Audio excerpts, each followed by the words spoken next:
Now, the local institution is revamped and bringing in even more foot traffic to Leimert Park. We wanted to provide a second version of Haroon that was revitalized, renewed, a new energy. Haroon founder Chase Johnson says the cafe is more than a place to pick up some brew. What we call internally the speakeasy, but it's an intentional listening room here in Haroon Car. It's a coffee shop by day turned speakeasy at night. The lounge invites the public and creatives to reflect on the neighborhood's history. Creating an anchor for community where folks can slow down and find a great conversation or listen to a great record. To reopen, Chase worked with Sharon Hall of Community Labs, a firm investing in small businesses in LA neighborhoods like Leimert Park. We design and build and invest in the assets, the businesses, the cultural institutions. It's a deeper story that's being told through the design here. The artwork you see is not decor, but designed to be intentional. Layering in Black American art, you see Muhammad Ali on the walls, you see incredible, powerful Black figures, both in art and entertainment and culture at large. Chase and Sharon say the goal was not simply to reopen Haroon, but also inspire others to reinvest in their community. Hopefully we can continue to be an inspiration for more businesses to take that next step and go get yourself a brick and mortar space, invest in your craft, invest in your story. In Leimert Park, Rachel Aragon, Fox 11 News. Peanut butter products in 40 states, including California, have been recalled after blue plastic fragments were found in a filter.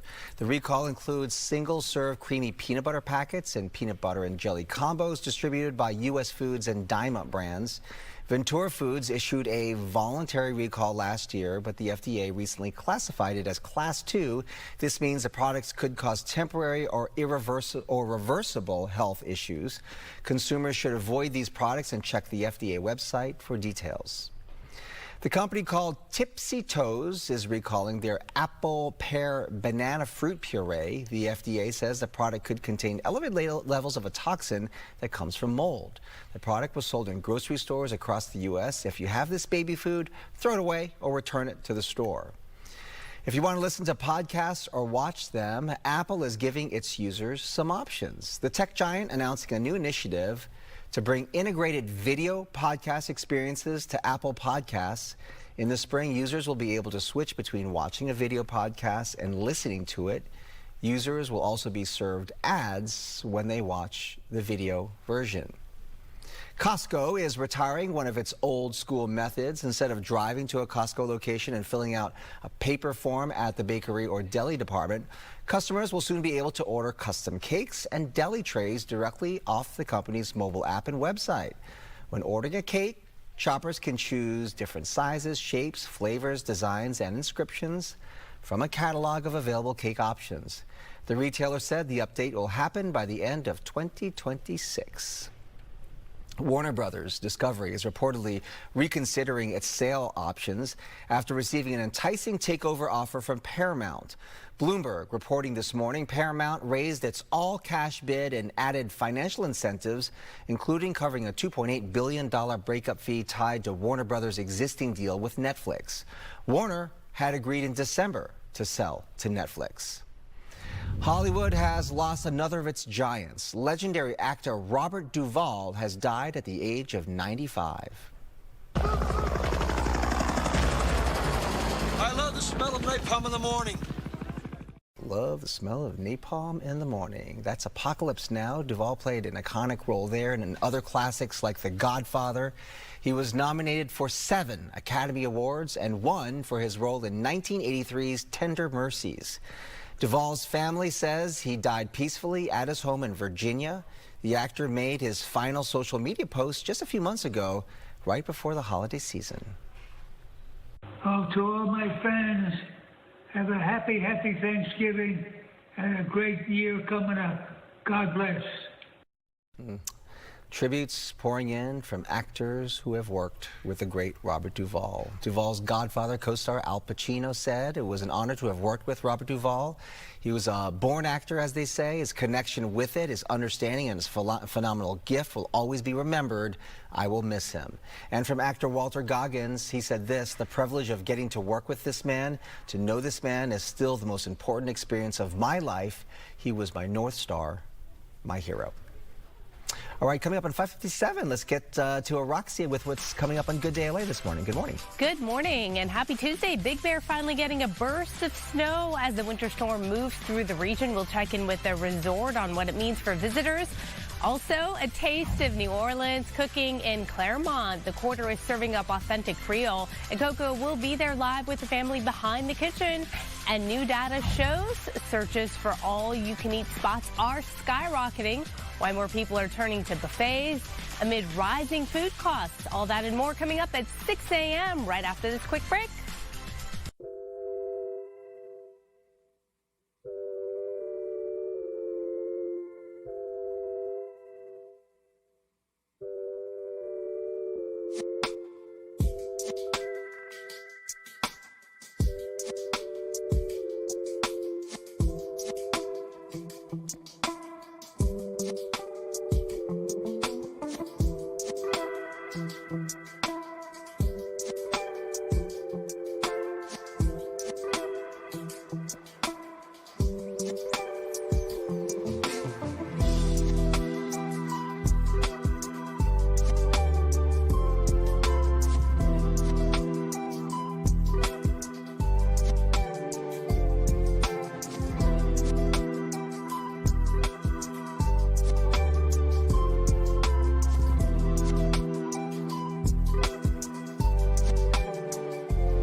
Almost 6 o'clock on this Tuesday. Thanks for being with us. Happy Lunar New Year.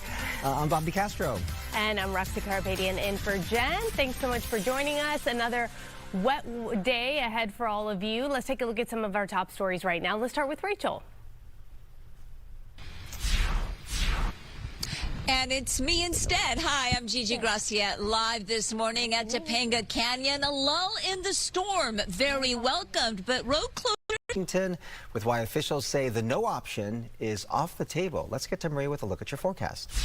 Yeah, you mentioned Lunar New Year and some wet weather. We've got a lot going on today. We're going to talk about a little lull. Yeah, can you see kind of the blue underneath the cloud cover? So there's a little bit of a break here and there, but don't let that fool you. We still have some scattered showers in the forecast with greater widespread rain again later tonight. It is Lunar New Year, at least today marks the beginning of that festival, and it is the year of the horse. We've got the clouds and the chance for more scattered showers today. We had a good one overnight that's pushing off to our east now, and you can see how much lighter the rain is across SoCal. We've got a few blips here and there. We'll go and zoom in on some of those cells in just a few moments, but for now there's a little bit of a lull depending on where you are. 46 degrees in Burbank currently, 45 downtown LA, 42 in Pasadena, 28 in Big Bear. It's cold It's been snowing there since yesterday, so very excited about all the new snow we're going to get to have fun in, right?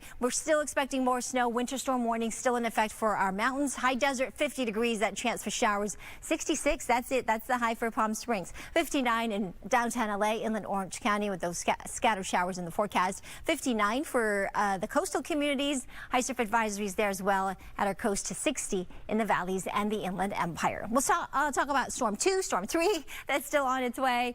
Coming up, my complete forecast. In the meantime, let's head back up to Sky Fox. We've got Stu up there with the crew watching our freeways. Oh, and this does not look good, Stu. My goodness, what's going on at this early hour? Hey, good morning, Maria. Good morning, everybody. Yeah, we got Traffic Trouble Tuesday happening out here. There's going to be Sherman Oaks, and that's going to be the southbound 405. And a lot of folks, maybe their ears are perking up right now because this is going to be their drive, like so many. Yeah, the first responders just left, so it's only going to get better from here. That is the honest truth. Southbound 405 right after the 101. That's going to be the 101 transition off of the southbound 101 freeway. That is backing up as well. This is right before you get over that Sepulveda Crawl or the Sepulveda Pass area. The backup on that southbound 405. Yeah, it's tough. Let's do that little pan right there. Look at all those beautiful headlights. A lot of folks are sitting in that traffic. Sepulveda Boulevard might be a good take for right now, but as you can see, those headlights all the way out to the 118, the southbound 405. Super tough drive this morning. Like I said, the alternate might be Sepulveda Boulevard, but they are starting to do clearing depending upon when you're going to actually get on that freeway. Just check it out before you really start getting into the valley. But right now, big problems for this crash. Sending it back to you all in the studio, and good morning. Dude, you and the crew, let's take a live look right now at Woodland Hills. There is a tree that we understand is blocking the roadway there. Of course, this is one of many incidents that we are seeing this morning with so much rainfall that we had yesterday. And you have a lot of these root systems that are old, and these trees are very heavy. So multiple downed trees across our area. Of course, we've also seen localized flooding because of the lack of drainage system here and just a tremendous amount of rain, lots of rain coming. The rain rates very high yesterday, so we saw a lot of issues. Yeah, we got so much all at once. More rain in the forecast, and officials are, of course, keeping an eye on those burn scar areas this week. Let's get to Gigi Gracia. She's live in Malibu with a check on the situation there. Gigi. It's very cold here in Malibu, but thankfully not raining. We really needed a lull in the storm, and that's what we're seeing right now. Topanga Canyon and Pacific Coast Highway does remain closed. You can see it right there. State Route 27 closed, reopening to be determined, and that all depends on how heavy the rain that comes in later today. It should be a calm day, though, as Samada and Maria Quibon have been telling us. But take a look, because yesterday's storm triggered mudslides and debris flows along Topanga Canyon and Pacific Coast Highway. We're talking about a 3.6-mile stretch between PCH and Grandview Drive, which remained closed after crews found at least 8 debris flow sites blocking the roadway. Caltrans anticipates the closure will last throughout today, possibly into tonight and tomorrow. PCH also saw a little bit of storm damage, including a collapsed wall near Puerto Marino Way, and mud flows that did reduce northbound traffic for a while. As always, drive carefully. Reporting live, I'm Gigi Gracia. Back to you. All right, Gigi, thank you. We'll check in with you throughout the morning. Another round of talks kicks off today with the United States and Iran as the U.S. continues to amass firepower nearby. President Trump says that Iran wants to make a deal. Let's go to Douglas Ader joining us from Washington this morning with more on what that entails. Good morning. Good morning. Yeah, is that really true? And in the meantime, we have a second carrier group now making its way to the Middle East as the U.S. brings a lot more resources to bear, potentially to be used on Iran.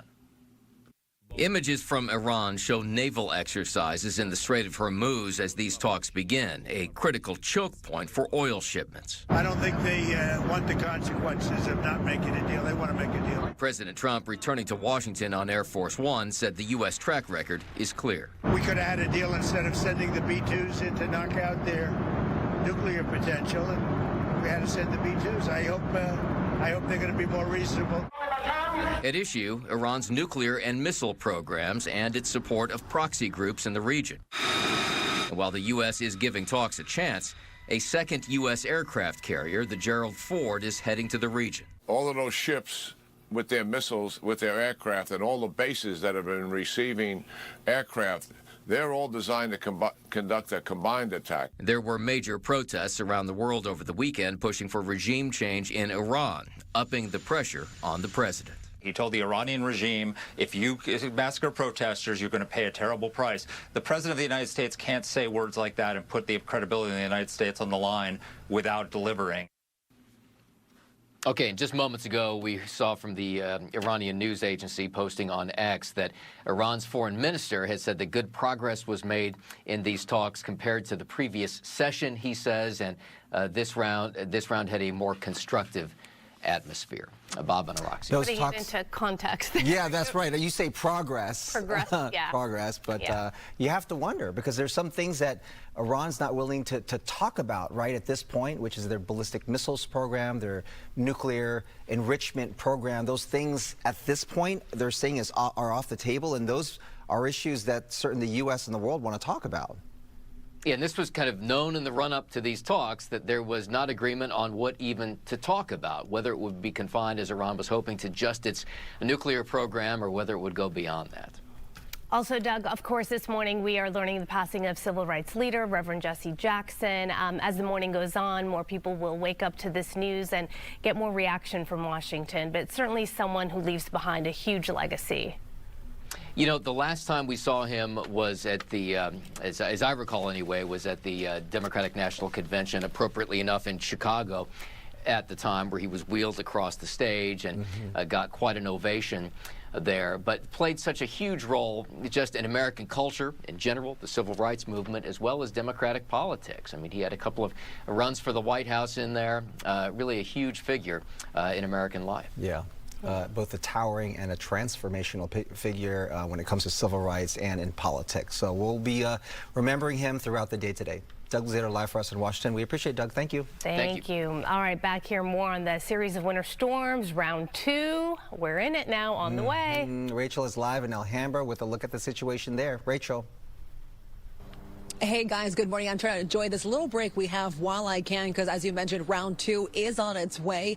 We know, though, from yesterday's hard storms, though, leaving behind some pretty big damage, including in this right here, this house in Alhambra off of South 6th Street. You can see a big down tree snapping in half, of course, leaving behind plenty of debris. It's already been cleaned up, though, for the people who can drive by this morning. But again, a pretty common sight we see when we have these big wind gusts. Emergency crews also reminding folks that conditions during and after storms can lead to road closures and down trees like the one here in Alhambra. Well, yesterday we also saw different parts of Los Angeles County turn into what looked like a river, including parts of even Long Beach. Some drivers there even stranded in the middle of the road, stuck in high flood waters. Well, those flood waters also impacting several businesses that were flooded along Melrose Avenue in LA's Fairfax district. Business owners expressing frustration to us about the floodwaters, the rain, and also just the soggy loss inventory that occurred, of course, because of those strong storms. Back here live in Alhambra, it is dry, it is cool, but again, so far, no rain yet. We know it's on its way, and a reminder for folks, though, to just stay inside if you can, and of course, drive safe if you have to be out today. Reporting live this morning, I'm Rachel Aragon. I'll send it back to you guys. Always good reminders. Rachel, thank you so much. 6:10 still to come. Could a major shakeup be brewing for the LA 28 Olympics? Mayor Karen Bass is calling for its chairman to step down over ties to Jeffrey Epstein's inner circle. Also this, investigators in the Nancy Guthrie case, they're awaiting DNA test results. We have the latest on the investigation as the search enters its 3rd week.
welcome back. Time to reveal today's hookup prize. Andrea Bocelli is performing at the Hollywood Bowl September 15th and 16th. Tickets on sale at andreabocelli.com. But today, Good Daily wants to hook you up with 4 tickets to see Andrea Bocelli at the Hollywood Bowl on September 15th.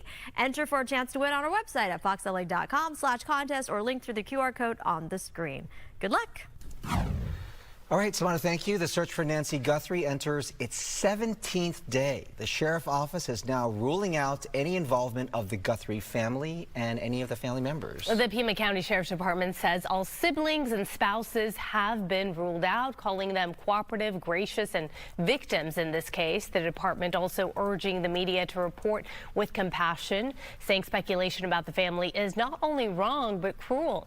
Investigators are turning their focus on a glove found a few miles from Nancy Guthrie's Tucson home. They say it contains DNA that appears to match the glove worn by a masked person outside of her home on the night she disappeared. The DNA could be entered into the CODIS soon. That is the FBI's program of database that manages DNA profiles for forensic investigations. This would determine if it matches anyone in that national database. The Pima County Sheriff saying that the only article of clothing identified on that suspect is the backpack, which is sold exclusively at Walmart. Detectives are now working with management for more leads. And in the meantime, President Trump saying the person responsible for this could face the death penalty. During a phone call with the New York Post, the president said the abductors need to release Nancy Guthrie unharmed, warning if she is found dead, they'll face, quote, the most severe federal consequences. Then pressed if he meant the death penalty, he said, that's true. Mayor Karen Bass is urging Casey Wasserman to step down as chair of the LA 28 Olympics. Her statement follows newly released flirtatious emails from 2003 between Casey Wasserman and Epstein associate Ghislaine Maxwell. Wasserman denies any ties to Epstein and recently announced plans to sell his Wasserman Talent Agency. While the LA 28 board backed Casey Wasserman after review, Bass told CNN their decision was unfortunate. She insists leadership change is needed. My opinion is that he should step down. That's not the opinion of the board. The behavior of Maxwell, what they were involved in, is abhorrent, and it's an issue that I've worked on for a long time. Bass emphasized her focus is on ensuring LA is fully prepared to host an exceptional Olympics. All right, 6:16. Oh my gosh, what rain we got, right? I know. We had flooded streets. It was intense.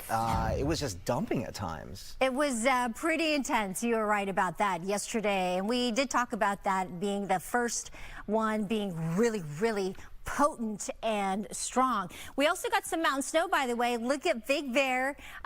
More than, 10 inches of fresh powder that we got at foot up at the higher elevations, and you could see how much snow that we got. I know that in Snow Valley, they got about 6 to 10 inches of fresh powder. And as far as how much rain we got, very impressive. Lytle Creek, 3.26 inches of rain. Topanga, a little over 3 inches. Porter Ranch, 2 inches there, a little bit north of that. Ontario, a little over an inch, and in Anaheim was a record of 9/10 of an inch of rain. And we are expecting more. Right now it's very spotty, as you can see. The radar not nearly as active as yesterday. We're going to look at that one batch that was bringing some heavy rain across parts of Orange County, now moving into parts of the Inland Empire, but really dissipating. We've got this cluster here just off the South Bay, giving some light to even some moderate showers, and then spotty showers up there closer to the 4 or 5 and just south of Santa Clarita. So storm 1 has passed.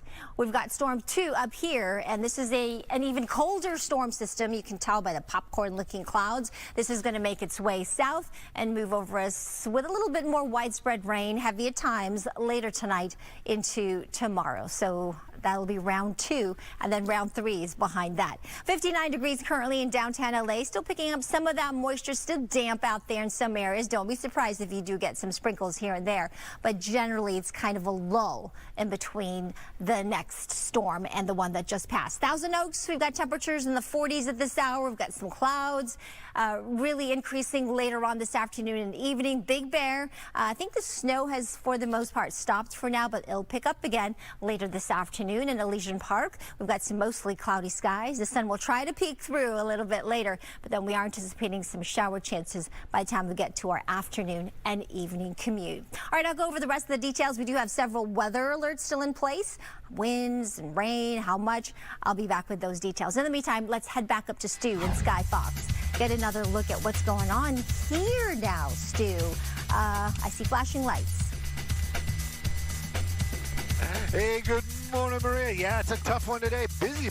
Yesterday, excellent. Today, maybe not so much. All lanes stopped. There's going to be the 134 freeway. I'm calling it Burbank. The fancy machine up here is calling it Glendale. But if this is your drive, you're going to know where I'm talking about. That's going to be Forest Lawn off-ramp, on-ramp that you see there in the shot. Now, they do have all lanes shut down. I don't think this is going to make it into SIG alert territory because they are clearing these cars fast. Right there, you got that tow truck. That's the last one. They got to get off the roadway or at least off over to the side so they can open up the lane. Now, the 134 East is not a spot that you'd be expecting a lot of traffic this morning, so you can see it right there starting to build up. But if this is your ride, just heads up. You might be hitting those brakes as you're making it our way over to the 5 this morning, so keep that one in mind. Hopefully, they'll have this opened up and moving along shortly. No injuries. Sending it back to you all in the studio. Good morning. All right, Stu, thank you very much. Coming up, a ship that sank in Lake Michigan more than a century ago is found.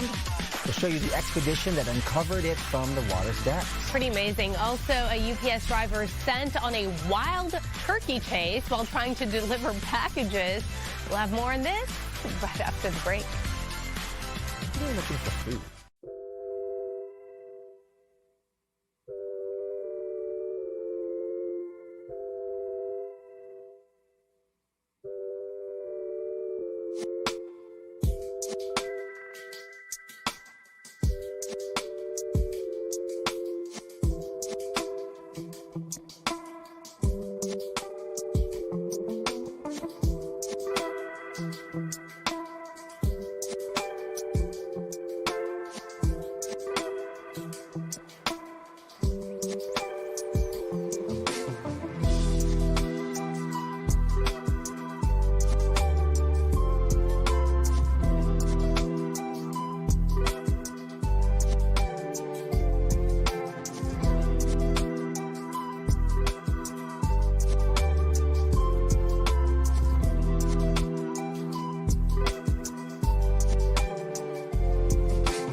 Following our top story this morning, civil rights icon and two-time presidential candidate Reverend Jesse Jackson has died at the age of 84.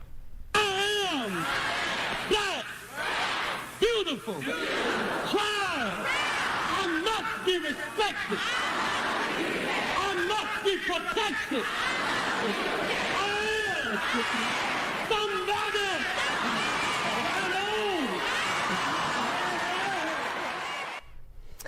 His family says Jackson died peacefully, surrounded by loved ones. He was diagnosed with a neurological disorder known as progressive supranuclear palsy. He was also suffering from Parkinson's disease. Jackson spent decades fighting for civil rights, economic justice, and political representation. He ran for president twice in the 1980s, breaking barriers, inspiring a new generation of activists. His family calls him a servant leader who uplifted millions around the world. A ship that sank in Lake Michigan more than 150 years ago has been found. Finally, a shipwreck world uncovered it around 20 miles offshore in Wisconsin. The luxury steamer sank in October of 1872 after it began leaking uncontrollably. 53 people on board were at that time, and 8 died after a lifeboat capsized. 80-year-old shipwreck hunter Paul Ehorn told reporters he'd been looking for the luxury steamer since 1965 and is glad his team finally found it. Now I gotta get back.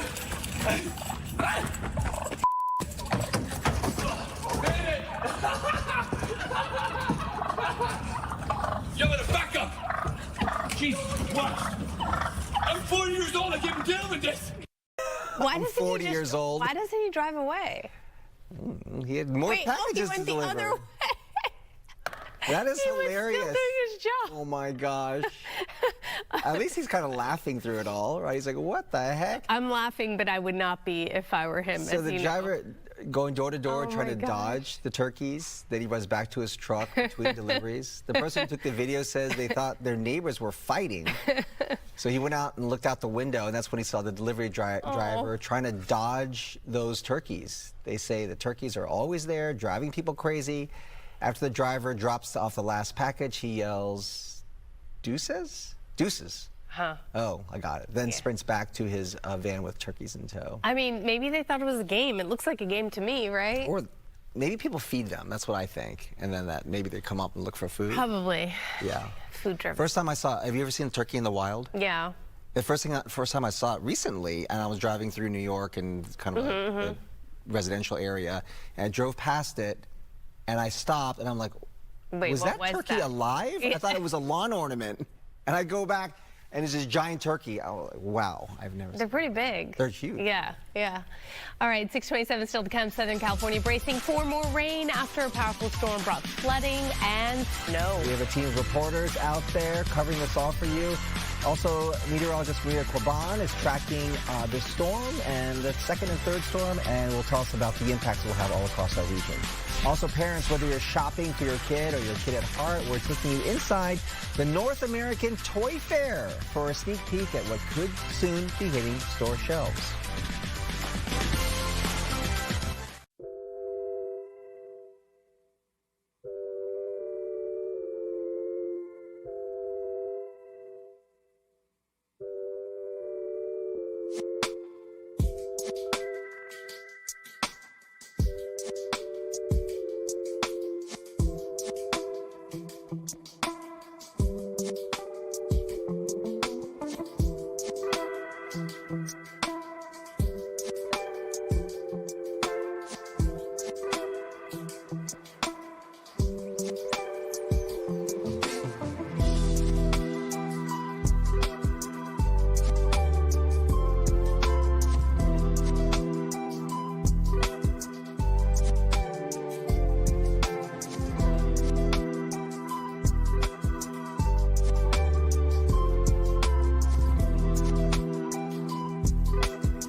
Good morning, everyone. Welcome. It is 6:31 on this Tuesday morning. I'm Roxy Carabadian in for Jen Lumber. I'm Bob DeCastro, and here's a look at some of the stories we'll be covering this morning.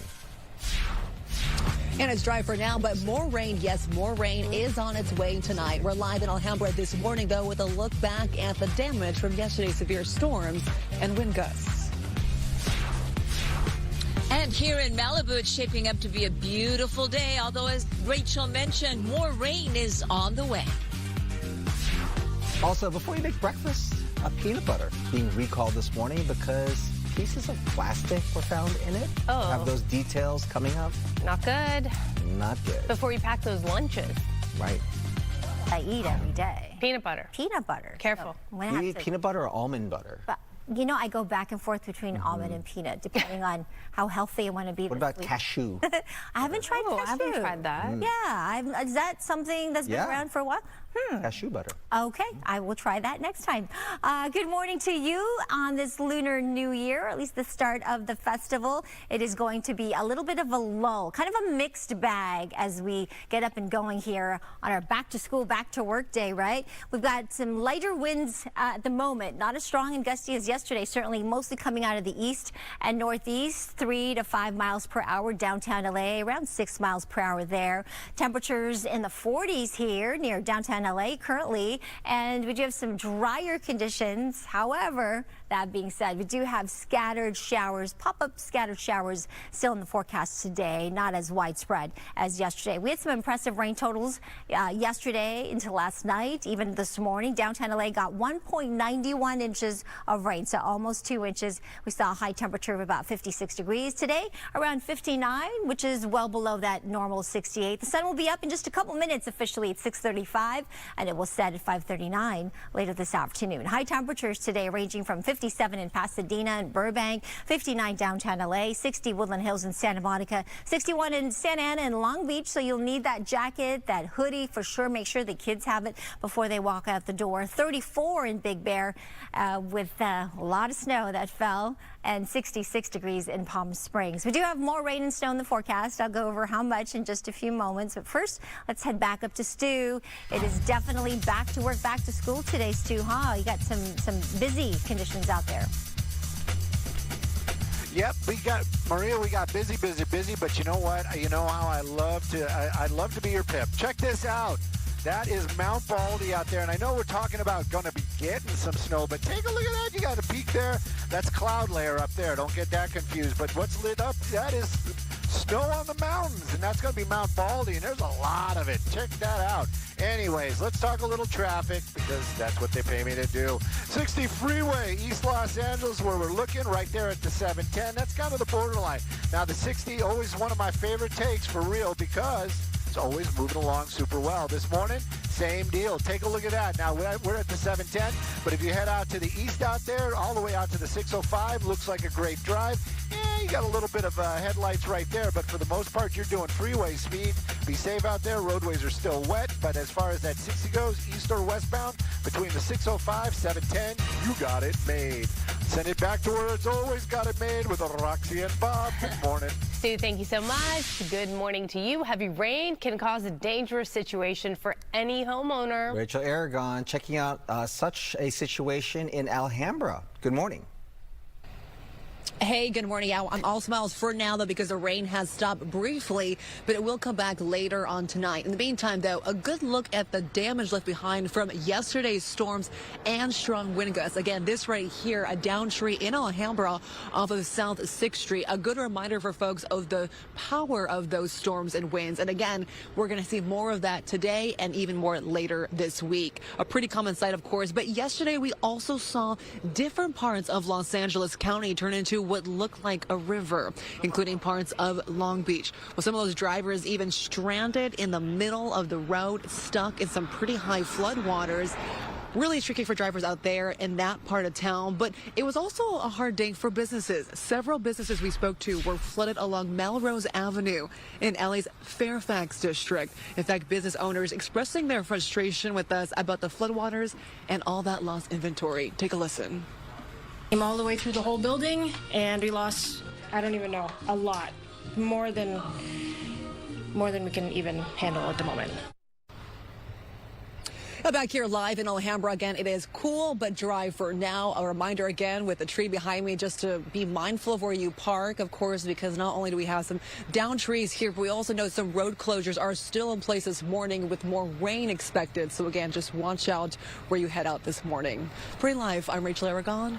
I'll send it back to you guys in the studio. All right, Rachel, thank you. Well, we are expecting 2 more rounds of rain. Communities near recent burn zones are on alert. That's right, Gigi live in Malibu with how tonight's storm could impact that area. Gigi. Good morning. Right now, no rain, a very welcome lull in the series of storms as we prepare, of course, for round 2.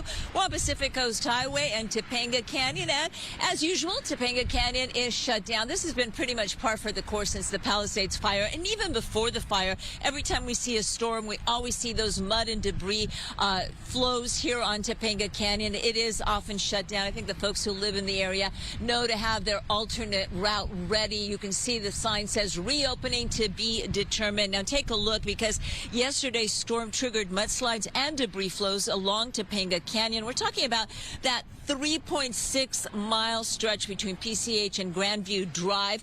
That remains closed this morning after crews yesterday found at least 8 debris flow sites blocking the roadway. And with round 2 of the rain coming soon, it's doubtful that Topanga Canyon will reopen today, although they had hoped to get it opened later today. PCH also saw a little bit of storm damage, but I want to bring it back here live. Photographer Tony Butita giving you a live look at our beautiful Pacific Ocean, and you can see traffic moving along quite nicely on Pacific Coast Highway as we enjoy the break in the series of storms. Reporting live, I'm Gigi Gracia. Back to you. Actually, it's quite beautiful. It does, but it's cold. It's really cold this morning, actually. It is cold. Not being a wimp. Surfers are still going to be out there. Yeah, they're always out there. Despite the bacteria in the water. As Maria has been telling us, this wet weather not over. We're experiencing 3 different storm systems this week. Storm number 2 expected to roll in tonight and stay through Wednesday morning. Storm 3 hitting sometime on Thursday morning between 9 and 10 in the morning. At least that's how it's tracking so far. You should be prepared to deal with on-again, off-again showers for the next several days. As far as the weekend, we'll see some early morning showers, possibly on Friday, but overall, we should finally dry out for the weekend. Of course, Maria will have more detail coming up. Developing this morning, at least 3 people are dead and 3 others are injured after a shooting at an ice rink in Rhode Island. We want to warn you that the video you're about to see may be disturbing.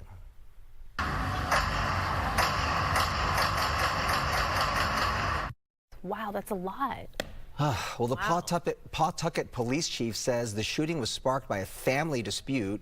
When police arrived, a victim and the suspect were dead in the arena. A second victim died at the hospital. 3 other victims are in critical condition. Police are crediting a Good Samaritan for attacking the gunman and preventing more people from getting shot. The investigation is still ongoing. It's so disturbing to watch that video. You see how people scramble and how scared they must have been, right? Yeah. The family of a surf legend, Kurt Van Dyke, is mourning after he was murdered at his home in Costa Rica. The surfing icon lived in Santa Cruz before he moved abroad, and he was killed in his home by intruders who broke into his house in the Limon province. Police say the suspects tied up Van Dyke and his girlfriend before killing him and taking some valuables. Costa Rican authorities are investigating, but no arrests have been made so far. But he's still in shock, let me put it that way. There's been tears, conversations, reflections, memories. So I think we're just all going through that process that everybody goes through when somebody close to them passes or dies or moves on. Kurt Van Dyke is survived by his 3 children. The family has not yet announced plans for a funeral or a memorial service. The executive director of Hyatt Hotels Corporation is stepping down. Recently released files revealed Thomas Pritzker was in regular contact with Jeffrey Epstein in the years following Epstein's 2008 plea deal on sex crimes charges. Pritzker released a statement reading in part, "Good stewardship also means protecting Hyatt, particularly in the context of my association with Jeffrey Epstein and Ghislaine Maxwell, which I deeply regret." All right, that recall to tell you about peanut butter products in 40 states, including right here in California, have been recalled after blue plastic fragments were found in a filter. The recall includes single-serve creamy peanut butter packets and peanut butter and jelly combos distributed by U.S. Foods and Dyma Brands. Ventura Foods issued a voluntary recall last year, but the FDA recently classified it as a Class 2, meaning the products could cause temporary or reversible health issues. Consumers should avoid these products and check the FDA website for more details. The company called Tippy Toes is recalling their apple pear banana fruit puree. The FDA says the product could contain elevated levels of a toxin that comes from mold. The product was sold in grocery stores across the U.S. If you have this baby food, throw it away or return it to the store. Happening today is Mardi Gras, which means Fat Tuesday, of course. For many, it is the last day to eat rich, fatty foods before the Christian fasting season of Lent, which begins tomorrow. 40-day period of prayer and fasting leading up to Easter. Bakeries all over are celebrating with radaczkis, which are like Polish-filled donuts. This is also common. That's pretty good. In many of the Slavic countries. They're really delicious, especially if you eat them fresh, hot, warm, gooey. And so what's the difference between that and a donut? Well, it's kind of the same thing, but the filling is a little lighter. Like the donut filling is a little thicker, I think. But typically these are fluffier. Donuts still have more density to it. Anyway, really we should good. find some place that serves them and order some. They're really good. In the meantime, festivities are underway in Hong Kong to mark the Lunar New Year. Crowds gather to light and plant incense sticks as they make wishes for the Chinese New Year. Lighting incense symbolizes a purification, renewal, and respect, with fragrant smoke carrying prayers to heaven. The first day of the Lunar New Year, also known as the Spring Festival in China, falls today. It will mark the start of the year of the fire horse. The fire horse. In Chinese zodiac. Is that different from just the horse?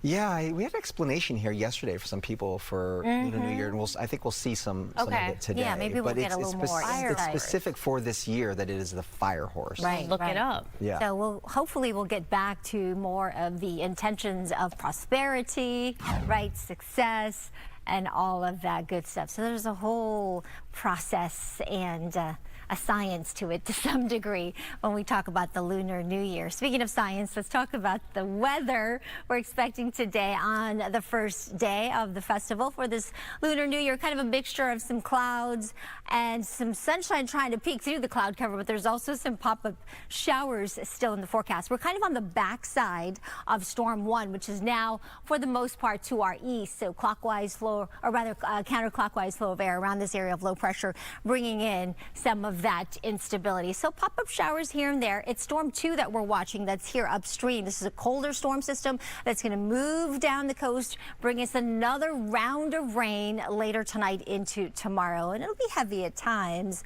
In fact, here is what we're expecting for Topanga Beach. We've got an 83% chance for some showers later tonight, and then kind of another low for the better part of Wednesday. And then that third system moves in late Wednesday night into Thursday. I think sometime Thursday morning into the afternoon and evening commute, we will see widespread rain again with much better weather conditions for the upcoming weekend. We do have winter storm warnings that are in effect, so expect to see some treacherous travel conditions up to the high country. If you have to travel to the mountains, please remember to bring that extra gear of emergency supplies and bring your chains. It's mandatory during the winter months. And above 6,000 feet, we're expecting another 1 to 3 feet of snow. Yes, that snow level is expected to drop to about 3,000, 3,500 feet by the time we get to tomorrow with that next much colder system moving in. We've got a lot of strong gusty winds still with these next two storms, so wind advisories, wind warnings going into effect today through tomorrow with some of those wind gusts in those wind-prone areas, especially up in the high desert, getting to around 65 plus miles per hour. Flood watches, of course, once again for that next round of rain tonight through tomorrow. We'll show you the 7-day forecast coming up in just a couple minutes, but first let's head back up to Stu and Sky Fox, get another look at our freeways. Good morning, Stu. Hey, good morning, Maria. You know I always got your back. This traffic report brought to us by Morgan and Morgan. We're taking a look at that 5 Drive, and we're going to be in the Silver Lake area. Moving along really great out here. We had some traffic problems in the morning, a couple of accidents out in the valley. But when we made our way over here to the Silver Lake area, that 5 Drive actually looking pretty good. Northbound, that's going to be the best ride. From the 110 out to the 134, nothing slowing you down there at all. Freeway speeds are better. Southbound, you got a little bit of slowing through the Glendale area, but for the most part, it is moving along very well this morning on that 5. Let's take a look at some traffic hotspots, shall we?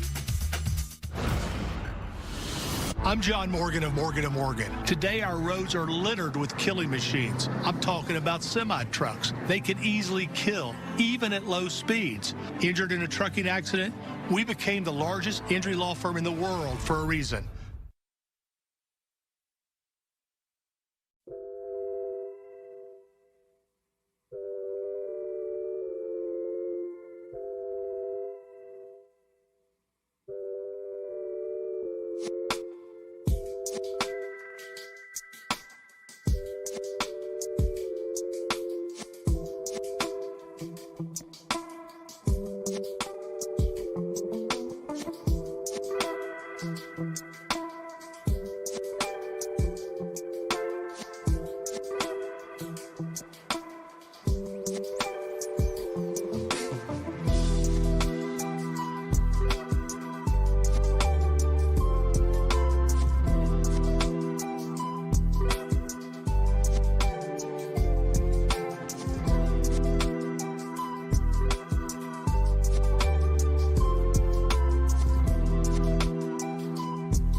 NASA will attempt a critical wet dress rehearsal on Thursday for the Artemis II moon mission.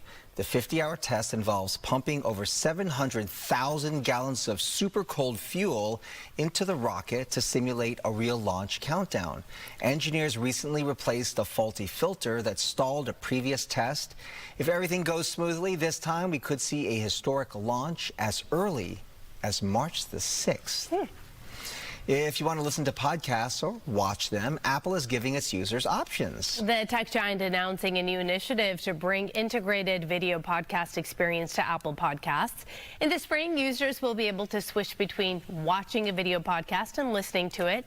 Users will also be able to serve ads when they watch the video version. It's basically a talk show that you're watching on your device, right? Basically, yeah. Yeah.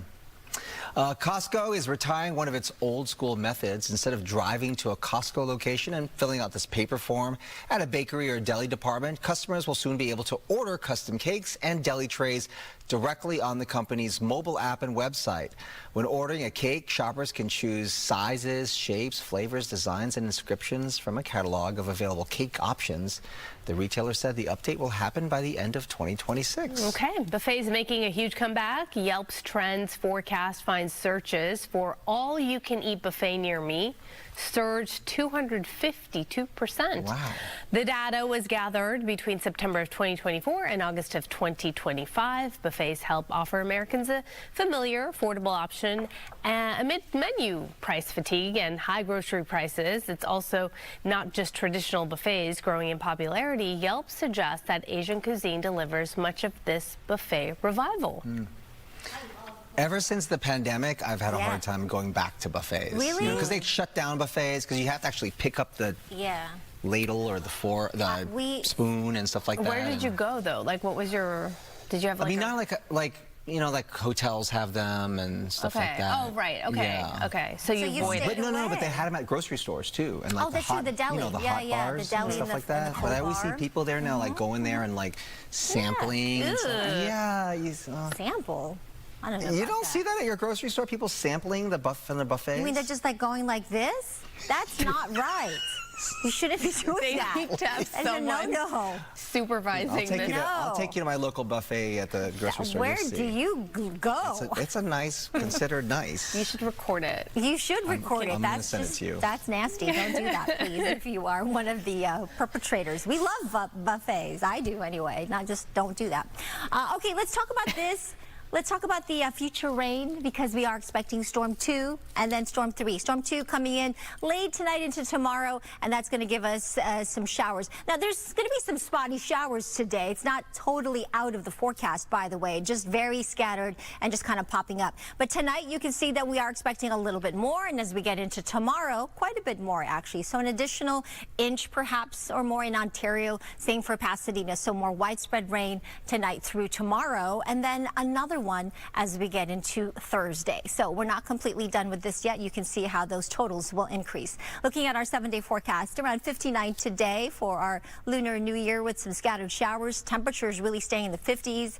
Now, if you're planning ahead to the weekend, maybe you want to head up to the local mountains. Friday would be the better day to travel, or Saturday. 59 though today for downtown LA, out towards the valleys and the Inland Empire, around 60 degrees with that spotty rain. Greater chances, as you can see here, as we get into late Wednesday to Thursday. Up into the mountains, 34 degrees, quite a bit of snow. It's just a blanket of white up there, which we love. That snow level expected to drop by tomorrow to around 3,000 feet. Beautiful conditions for this coming weekend. 50 degrees in the high desert with some scattered shower chances there, along with the low desert areas. A little less, but it's in the forecast. 66, kind of a mix of some sunshine and some spotty sprinkles. Let's head back up to Stu in Sky Fox, get another traffic update. Oh, there are those sprinkles, Stu. See, you always have my back. I love you, Stu. Thank you. Oh, Maria, we got a little bit of rain up here, but I'm not sure if that's even making it to the ground. But we're going to talk about the 110 this morning. You know what? This is Tuesday, so you know, for the week it has actually been a pretty good drive out here. Now the 110 freeway, take a look at that. That's a little tougher, north or southbound between the 105 and the 10 freeway this morning. South LA area, you know what? You're going to have to give yourself just a little extra time, kind of getting back to that normal weekday traffic pattern. Southbound though, even as I'm panning here, I'm kind of looking at this thinking it might be a little better than expected. So southbound, you're doing a little better. Northbound, you're on the brakes pretty much from the 105 out to the 10. So northbound, give yourself extra time. Southbound, you got it made. Sending it back to y'all in the studio. All right, Stu, thank you very much. The annual North American International Toy Fair is now underway in New York City. Yeah, it's an opportunity for industry leaders to connect with innovators and get a look at the emerging trends. Some of the highlights include new K-pop Demon Hunters singing dolls. For me. A Mattel and Netflix partnership set to drop this fall. And functional toy mixers and blenders under the KitchenAid brand are also expected to hit shelves later this year. More than 700 companies are represented at the toy fair. We like to say it's 8 football fields filled with toys. So if you can imagine that, running across the football field 8 times with every toy you've ever want to play with, you're in luck because you're here. The event is aimed at all major players in the toy industry, including inventors, designers, businesses, developers, and retailers. In this digital world, it's so nice to see that there are actual toys. Tangible, yes. And that kids still enjoy playing with them. Thank goodness. 656 Haroon Coffee, now a daytime cafe and a nighttime cultural hub in Leimert Park. We'll be highlighting this morning how it's part of us celebrating Black heritage. Also, as we go to break, take a look at this. Live look outside. Catalina right there. Some sunshine there. Yeah. At this hour, a little bit of a break. Chilly. It is chilly. All right, we'll take a break. We'll be right back with top of the 7 o'clock.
Seven o'clock on the dot. We have off and on showers moving in before round number 2 hits us here. Good morning. Welcome to Good Day LA at 7 a.m. I'm Bobby Castro. I'm Roxy Carpadian in for Jen Lammers. Let's take a look at some of those top stories we're covering for you this morning.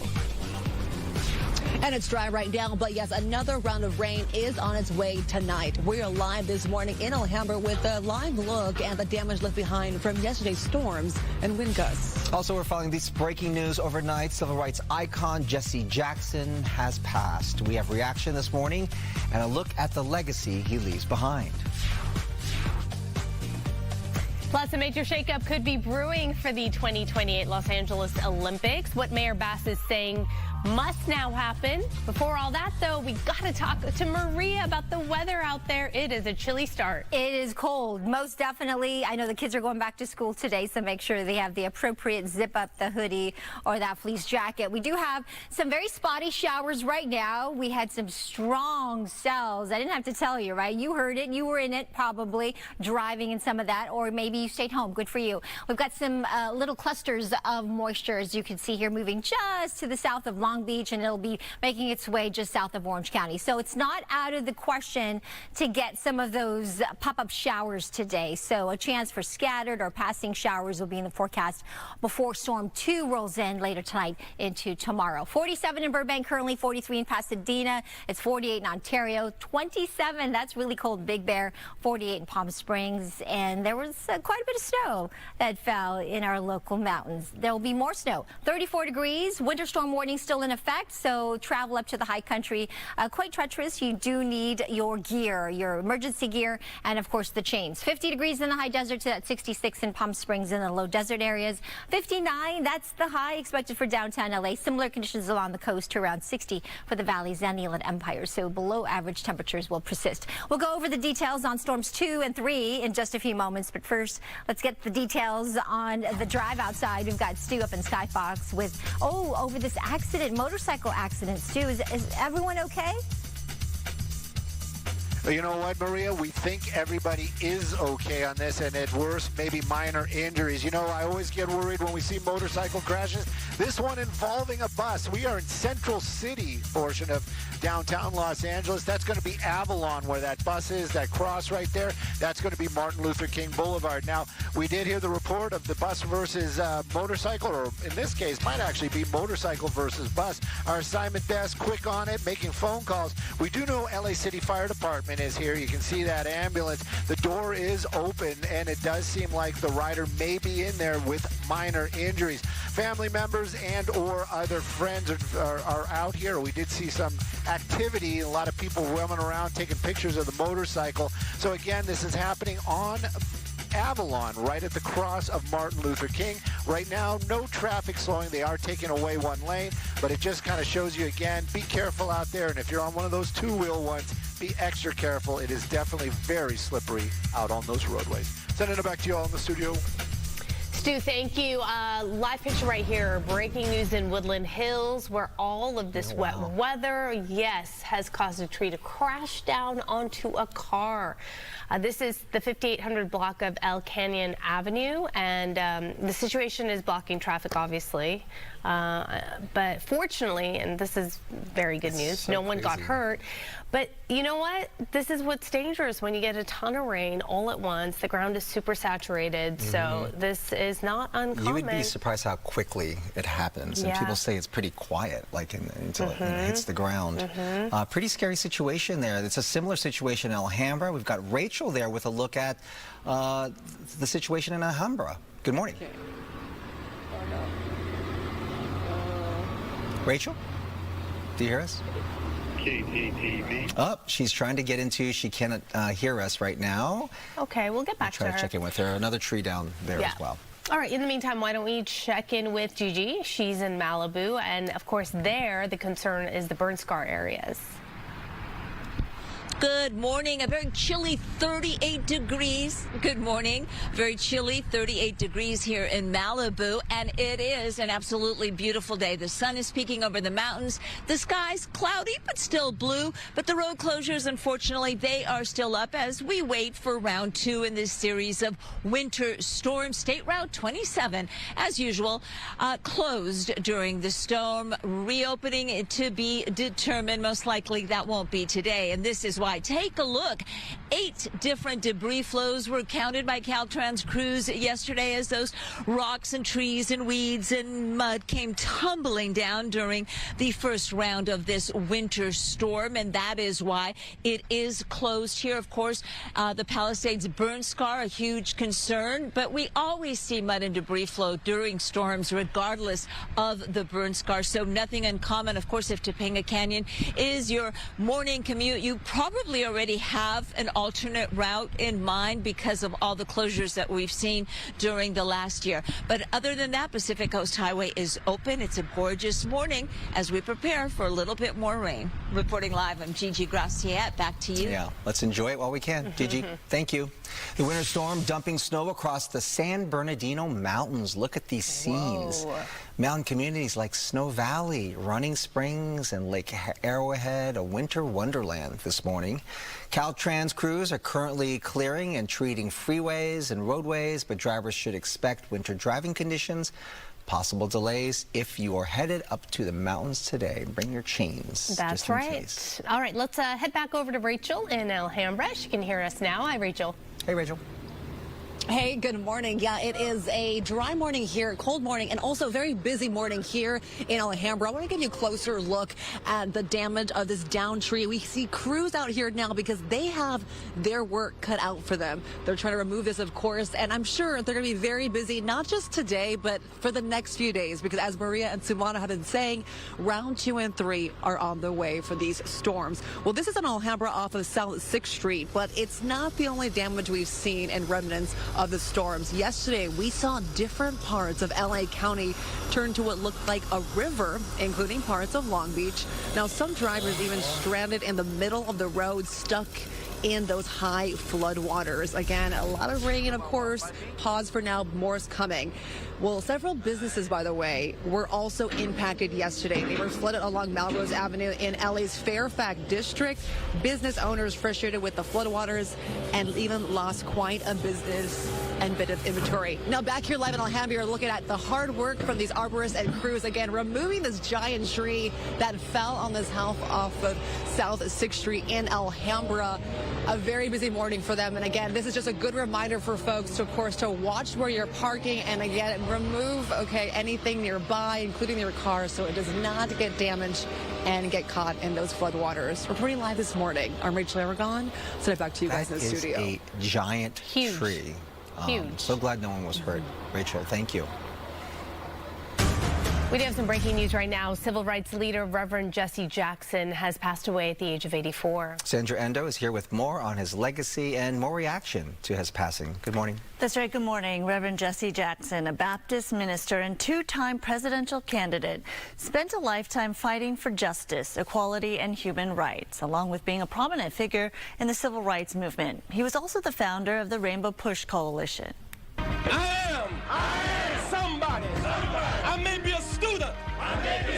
But I am somebody. I am proud. I must be respected. I must be protected. I am somebody. Soul power. Soul power. Right on. Right on. A protege of Dr. Martin Luther King Jr., Jackson transitioned the fight for equality from the streets to the ballot box, running for president in 1984 and 1988, and famously telling a generation, I am somebody. From founding the Rainbow Push Coalition to securing the release of hostages abroad, his fight for justice spanned 6 decades. In a statement, his family called him a servant leader to the oppressed and the voiceless. This morning, the Jackson family releasing this statement saying, our father was a servant leader, not only to our family, but to the oppressed, the voiceless, and the overlooked around the world. His unwavering belief in justice, equality, and love uplifted millions, and we ask you to honor his memory by continuing the fight for the values he lived by. We also have this reaction to Jackson's passing from Bernice King, the youngest child of Dr. Martin Luther King Jr. and Coretta Scott King. My family shares a long and meaningful history with him, rooted in a shared commitment to justice and love. As we grieve, we give thanks for a life that pushed hope into weary places. And from the Reverend Al Sharpton, my mentor, Reverend Jesse Jackson, has passed. He was a consequential and transformative leader who changed this nation and the world. He kept the dream alive and taught young children from broken homes like me that we don't have broken spirits. Jesse Jackson's death follows a long hospitalization. Last year, Jackson had been diagnosed with a neurological disorder, a rare one, called progressive supranuclear palsy. He was also suffering from Parkinson's disease. And as we head to break, we'll leave you with a powerful message from Jackson's speech at the Democratic National Convention from the summer of 1988. The Bible teaches that when lions and lambs lie down together, none will be afraid, and there will be peace in the valley. It sounds impossible. Lions eat lambs. Lambs sensibly flee from lions. Yet even lions and lambs find common ground. Why? Because neither lion nor lambs want the forest to catch on fire. Neither lions nor lambs want acid rain to fall. Neither lions nor lambs can survive nuclear war. If lions and lambs can find common ground, surely we can as well as civilized people.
Welcome back. Mayor Karen Bass is urging Casey Wasserman to step down as chair of the LA 28 Olympics. Her statement follows newly released flirtatious emails from 2003 between Casey Wasserman and Epstein associate Ghislaine Maxwell. Wasserman denies any ties to Epstein and recently announced plans to sell his Wasserman Talent Agency. While the LA 28 board backed Wasserman after review. Bass told CNN their decision was unfortunate, and she insists leadership change is needed. My opinion is that he should step down. That's not the opinion of the board. The behavior of Maxwell, what they were involved in, is abhorrent, and it's an issue that I've worked on for a long time. Bass emphasized her focus is on L.A. and ensuring that L.A. is fully prepared to host an exceptional Olympics. The San Bernardino Mountains are getting tons of fresh snow with more on the way. Several inches fell yesterday. Good news for ski resorts, but a tough time to be on the road. Plows did their best to keep the 18 passable chains or four-wheel drives are required, of course, for every car. Many drivers pulled over, hoping that snow might let up a bit. Some would-be skiers actually gave up before they even got there, though. During the heaviest periods of snowfall, traffic was only moving about 10 miles an hour as visibility was a major problem. It's always nerve-wracking to drive in conditions like that. And that leads us to our poll question of the day. Okay, what's your ideal vacation? Beachy vibe? Slopes and snow, activity-driven, or rest and relaxation? Go to foxla.com/vote. Let us know. I'll tell you mine. Beachy vibe. Depends on the time of the year, right? Yeah, I was just going to say, depends on what time of the year, and you can do both rest and relaxation at both, really. I enjoy doing both. I'm with you, Bob. I know Bobby likes to do both as well. This is a live view outside at Big Bear right now, and they did get 12 to 15 inches of fresh powder. I just checked the latest numbers, and we're going to get some more. Ooh, look at those chairs are going. I hope that all the runs will be open by this weekend. I know Snow Valley got 10 inches, so excited about that. Storm 1 brought us some good snow, good rain. Lytle Creek, 3.26 inches. Topanga, a little over 3. Porter Ranch, a little over 2. Ontario, a little over 1. And Anaheim was a record of 9/10 of an inch of rain. So it was as forecast, and we are expecting more rain to add to those buckets. It is definitely colder outside. Colder even this morning from yesterday morning. And yesterday it was cold. So by 8 degrees, it's colder in Fullerton, 9 degrees colder in Los Alamitos than it was yesterday. Oxnard, Santa Monica, 7 degrees cooler as well. We've got Storm 1 that is rolling off to our east. We're still going to get some spotty showers, so that's still in the forecast. The chance for some scattered or passing showers. And then we look for Storm 2, which will move in sometime later tonight into Wednesday morning. And this will give us another round of rain, another inch or so, and then that will move off. And then a little bit of a lull, I think, early Thursday morning, and then this system moves in. At least this is one model that says we should be getting the rain across LA County by around lunchtime or the latter part of the morning into the afternoon and evening. So far, the timing has been pretty good. 57 in Bakersfield today for that high temperature, 59 for downtown. That's well below average. 70 in Indio, 69 in Lake Havasu if you're headed there. Tahoe, by the way, got lots of snow as well. So, of course, the Sierra Nevada got a lot of snow. Mostly cloudy to partly cloudy if you are in Thousand Oaks. And then the clouds will increase later this afternoon. Big Bear, I think the snow has stopped for the most part. You saw that live shot, but we will pick up again later this afternoon and evening, certainly. Elysian Park, we've got some cloudy skies. The sun will try to peek through that cloud cover today, and then that low will end because by 6 p.m. we will get some scattered passing showers. I'll show you the extended outlook coming up just a few moments. Back to you. All right, Maria, thank you. Still ahead, Coco is getting the party started early this morning. Coco, let the good times roll. Oh my gosh, that looks good already. Let the good times roll. That's right, Bobby D and Orazio. Of course, it is Fat Tuesday. We are celebrating Mardi Gras at the best place to celebrate it, the Quarter Creole here in Claremont. Look at this delicious food. We're going to take you here live coming up.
Happening today, Mardi Gras, which means Fat Tuesday. Why? Well, for many, it's the last day of eating rich, fatty foods before the Christian fasting season of Lent, which begins tomorrow, folks. You Christians, you Catholics out there, it's a 40-day period of prayer and fasting leading up to Easter. Bakeries all over celebrating with paksi. It's a Polish-filled donut. Looks good. You don't have to travel to New Orleans, though, if you want to take part in the festivities. That's right. Coco McAvoy is live at the Quarter Creole Cuisine in Claremont. This is a family-owned, authentic New Orleans restaurant. Oh, there she is. Or is that you? I'm not sure. It is me. We're letting the good times roll here at the Quarter Creole. That's right. Come on. Let's say let the... Bon ton roulé. All right. Happy Mardi Gras now. Yes. Happy Mardi Gras. This is one of my favorite places to come for Mardi Gras, of course, because I'm here with Paul. I'm here with Norman as well. They're the co-owners here, also brothers, and they're a lot of fun. So tell me all about the Quarter Creole and this food we're seeing. Well, first off, Coco, thanks for coming back. We saw you last year. Glad to have you back. So we opened the Quarter because we wanted to share our family's cuisine with Los Angeles County. So we're at the edge of Los Angeles County, the eastern edge, near the 57 between the 210 and the 10. And we have what I think is the most authentic Creole food in basically west of the Mississippi. So we have a bunch of goodies for you to try. And I hope you brought an appetite, guys, right? Did you bring an appetite? Oh, yeah. I mean, whenever you come here, you kind of have to bring an appetite. It's kind of like a sin not to, I feel like. So you know I'm going to jump into these beignets as soon as possible. But Absolutely. Paul, the thing I love about this place, too, is the fact that it's so, like, family rich. Big time. So our mother was one of the most talented chefs either of us have ever met. She claims we're better than her now, but that's just incorrect. And it goes back many generations. We have on the wall photos of all the chefs that fell into our family. And we're super proud of it. And Norm and I, among the gazillion children in our family, were the two that wanted to take on that tradition. So we learned it all, and we made more. I love that. Learned it all and made more. And for people who haven't been here yet, tell us about the hours. You've got live entertainment tonight. We do. We're booked tonight because this is Mardi Gras, the busiest day ever for a Creole restaurant. But we have basically Mardi Gras every Tuesday where we have live music. It's my cousin's band. The name of the band is called Gumbo Child. They're playing R&B music, a little bit of smooth jazz, and some party music. It's really good. You think Tuesday night, why? The place is packed. There's a line out the door to get in here. So if you got to make a reservation on a regular Tuesday. But it's a good time every single Tuesday, all year long. I love that. Okay, so you've got to teach me how to say, let the good times roll. It is my absolute pleasure. It is right above our heads. You see it on the wall there. So it is laissez-les bon temps rouler, which in a direct French translation is let the good times roll. But in France, there's no concept of time actually rolling, so they look at us like we're crazy, because we are. All right, I love that. Laissez-les bon temps, listen, laissez-les bon temps rouler. There you go. There you go. Let the good times roll, and I'm going to let the good times roll and eat. Let the good times roll. I have been there, and the food is just They have such fun personalities. Remarkable. The food is really, really spectacular. So if you It's can't so get in good. this Tuesday, go next Tuesday. Yeah, go next Tuesday. People go sometimes to soak up excess alcohol, but Norman makes his especially rich. I think they're even better than Cafe Du Monde. Oh my gosh, yes, I agree. They're so good, so flaky. The beignets, yes. Such a good place to come and enjoy Mardi Gras. All right. Oh my gosh, so delicious. Somehow get out of here without powdered sugar on you. It takes some challenge. Yeah, some experience for sure. The definite challenge, yes. All right. Enjoy, and hello to the guys over there. Got a couple? All We right, got this, we'll check in with you, crawfish, Coco. Biscuit here. It's a green. This is one of our. The party goes on. They just rolled it out this morning. Roulette. Let the good times roll. Don't forget about today's hookup. Andrea Bocelli is performing at the Hollywood Bowl September 15th and 16th. Tickets are on sale at andreabocelli.com. But today, Good Day LA wants to hook you up with 4 tickets to see Bocelli at the Hollywood Bowl. Again, that's September the 15th. And for a chance to win on our website, foxla.com/contest, or catch that link through the QR code on the screen. Good luck.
Welcome to 7:30 on this Tuesday morning. I'm Roxy Carpadian in for John. Yep, and I'm Bobby Castro. Thanks for joining us. Let's get right to Marie with a look at our forecast on this Tuesday.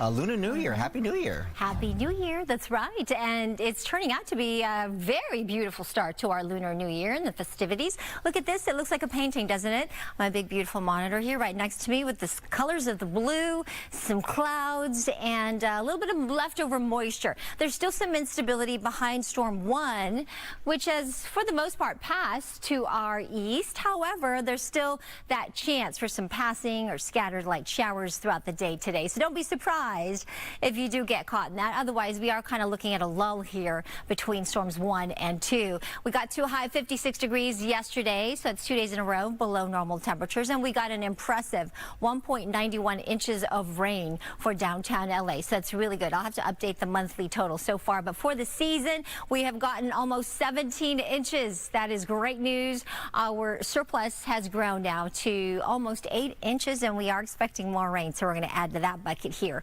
over the next several days. The high of just 59 degrees today for downtown, so grab that jacket or that hoodie. That sun will set at 5:39 later this afternoon. High temperatures ranging from 34 in Big Bear, 66 in Palm Springs, 59 downtown LA, 60 in Woodland Hills, to that 61 in Long Beach, and 61 as well in Santa Ana. I'll show you that 7-day forecast plus your pictures and today's TV shout-outs in just a few minutes. But first, let's head back up to Stu and Skyfox, get another update on what's going on outside here. Ooh, is this a tree that fell on a car, Stu? That's the one, Maria. We're in the Woodland Hills area. This is El Cañon Street, and you can see it right there. This is a big old tree. And the arborists that are down there that are going to have to cut that up and get rid of it. We were reading some of their body language just moments ago. They were like doing where do we even start? This coming down last night, and I understand. I've been listening to you, Maria. I understand winds. We're going to have more winds on one of those next storms. There is a car under there, and we can see some damage, some broken windows and stuff. Clearly, nobody was in it at the time that tree fell, but definitely what happens out here in Los Angeles when it rains, going to leave you with something really quick as I make a little bit of a pan. Take a look. That's something else that happens out here in Los Angeles when it rains. I mean, look at that. That looks like Vermont. It is so beautiful out here. Everything is green, but just remember, if you're parking near those trees, it's a good possibility, especially when it's raining and windy, they might fall down. Sending it back to you all in the studio.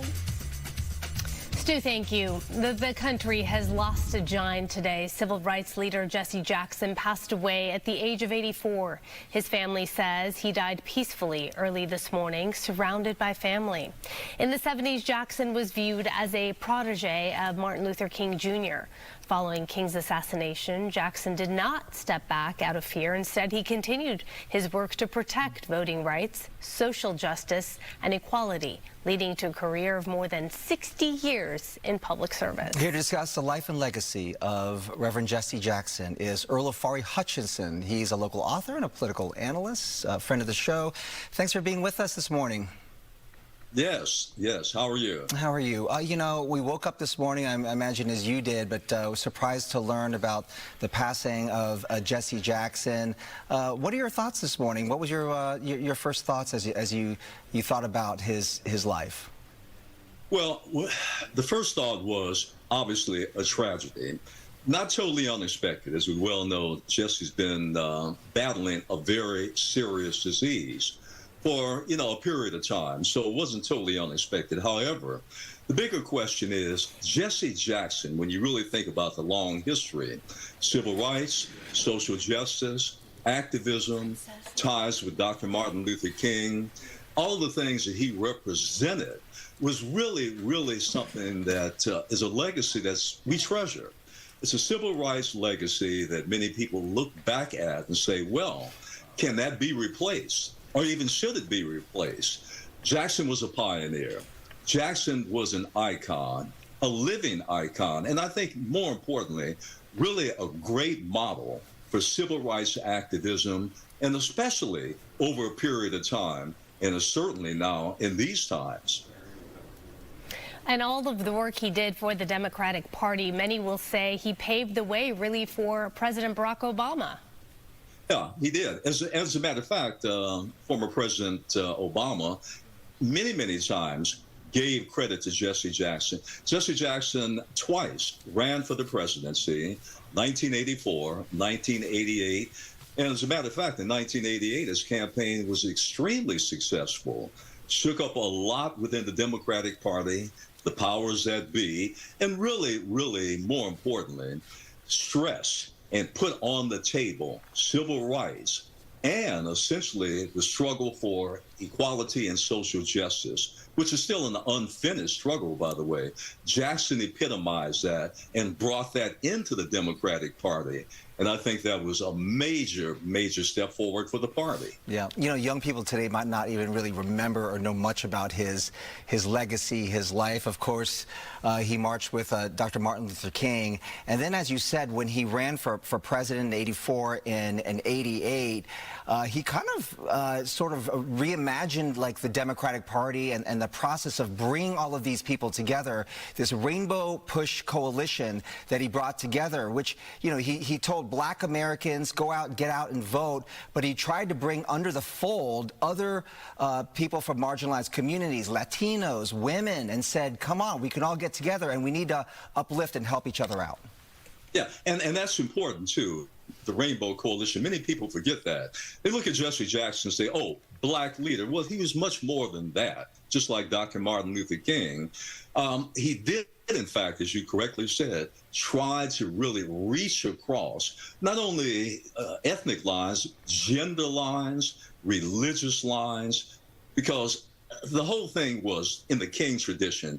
You've got to have unity across a lot of lines. Civil rights is not just, quote unquote, a Black issue. It's much more than that. It's a human rights issue. Jesse Jackson understood that and the need to bring people across all lines together. And I think, quite frankly, he was very successful. How do you think his role as a minister really shaped his activism? Was it just the empathy towards others and understanding the struggle of others? Well, I think it's important for the younger generation that essentially to understand we do have a proud civil rights legacy, struggle. It's not new. Many people tend to think, wait a minute, these things happen today. No, there's a long history of activism going back decades. Jesse Jackson was an intimate part of that. So I think it is important for young people to understand and be taught. Civil rights activism, that legacy, is certainly still something not in the past, a distant past, but something that's still very necessary today. And we have models. The Jacksons, the Dr. Kings, and many others certainly laid a model that can be used not only in the present, but going forward in the future. We know you've written and you've talked a lot about a lot of this, about civil rights and Barack Obama. You've written about him as well. So we encourage people to go check you out, your books and some of your talks there. Author and political analyst, we appreciate you coming with us this morning, Earl Afari Hutchinson. Thank you. Thank you so much for your time. Thank you, sir. Well, hello, good morning. Learned a lot. Good morning. Gosh, it doesn't feel real that he's gone. Good morning to you. How's it going? Lots of traffic this morning. The rain, so a lot of different things. But there's a lot going on today, and I want to tell you guys about it and get into that with entertainment. Sponsored by Yamava Resort and Casino. So you know that we've talked about Stay in LA for a long time. It's the initiative to keep Hollywood home, keep productions right here in our backyard. Well, today, Stay in LA is urging its supporters to attend the city council meeting going on this afternoon to support and, of course, help push forward its Keep Hollywood Home initiative. Stay in LA was founded by production professionals who want to keep production jobs right here in our city and entice production companies to set up shop and, frankly, keep shop here in LA. We've seen the dominoes effect with the pandemic. We've seen it with the strikes. And now people are leaving our city because of better incentives elsewhere. So we want to either match that or do better as a city. So today, the LA City Council will hear 9 motions that could potentially transform film production in our city, affecting, of course, not only actors, but many union members and crews as well, which then leads to local businesses. I spoke with Adreen Nazarian. Adreen's district includes many areas in the valley that have studios. So he has made it a mission as a council member to keep Hollywood home with these 9 motions. The state can do so much. Right. The tax incentives can do so much. Right? They incentivize and bring a certain set of filming back to California. But in order to create the environment of welcoming filming, it's up to us as a city to make sure that we're making it easier, making it more pleasant, making welcoming. it more, exactly, welcoming. Adrine's district includes North Hollywood, Studio City, Sun Valley, Toluca Lake, Valley Glen, Valley Village, and Van Nuys. So if you want to attend the meeting today, stay in LA, keep Hollywood home. It's going on at 2 p.m., room 401, happening at City Hall. Again, LA City Hall today, 2 p.m., room 401. They are urging those to show up and have their voice heard. Now, if these council members hear these 9 motions and they want to push it forward, that is great news for productions. Today really is kind of do or die with that. How hopeful is he that he's hopeful, and I did some research on these 9 motions, and honestly, I'm surprised it took us this long. I mean, the amount of fees that we charge small productions and indie films is discouraging. It's discouraging. Yeah. Why do it? Also, we've got some outdated safety and security It's like a fees lot that of they're red paying. tape The just to get redundant anything fees. done. Yeah, exactly. We're kind of detracting people from wanting to film here. And if we can just maybe update some of these measures and reduce these redundant fees, I think we can get more production booming. Seems like a no-brainer.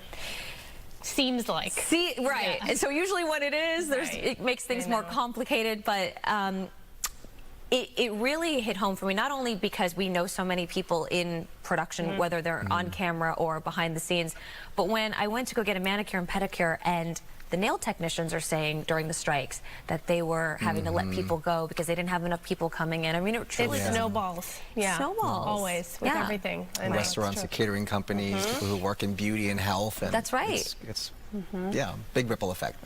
All right, Amanda, thank you. Let's get up to Stu with a look at the morning commute. Hey there. Hey, Bob. Hey, everybody. Good morning. This traffic report brought to us by Jacoby and Myers, injury lawyers. Take a look at that 118 freeway. We're in the Granada Hills area. Whatever happened to the Ford Granada? I've always kind of wondered that. That's for a different time.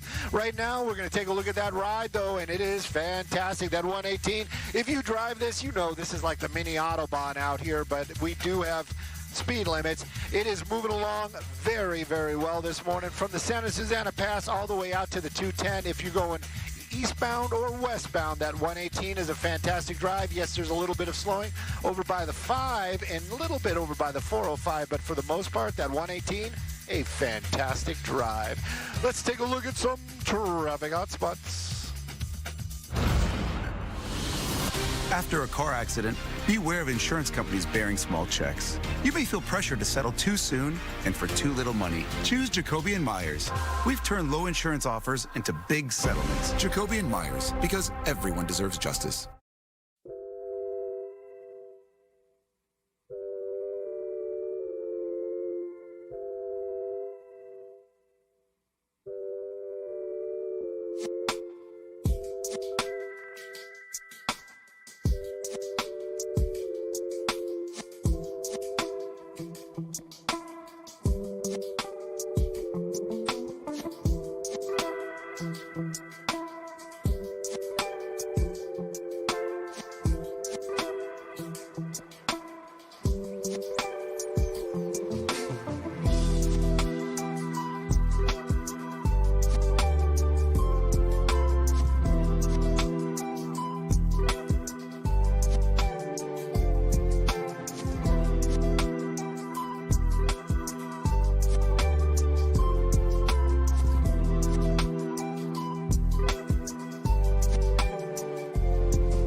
A look at some of our top stories this morning. That's right. Oscar-winning actor Robert Duvall has passed away. Duvall's wife says he died in his home over the weekend, surrounded by loved ones.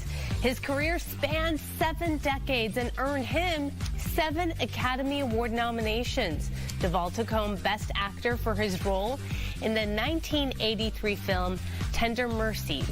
He's also known for his roles in Apocalypse Now, Lonesome Dove, and, of course, The Godfather. Duvall was 95 years old. The LA Unified School Board today will review a proposal that could lead to thousands of layoffs. Under this plan, more than 3,200 employees would get notices. This comes as labor negotiations stall.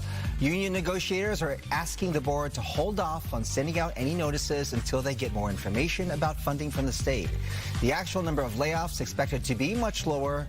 The notifications have to go out according to the state and union rules. The battle over a major Hollywood studio may be in its final act. Netflix has granted Warner Brothers Discovery a 7-day window to reopen talks with Paramount Skydance. Warner Brothers Discovery's board had agreed to sell itself to Netflix for $83 billion. Paramount has been trying to buy the studio for more money. However, the Warner Brothers board is still recommending to shareholders that it take the Netflix offer. March 20th, WBD shareholder meeting has been set up for the next vote on the Netflix deal.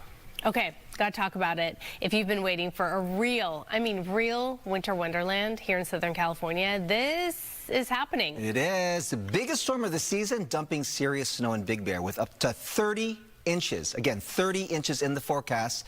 Storms are expected to clear just in time for the weekend, setting up for what could be one of the best ski and snowboard weekends of the season. Let's check in with Justin Kenton from Big Bear Mountain Resort to tell us how it looks up there. You've got some sunshine. You know, we've been feeling for you, Justin, up there, just without this lack of snow and precipitation over the past several weeks. And finally, Mother Nature has produced. Finally is right. Yeah, as you mentioned, it's been a bit of a challenge so far this season, not the natural snowfall we typically see by this point in the year. But as you mentioned last night, it finally came through. We received over a foot, about 15 inches total up here at Big Bear. And so, as you mentioned, right now, nice blue, sunny skies, which is great because it allows our teams to get out there and dig everything out and everybody to mow their driveways and get all the snow out of the way so they can get up here and enjoy the slopes. What does all this snow mean for all the skiers and snowboarders out there? I would think it means they need to get up here because it's been a while since we've had this much snow. So, but with that said, we do want to make sure people are taking every proper precaution, checking road conditions, having proper traction devices in their vehicles. Most importantly, knowing how to use those things before you get on the road, because the last place you want to figure that out is on the side of the roads.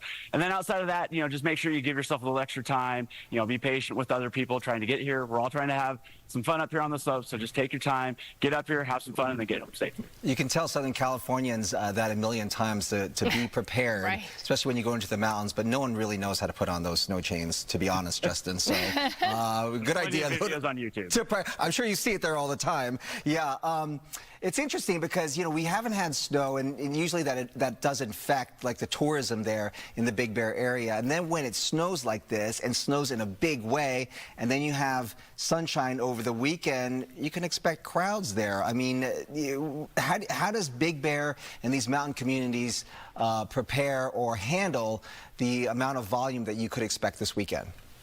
Yeah, to your point, we do expect some higher visitation numbers this weekend, especially if these systems do clear out by the time that the weekend gets here. But to your point, we've been doing this for a while. This is 70 plus years at Snow Summit. We've got over 100 years down at Snow Valley of experience of doing this thing. So the biggest thing, again, is just making sure that people are taking every precaution, planning ahead, checking those road conditions, because Highway 38 to and from Redlands does still have some limited closures going on. So making sure that they're not just driving without knowing what's open and available to them. And then outside of that, just being patient. It's going to take us some time to get things dug out. It's going to take people sometimes to get parked, those sort of things. So if you're coming up and you've got a lesson or you're grabbing some rental gear, maybe add another 15 to 20 minutes to your travel time just to make sure you're safe within that window, and then get up here and enjoy it, because this is going to be by far the best snow conditions we've had all season. It's going to be the weekend to go. Do you think, I mean, we'll ask Maria too, but do you think if we don't make it out this weekend, next weekend we'll also have some snow there?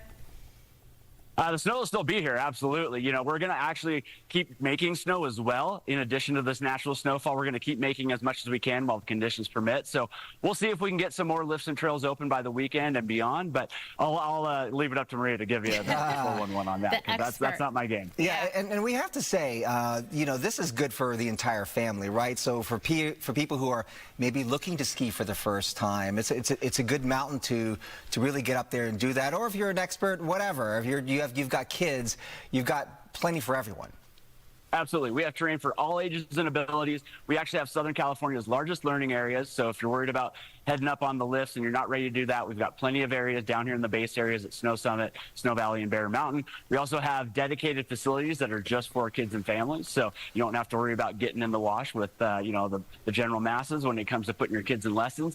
And then to your point about terrain, you know, not only the largest learning areas, but also the most park terrain. We've got the highest elevation, the most rideable ski and snow in Southern California. So if you've never been up here, it's a great time to come check it out. And also, you know, just got to mention, we've got a pretty good app race scene in case you haven't heard about it. So a lot of people, they just want to come take a couple laps, and then you'll find them down here in the base area the rest of the day, just enjoying the atmosphere. Yeah. You had to bring up the après. Okay. Yeah, we're there now. Thank you, Justin. Enjoy. Maybe we'll see you at that après.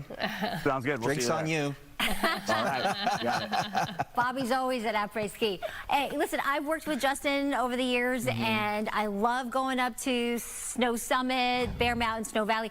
They have the best instructors. I'm telling you, learned so much up there, learning how to ski and snowboard for my son. So these are going to be epic conditions, beautiful conditions. To answer your question, Araxia, for next weekend, not only are they going to have all this snow and all the new snow they'll be making, but I think Mother Nature is going to come in and help out again as we get into the following week after this weekend. So really beautiful for the communities up there in the mountains. Look at that shot. I am so excited. I can't wait to get up there myself. We do have that winter storm warning that's in effect. So just want to caution you about going up too soon, or, you know, when we get that next storm system that's moving in later tonight. So you want to make sure you have your emergency gear. Always have that during the winter months, as well as your chains. And you want to check the latest road conditions, 511. You can dial that. And we do expect that snow level to continue to drop to around 4,000 feet as we get into tomorrow. So that's the good news. Hey, happy Lunar New Year. As you may have heard, it is the year of the fire horse. So it's going to be a really epic year, passionate year coming up. Vitality, all that good stuff. We've got some clouds today to start the festival. And so good news. And we have kind of the spotty shower chances throughout the day today, with greater chances as we get to tonight and tomorrow. So here's our futurecast. You can see some of that spotty light showers moving in, and even some light snow still in the forecast for this afternoon. Now, greater chances as we get to tonight and tomorrow. I think the bulk of Storm 2's system and the rain will be moving in during the overnight hours into tomorrow morning, and then it looks like we'll get another lull for the latter part of your morning commute. A lot of the moisture, it looks like, will be aimed at Orange County and the Inland Empire. And then we'll get some spotty showers again before the next system moves in. Thursday, widespread showers. That'll be the weakest of the systems, so we're not expecting too much in the way of high impacts. But as you know, it'll exacerbate the conditions we've gotten with storms 1 and 2. As far as how much rain, well, maybe 1/10 of an inch throughout the day today, and then a little bit more tonight with greater amounts as we get into tomorrow. So that's what we're expecting with more rain. Here are the alerts again, the winter storm warnings, but we also have high wind warnings and flood watches going into effect for more of the rain we're expecting tonight. Here's our 7-day forecast. 59 along our coast. We've got some beautiful conditions on tap for Friday into the upcoming weekend. 59 for downtown LA, so you'll need that jacket and that hoodie. It is chilly. We'll get down to maybe even 55 on Thursday with that last system moving in. And then if you look ahead to Monday, Tuesday of next week, it looks like there's a chance for another system to move in. So we're not totally done yet. That's the good news. 34 up into the mountains today, maybe in the 20s tomorrow as that colder system moves in, Storm 2. And then Storm 3, of course, by Thursday. 50 in the high desert with some scattered showers today. And then even in Palm Springs, that chance for some light scattered showers with that high of 66 degrees. All right, let's take a look at our TV shout outs. I've been seeing all the pictures. Thank you for sending them. Let's start with a happy birthday to Damien. Damien, your mom loves you so much. Cindy, thank you for sending us this cute photo of your guy. And then happy 15th birthday to Sophia. We love you so much, says your mom, Ison, and your whole family. All you have to do is email us your picture. We'll add you to the list. TV shoutouts at Fox.com. All right, stay with us. We'll be right back after this quick break.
Happy Lunar New Year. You're the fire horse. Thanks for being with us. I'm Bobby Castro. I'm Roxy Garabedian in for Jen. Thanks for being with us. Let's take a look at those stories we're covering for you this morning. The sun is out, and it's a pretty day right now, but round 2 of that winter storm is on the way. We've got some closures to tell you about. Civil rights icon Jesse Jackson has passed away. We'll have reaction this morning and look at the legacy he leaves behind. And a major shakeup could be brewing for the 2028 LA Olympics. What Mayor Karen Bass is saying must now happen. First, let's get to Maria with a check of the forecast. Yeah, we had some good rains yesterday, right? Good rain totals plus the snow. Right now, we're looking at a much quieter satellite radar pictures. However, that being said, we're still picking up some moisture. So spotty showers are still in the forecast. It's not as widespread as yesterday, but we're definitely still looking at some instability as we are sitting behind the backside of that first storm system that is now well to our east. So don't be surprised if you get caught on some of those sprinkles today, but we're definitely looking at a lull in between the first storm and that second one upstream. Temperatures right now ranging from about 43 in Victorville, 48 in Burbank and downtown LA, 50 in Corona, 52 in Santa Ana, 51 in Palm Springs right now to that 28 in Big Bear. We've got temperatures getting up to around 66 in Palm Springs. Again, that slight chance for some passing showers, 50 in the high desert to that 34 in the mountains. Winter storm warnings in effect if you are planning that travel to the mountains today. 59 in downtown LA, that's below the average. 60 for the valleys and the Inland Empire, to 59 as well along our coast with some very high surf. Stay out of the water, though. We always recommend you stay out of the water for at least 72 hours after a good rainstorm. So you want to wait for a bit. Let's head back upstairs to Stu and Sky Fox, get another look at our traffic and the commute on this Lunar New Year. Start of the new year, Stu. Well, you know what? Lunar New Year, exciting. And you know what? We got the break in the weather, Maria. It is, you know, things are coming together. I'm feeling a change in the air, and it's for the better. And let's take a look at that drive on that 405. Maybe not so much. The drive is about the same. That's going to be the 405. You're hitting the brakes right about Sherman Way this morning. There were a bunch of accidents earlier in the morning. If you were with us, you saw them, and it was really bad. This is a much better looking 405 drive. The recovery is done. That's in the southbound. Those tail lights right there coming away from the 118 out to the Sepulveda Pass. Very slow and go through the pass as always. Northbound though, the ride looks fantastic. No crashes. Everything's moving along well. Freeway speeds are better. That ride fantastic. Southbound, you know what? Give yourself a little extra time. Just a little bit. Just a little bit. Not a lot. Sending it back to you all in the studio, and good morning. All right, Stu, thank you. Appreciate that. We do have some breaking news out of Woodland Hills where all of this wet weather has led to this. There you see the cleanup crew down there getting rid of that crashed tree that came crashing down onto a car. It's a lot of work. Thankfully, no one got hurt. The live picture is from 5800 block of El Cannon Avenue. The situation there, basically, obviously blocking the road. Again, fortunately, no one hurt in this. That car damage, though, but it's a lot of work because that's a big tree. As we said, a little bit of a lull right now. We had the big storm yesterday, and now we're waiting for round 2. That's right. Let's go to Gigi, live in Malibu right now, where, yes, the sun is peeking out from the clouds. It's a cold start to the morning, though, Gigi, that's for sure. It was about 38 degrees at 7 a.m. when we went live. Good morning, everyone, from PCH and Topanga Canyon, where, as Roxy said, the sun is shining. Traffic is moving along just fine, except for right here on PCH, which remains closed again. Reopening, TBD, to be determined. They were hoping to get it open today, but with that round 2 of the storm that's going to move in much later today, I don't think that's going to happen. Take a look. Monday's storm triggered mudslides and debris flows along a 3.5-mile stretch of Topanga Canyon between PCH and Grandview Drive, which again remains closed this morning. Crews finding at least 8 debris and mud flow sites blocking the road. And with that storm on the way, no word on when Caltrans will deem Topanga Canyon safe enough to reopen. Meanwhile, the real flooding happened. Take a look further south in Long Beach yesterday, where streets were knee-high in some parts and standing water, especially on Lincoln, Willow, and the 710 freeway. It appears storm drains on the street weren't able to keep up with that intense downpour.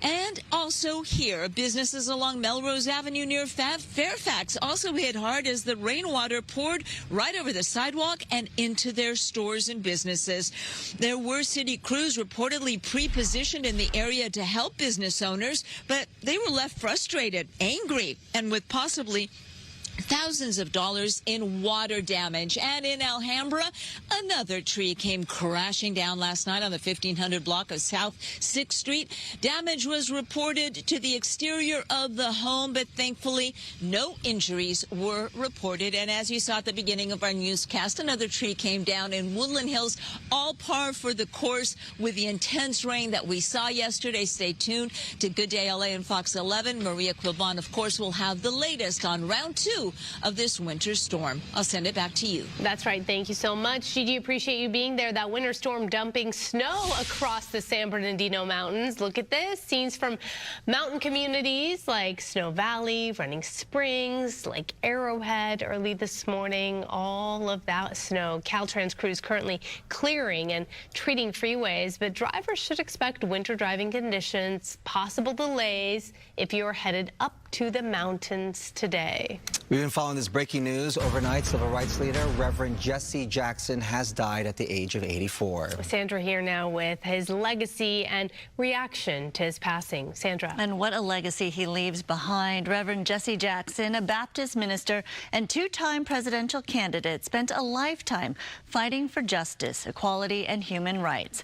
Along with being a prominent figure in the civil rights movement, he was also the founder of the Rainbow Push Coalition. This morning, the Jackson family releasing this statement saying, "Our father was a servant leader, not only to our family, but to the oppressed, the voiceless, and the overlooked around the world. His unwavering belief in justice, equality, and love uplifted millions, and we ask you to honor his memory by continuing the fight for the values he lived by." And from the Reverend Al Sharpton, he says, "My mentor, Reverend Jesse Jackson, has passed. He was a consequential and transformative leader who changed this nation and the world. He kept the dream alive and taught young children from broken homes like me that we don't have broken spirits." And this is one of the last times we saw Jackson made a public appearance. He attended the last Democratic National Convention back in 2024, which was held in Chicago. The convention took a moment, as you see right there, to honor the civil rights icon with a standing ovation. Jackson was a regular fixture at these conventions, speaking several times throughout the years, and his work for justice and equality was all about being inclusive for all. This morning, we spoke with a political analyst who said Jackson should be remembered as much more than just an African-American leader. He was much more than that, just like Dr. Martin Luther King. He did, in fact, as you correctly said, try to really reach across not only ethnic lines, gender lines, religious lines, because the whole thing was, in the King tradition, you've got to have unity across a lot of lines. Civil rights is not just, quote unquote, a black issue. It's much more than that. It's a human rights issue. Jesse Jackson understood that and the need to bring people across all lines together. And I think, quite frankly, he was very successful. Jesse Jackson's death follows a long hospitalization late last year. Jackson had been diagnosed with a neurological disorder called progressive supranuclear palsy. He was also suffering from Parkinson's disease. So, again, we remember this civil rights icon who passed away at the age of 84. Bob and Roxanne. Andrea, no doubt more tributes as we remember him today. Still ahead, we're getting a break from the rain. It's not over just yet. Maria's tracking the next storm heading our way. Also, the search for Savannah Guthrie's mother now enters into its third week. Who police say they have cleared as suspects, and the major DNA development that could break the case wide open as soon as today.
8:12, take a look at some of those top stories we're covering for you this morning. Oscar-winning actor Robert Duvall has passed away. Duvall's wife saying that he passed away in his home over the weekend. He was surrounded by loved ones. His career spanned 7 decades and earned him 7 Academy Award nominations. Duvall was 95 years old. A late-night pursuit stretching from the Inland Empire to LA County. It all started just after 10:30 last night when a pickup truck driver led San Bernardino County deputies and the CHP on a chase after allegedly running a red light and then refusing to pull over. The suspect got on the westbound 10 freeway, eventually making his way to LA County. The driver eventually pulled over on the 101 freeway to step out and surrender. Netflix has granted Warner Brothers Discovery a 7-day window to reopen talks with Paramount Skydance. Warner Brothers Discovery's board had agreed to sell itself to Netflix for $83 billion. Paramount has been trying to buy the studio for more money. However, the Warner Brothers board is still recommending to shareholders that they take the Netflix offer. Mayor Karen Bass urging Casey Wasserman to step down as chair of the LA 28 Olympics. Her statement follows newly released emails from 2003 between him and Epstein associate Ghislaine Maxwell. Wasserman denies any ties to Epstein and recently announced plans to sell his Wasserman Talent Agency. While the LA 28 board backed Wasserman after a review, Mayor Bass told CNN her decision was unfortunate. She insists leadership change is needed. My opinion is that he should step down. That's not the opinion of the board. The behavior of Maxwell, what they were involved in is abhorrent, and it's an issue that I've worked on for a long time. Bass emphasizing her focus is on ensuring LA is fully prepared to host an exceptional Olympics. The Pima County Sheriff is making it clear Nancy Guthrie's family members are not suspects in her disappearance. It comes as investigators look at other piece of evidence they hope could develop new leads. Caroline Elliott has more from Tucson.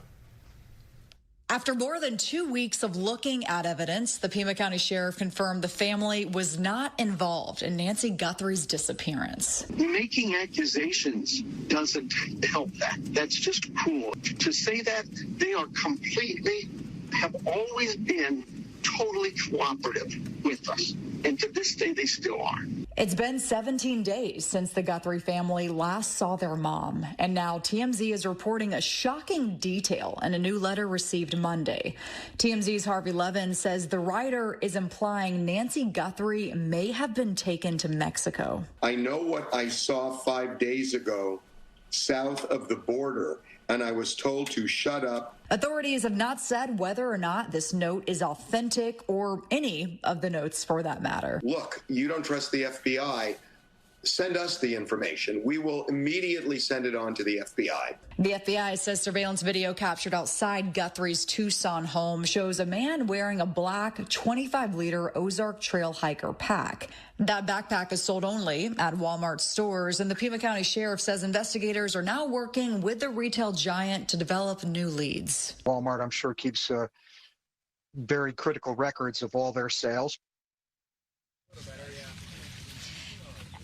And the FBI is also focusing on a glove that was found about 2 miles away from Nancy Guthrie's home. The FBI says that glove had DNA on it from an unidentified man.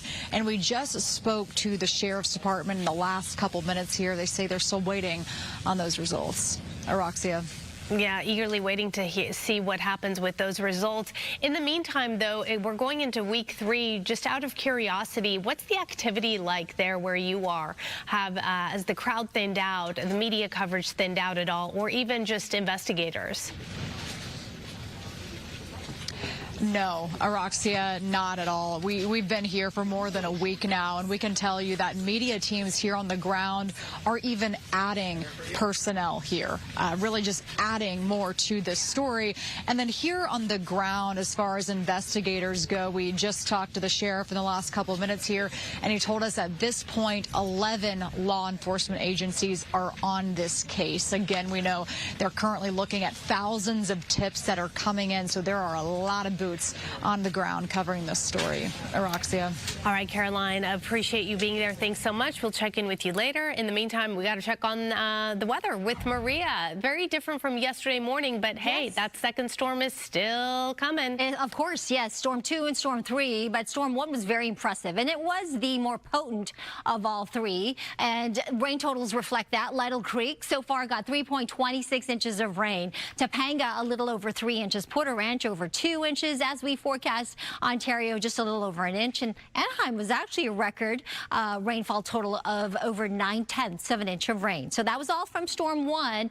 We still have some spotty showers here related to Storm 1. We're on the backside of that system, and there's still a little bit of instability. So there is a chance for some scattered or passing showers. Very light, though, today. But in general, we are in this lull in between Storm 1 and Storm 2. Storm 2 is still upstream. That's going to make its way south over us sometime during the overnight hour into tomorrow morning. We will get the bulk of that rain, and then we will look for another little bit of a lull before Storm 3 moves in sometime Thursday morning for Ventura County and making its way south over the rest of LA, Orange County, Leland, Empire for the remainder of Thursday night, and even into early Friday morning. But we do have some more snow expected above 6,000 feet, another 1, maybe 2 feet expected as we get with the next couple of systems, perhaps even 3 at the very tip tops of the resorts. 4,500 feet, 6 to 12 inches, and that snow level expected to drop to around 3,000 feet with another inch or more there. So that can impact our mountain passes, of course, as that snow level continues to drop tomorrow into Wednesday, rather Thursday. So please, if you are heading up to the high country, bring your emergency gear with you. Bring your chains. That's mandatory during the winter months. And of course, call ahead for those road conditions. Otherwise, the winds will be an issue with that drive, especially up into the higher elevations. High wind warnings in effect for portions of the high desert. Wind advisories elsewhere with some of those wind gusts, much like yesterday. Some of those wind gusts were, I saw, clocking in the mid 70s, so 70-mile-per-hour wind gusts. Flood watches ahead of this next system that's going to be moving in, so same areas could be flooded out again later tonight into tomorrow. I'll show you the rest of the forecast when I come back, but in the meantime, stay there because we'll be right back after this quick break.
A live look at LAX, a big difference from contrast from what we had yesterday. We've got some blue skies there, clouds still on and up high, but there was a ground stop yesterday because of thunderstorms that they had in the area, so it really impacted travel during the holiday travel day, and things are back up and running today, so you might want to call ahead anyway.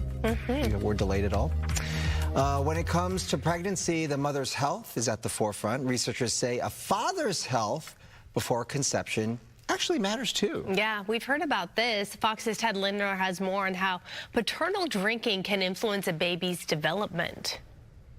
When a woman becomes pregnant, she's given a slew of medical advice. Here's what to eat, drink, and what to avoid. But researchers say little attention is given to the expectant father's health, and that needs to change. Paternal health is not something that we ever think of as being important.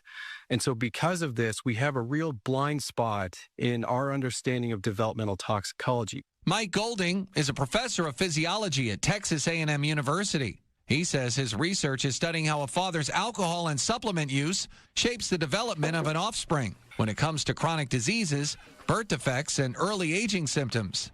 Alcohol has been known for years as a very potent driver of oxidative stress. According to the Centers for Disease Control and Prevention, men are more likely to binge drink than women.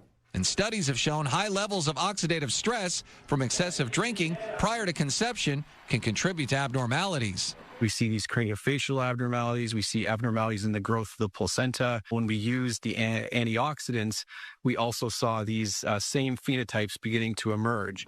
While some oxidative stress, such as exercise, can be good, Golding says the key is to find balance for those looking to conceive. The take-home message from our research is really this, is that, too much of anything is not good. You really have to be kind of in the middle for optimum fertility and to optimize the chances for a healthy pregnancy and healthy offspring. Ted Lindner, Fox News.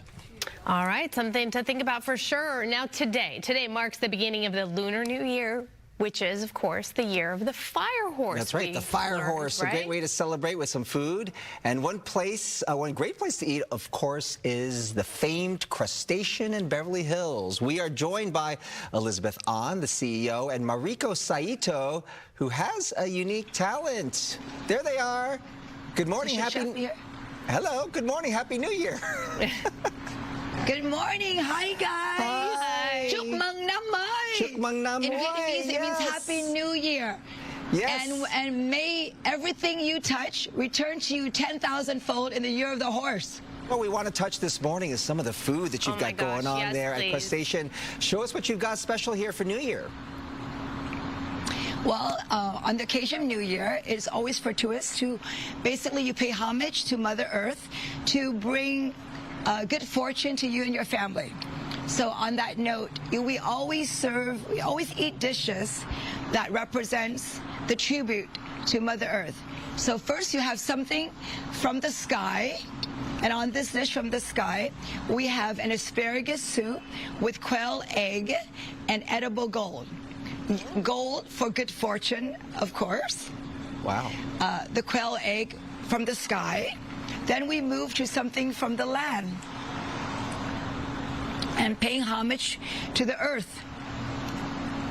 Wow. And on that note, we have our Wagyu beef roll with edible gold again, always adding more good fortune along the way with asparagus and torch Wagyu and hoisin, and then and a Wagyu tartare. Then we enjoy something from the sea. And this year we have abalone with portobello mushroom, something from the sea. And of course, you have to have good fortune. So we have our money bag dumpling. And on New Year, it's all about the first day of New Year, which is today. So how lucky we are to be with our KTL, our Good Day LA family. Okay, so yeah. And so on with a money bag, it brings you good fortune, good luck, good wealth. And of course, because of that, you have to have edible gold. And basically, on the first day, we eat together we pray together, we have fun together, we laugh together, and we make food together. So in our family, we would be in the kitchen, we'll be cooking, and we'll be making the dumplings. Ooh. So, and last but not least, I am going to be serving you a lisi, because when we meet our family, first thing in the mornings, we wish them good luck. Like I wish you, may everything you touch return to 10,000 fold, and I hand you a lisi envelope. And our lisi envelope is either red or gold. Ooh. Wow. Okay, well, we're going to talk to you coming up a little bit later as well. Wow, it's beautiful quite a show. things happening there at the Crustacean in Beverly Hills. Of course, the iconic fame spot there, celebrating the new year, the Lunar New Year. The garlic noodles, oh. It's so good. So good. I don't know that. I've never had edible gold before. Have you had edible gold? Yeah. You have? Yeah. I mean, it doesn't really taste like anything. It just, you feel fancy eating it.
I was walking through the hallway on this Lunar New Year and just like walk. I'm like, what is that smell? It smells so great. Din Tai Fung. Din Tai Fung is here. Yeah. Din Tai Fung is here. I'm excited. DTF. That's the website, DTF.com. DTF.com. Please say .com. Yeah. DTF.com. Down to Fung. What? It's so good. Stop. Yeah, baby. We're down to Fung. We're down to Fung today. This is an envelope, and this is Bob every day. Push it. Pushing. Can I just tell you, I know this is crazy, but the green beans there are so good. I know it's all about the dumplings, but trust me, You like the green beans. Long? it's seasoned with It's the something new magical. year. I'm That's why just they're ignoring long. you. It's like long No. life. Okay. Long life. Maria, please tell me what the weather's like. Let's Save talk about how me. wonderful the weather is going to be. You're so naughty. All right, let's go. Let's go here. You're just you are, Bobby. You're extra. Okay, here are the headlines. Let's talk about this. You guys carry on. I'll walk over the green screen. But we do have more storms ahead. Scattered showers and mountain snow again today, actually. Not so much right now with the snow, but a little bit later. And there are some scattered showers or passing showers in the forecast for today. But really, it's the next storm that we're watching. Colder storm. Number 2 arriving later tonight into Wednesday, and then another lull before Storm 3 arrives sometime Thursday morning, and then a drier weekend ahead. So whatever you have planned this weekend, it looks pretty good before the next system moves in. Yes, I'm watching another one for the following week. Yesterday, we did reach a high of 56 degrees, and we got so much rain. Downtown LA got almost 2 inches of rain, so very impressive rain totals. I know some of you may have gotten caught with those downpours outside yesterday. It was crazy. We are expecting a couple more storms, maybe not quite as potent as that one. However, that being said, we're still going to look at quite a bit of widespread rain, and there's still some of those flood watches in effect, as well as winter storm warnings. We have our total now, 16.77 inches. We've already surpassed the entire season's average of 14.25. So our surplus is growing to almost 8 inches, and we are expecting more rain to add to the bucket. 59 should be the high today for downtown LA. That's below the average of 68. That sun will set at 5:39. It should be a beautiful one with the clouds mixing in with some moisture. 59 the high, as I said, downtown. 57 in Burbank, 60 in Woodland Hills, to that 66, one of the warmer spots, if you can call it that, in Palm Springs. All right, I'll show you the 7-day forecast in just a couple minutes, but first, let's check in on traffic. Samada's back in the studio with a look at that. Hey, Samada. Good morning, Maria. Good morning, everyone. Yes, as to your point, some roads are still pretty slick out there, especially PCH through Malibu, picking up some of the light showers. You want to make sure you leave home a little early to get to your destination safely due to these sporadic showers. We have this crash eastbound side of the 105 right through the 405. 3 vehicles collided here. It's off to the right shoulder, but it's just enough to delay you a little bit through the LAX area if that's where you're heading. Real-time traffic shows us 42 minutes. Not too bad, but a little bit of a struggle, especially when you're comparing it to your ride westbound 60 from 57 inbound from Diamond Bar. And a live Caltrans camera look. Yes, the clouds slowly starting to break apart a little bit. This is the 101 northbound, southbound side at Pilgrimage Bridge through the Hollywood Hills, looking pretty good and a little damp. Back to you two. Samada, thank you. Thanks, Okay, so you don't have to travel all the way to New Orleans to take part in the festivities today. Coco McAvoy is live at the Quarter Creole Cuisine, an awesome place in Claremont. It's family owned, and this is just about as authentic as you can get, Coco. Yes, hey there. We are celebrating Mardi Gras here at the Quarter Creole in Claremont, where the good times roll and the food is delicious. I am here with Norman now, yes, I am, the executive chef and co-owner. Okay, you are cooking something delicious. It smells so good. I am. This is one of our most popular dishes. This is the quarter catfish. So it's a beautiful, lovely, super moist piece of catfish with a giant jumbo Gulf of Mexico shrimp with a lemon that's charred here, so it adds a little sweetness to the lemon, which is hard to believe. Yeah. And then we add this wonderful brown butter crab sauce. It's made with this lump crab meat, super big, as big as you could find. So I'm going to put a little wine in this guy, and I need you to back off. I want you to keep that beautiful hair. You don't have to tell me twice. Right. That's what we're talking about. This is hard to do at home. You know, if you can do this on your barbecue outside. You know, you get the little burner that you never use. You can do it on that. But you need to do this in a commercial setting. Oh, but wow. This adds imparts a flavor to it. You burn off some of the alcohol, and it adds a beautiful white wine flavor, which complements the lemon. The lemon complements the fish. It all goes together. It's just a beautiful, beautiful thing. I'm going to add just a tiny bit of butter to this guy. That looks like delicious butter. Yeah, a little bit of butter. Hope you guys can see this. You can't smell it, but you got to come taste it. come check us out in Claremont and taste this guy. So I'm going to plate this thing up. Okay, and look how amazing this looks. I'm telling you, Norman is the real deal. You can see by his food how delicious this looks. And really the thing I love about this is it's so family-oriented too. Generations of recipes, right? Absolutely, yeah. This is a celebration of my mom. That's Mama down here, and there's Mama behind you over there. But Mom was this amazing cook. And everybody in the neighborhood in New Orleans, where she grew up, thought that she was the best cook in the neighborhood. And that's saying a lot. We're talking about New Orleans cooks here. So here's our brown butter crab sauce. All righty. Look at that lump crab meat. It's huge. Oh, my gosh. As big as you can get. That looks delicious. Fantastic, fantastic. Buttery brown. So we take the butter and we brown it. So when you brown the butter, it just imparts this nutty, almost like a candied flavor to it. It's just amazing.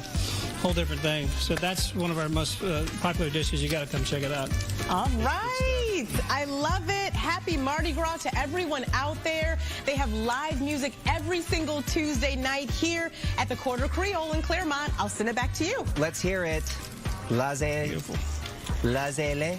Okay, I gotta come in, Paul. Something Paul's roulette. the best one at this. Okay. You need Paul to help you? Laissez.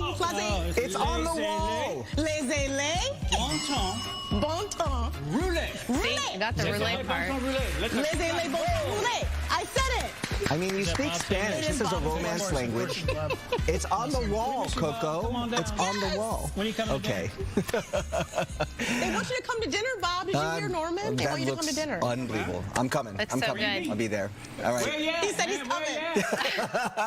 Thank you, gentlemen.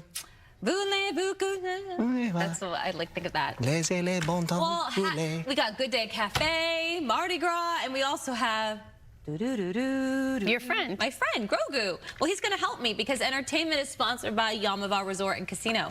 This is the way. A new trailer has dropped for The Mandalorian and Grogu. I'm looking for a hut. Close for the night. Thank you. Gangsters. Are you scared? You should be. Do we run? Or do we fight? I like this kid. I can bring you in warm. I can bring you in cold. Ooh. The first big screen Star Wars adventure since 2019's The Rise of Skywalker. I'm talking about The Mandalorian and Grogu. We've got Pedro as Mando, the child, Sigourney Weaver in this, and Jeremy Allen White, the bear. He's in this as well. The Mandalorian and Grogu hitting theaters May 23rd. It's always such a big deal when the Mandalorian takes his helmet off. Oh. And when you get to see Pedro's face. Because you know, I hate to ruin the magic for you. Oh, no. It's not always Pedro underneath that helmet. There are two other Mandos. No, you did ruin it. I'm so sorry. It's like telling you about... How often does he unveil? He's sleeping right now. It's rare. So the fact that we see it in the trailer, it's a pretty big deal. Is he just not available the other days? He's pretty busy. Before you do stuff like that, you need to say, spoiler alert. I mean... It doesn't make a difference in the series. It's like when I was a kid and they told me, some kid told me that Leia was Luke's sister. And I was like, what? Wow, Bob. Wow. Spoiler alert. Now that's the spoiler alert. Okay. Okay. For all you born decades before later. 1976. Right. Yeah, that's true. You know, everyone picks it up at different times. Well, he's sleeping right now. He was awake earlier. But new this morning, Shia LaBeouf was arrested in the early wee hours this morning following an alleged physical altercation during Mardi Gras in New Orleans. This, according to Variety.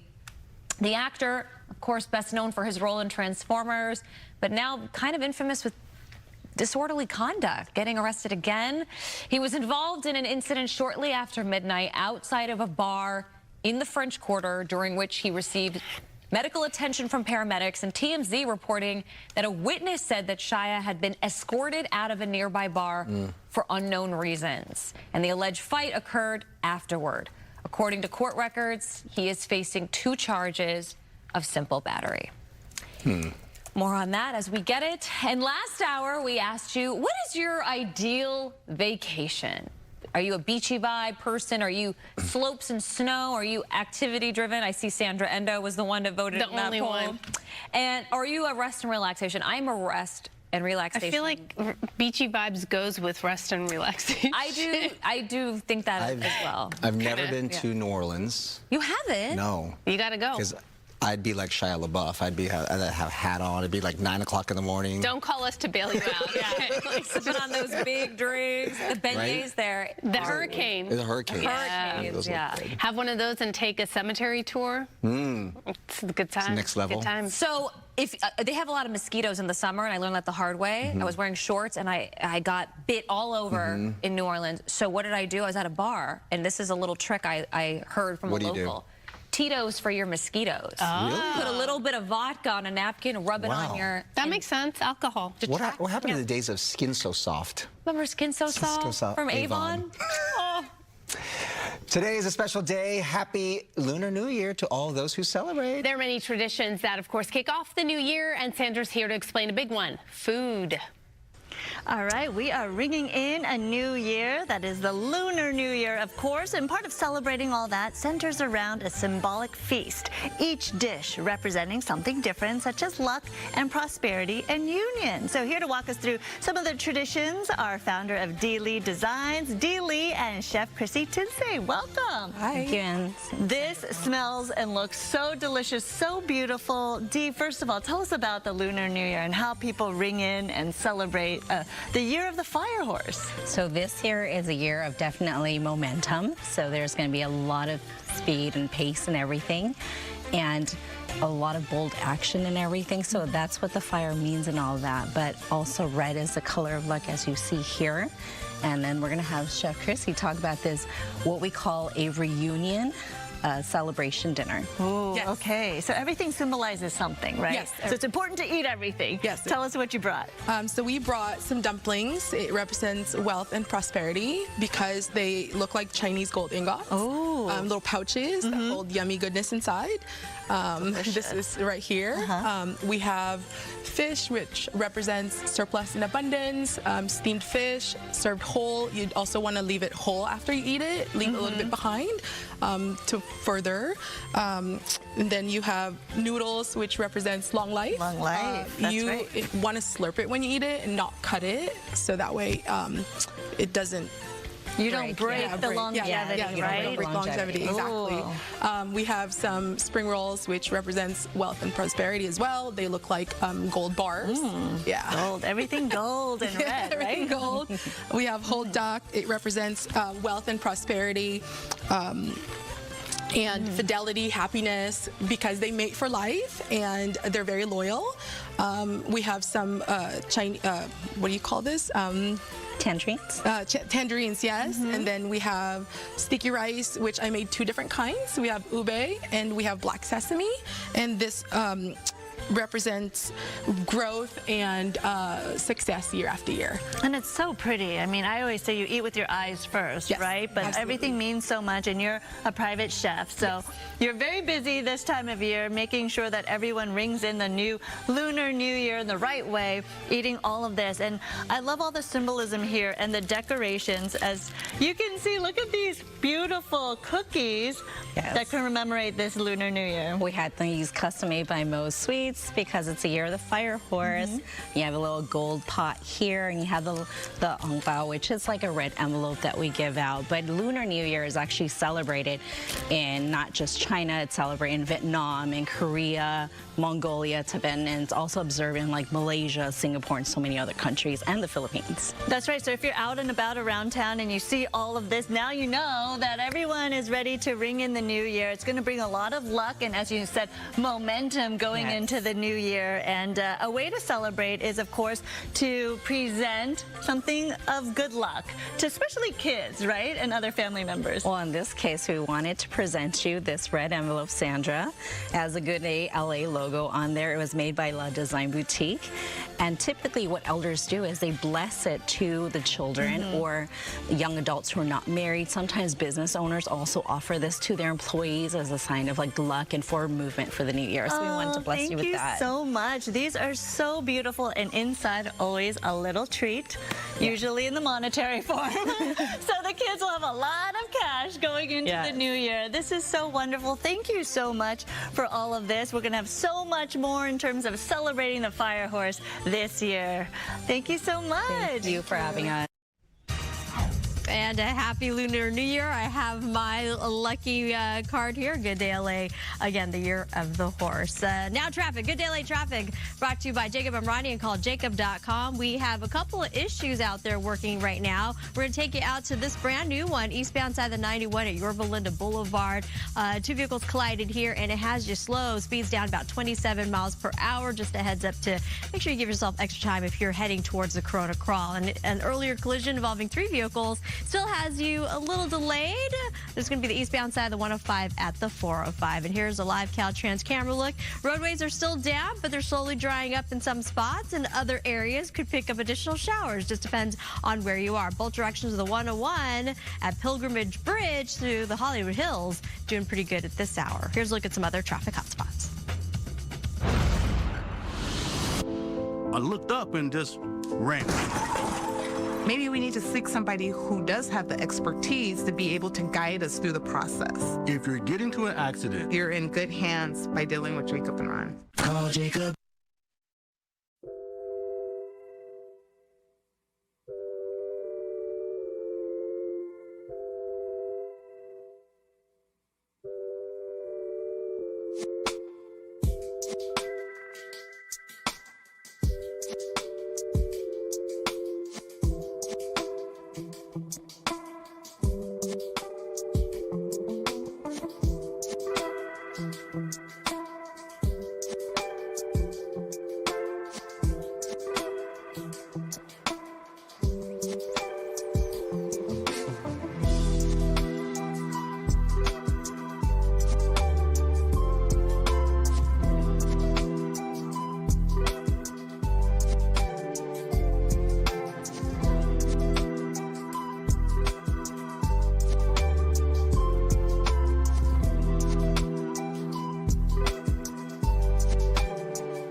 Welcome back to Good Day LA. I'm Amanda Salas. If you've never seen this legendary tenor live, you're going to get your chance this fall. Andrea Bocelli invites you on a journey of timeless beauty. Celebrate the 30th anniversary of Romanza, the World Tour. Andrea Bocelli is bringing that amazing voice to the Hollywood Bowl September 15th and 16th. Tickets are on sale at andreabocelli.com. And how would you like to get hooked up for FREE free? Well, Good Day LA wants to hook you up with 4 tickets to see Bocelli at the Bowl on September 15th. Enter for a chance to win on our website at foxla.com/contest or scan that QR code right there on the screen. Wow, good luck to our viewers. Andrea Bocelli at the Hollywood Bowl, amazing. Well, now let's send it on over to Maria for a check on your forecast. And thank you, Amanda. This weather is sponsored by the law offices of Larry H. Parker. And as we take a look outside, we do have kind of a mix of a lot of cloud cover, but there's also a little bit of sunshine trying to break through. So kind of a mixed bag this morning, but there's still a chance for some light scattered showers throughout the day today. So don't be fooled, okay? We still have some instability behind this storm that just rolled through. This is storm number 1. Storm 2 is behind it. This is going to move in, very cold storm, sometime later tonight into tomorrow to bring us another round of rain. And then we get Storm 3 coming in sometime Thursday morning and through the better part of Thursday with a much drier and beautiful weekend ahead, really, with temperatures staying on the cooler side. We have a slew of weather alerts in place, including the winter storm warnings for the mountains. We've got a flood watch still for the rain we're expecting as we get into tonight into tomorrow, and then those strong gusty winds. So we have high wind warnings and wind advisories as well. Here's a quick look at our 7-day forecast on today, Lunar New Year day. Along the coast, 59 degrees with that chance for rain through Thursday and maybe some lingering moisture early Friday morning, but generally drying trend going into the rest of the weekend. 59 today for downtown LA. Valleys, Inland Empire, 60 degrees with a chance for some light spotty showers. Greater chances as we head into tonight and tomorrow, and also on Thursday. We had quite a bit of snow up into the mountains, so we do have that back in the forecast later this afternoon. 34 degrees in Big Bear, more snow, and that snow level dropping to around 3,000 feet by tomorrow. High desert, 50 degrees, light shower chances, and then greater chances as we get into late tomorrow to Thursday. The low desert, 66 in Palm Springs today. Lots of sunshine as we head into Friday and this upcoming weekend. Back to you.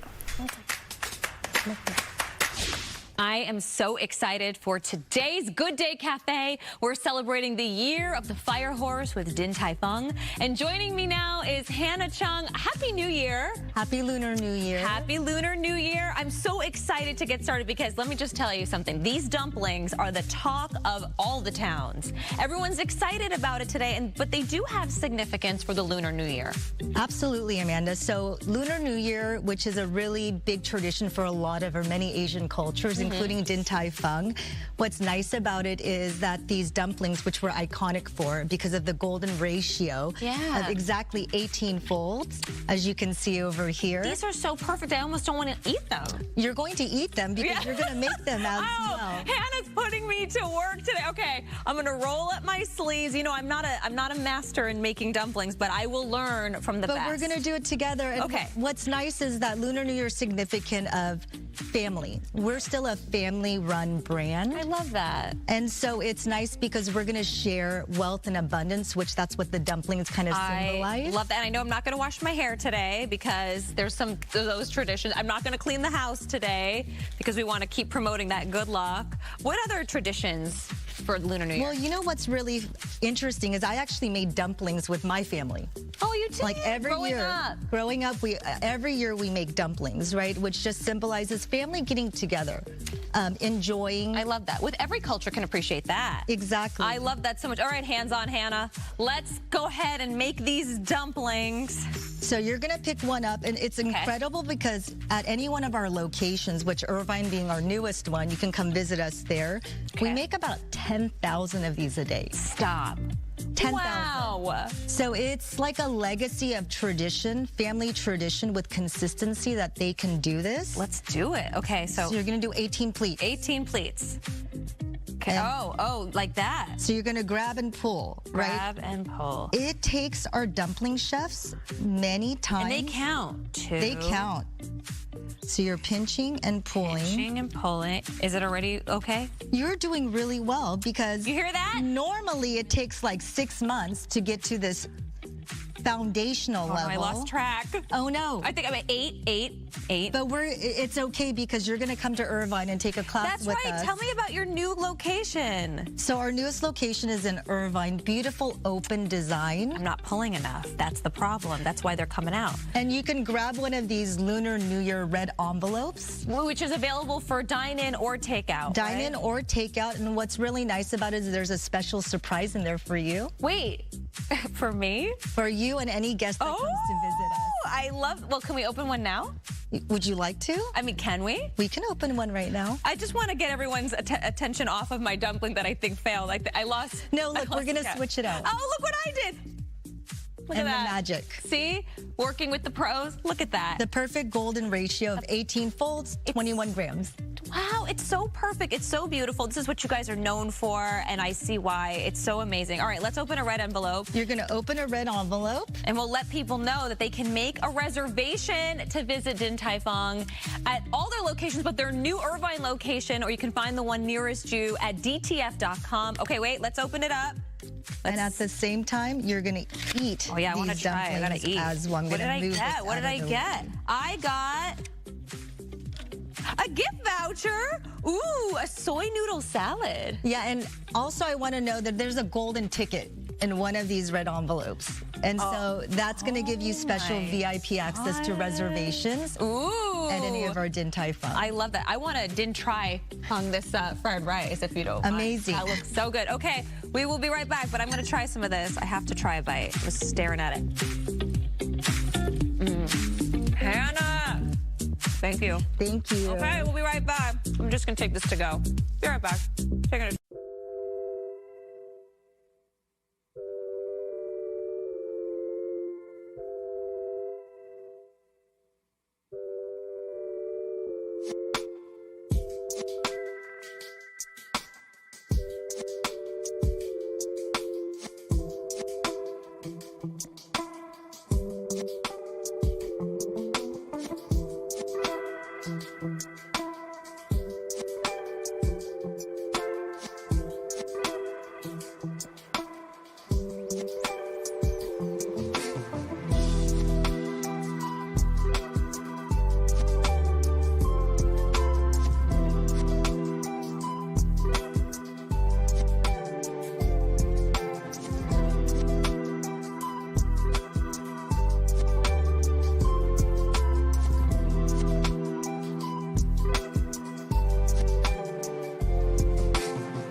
welcome to 9 o'clock. It is Tuesday. I'm Roxy Carpadian. I'm Sandra Endo. Thanks for joining us.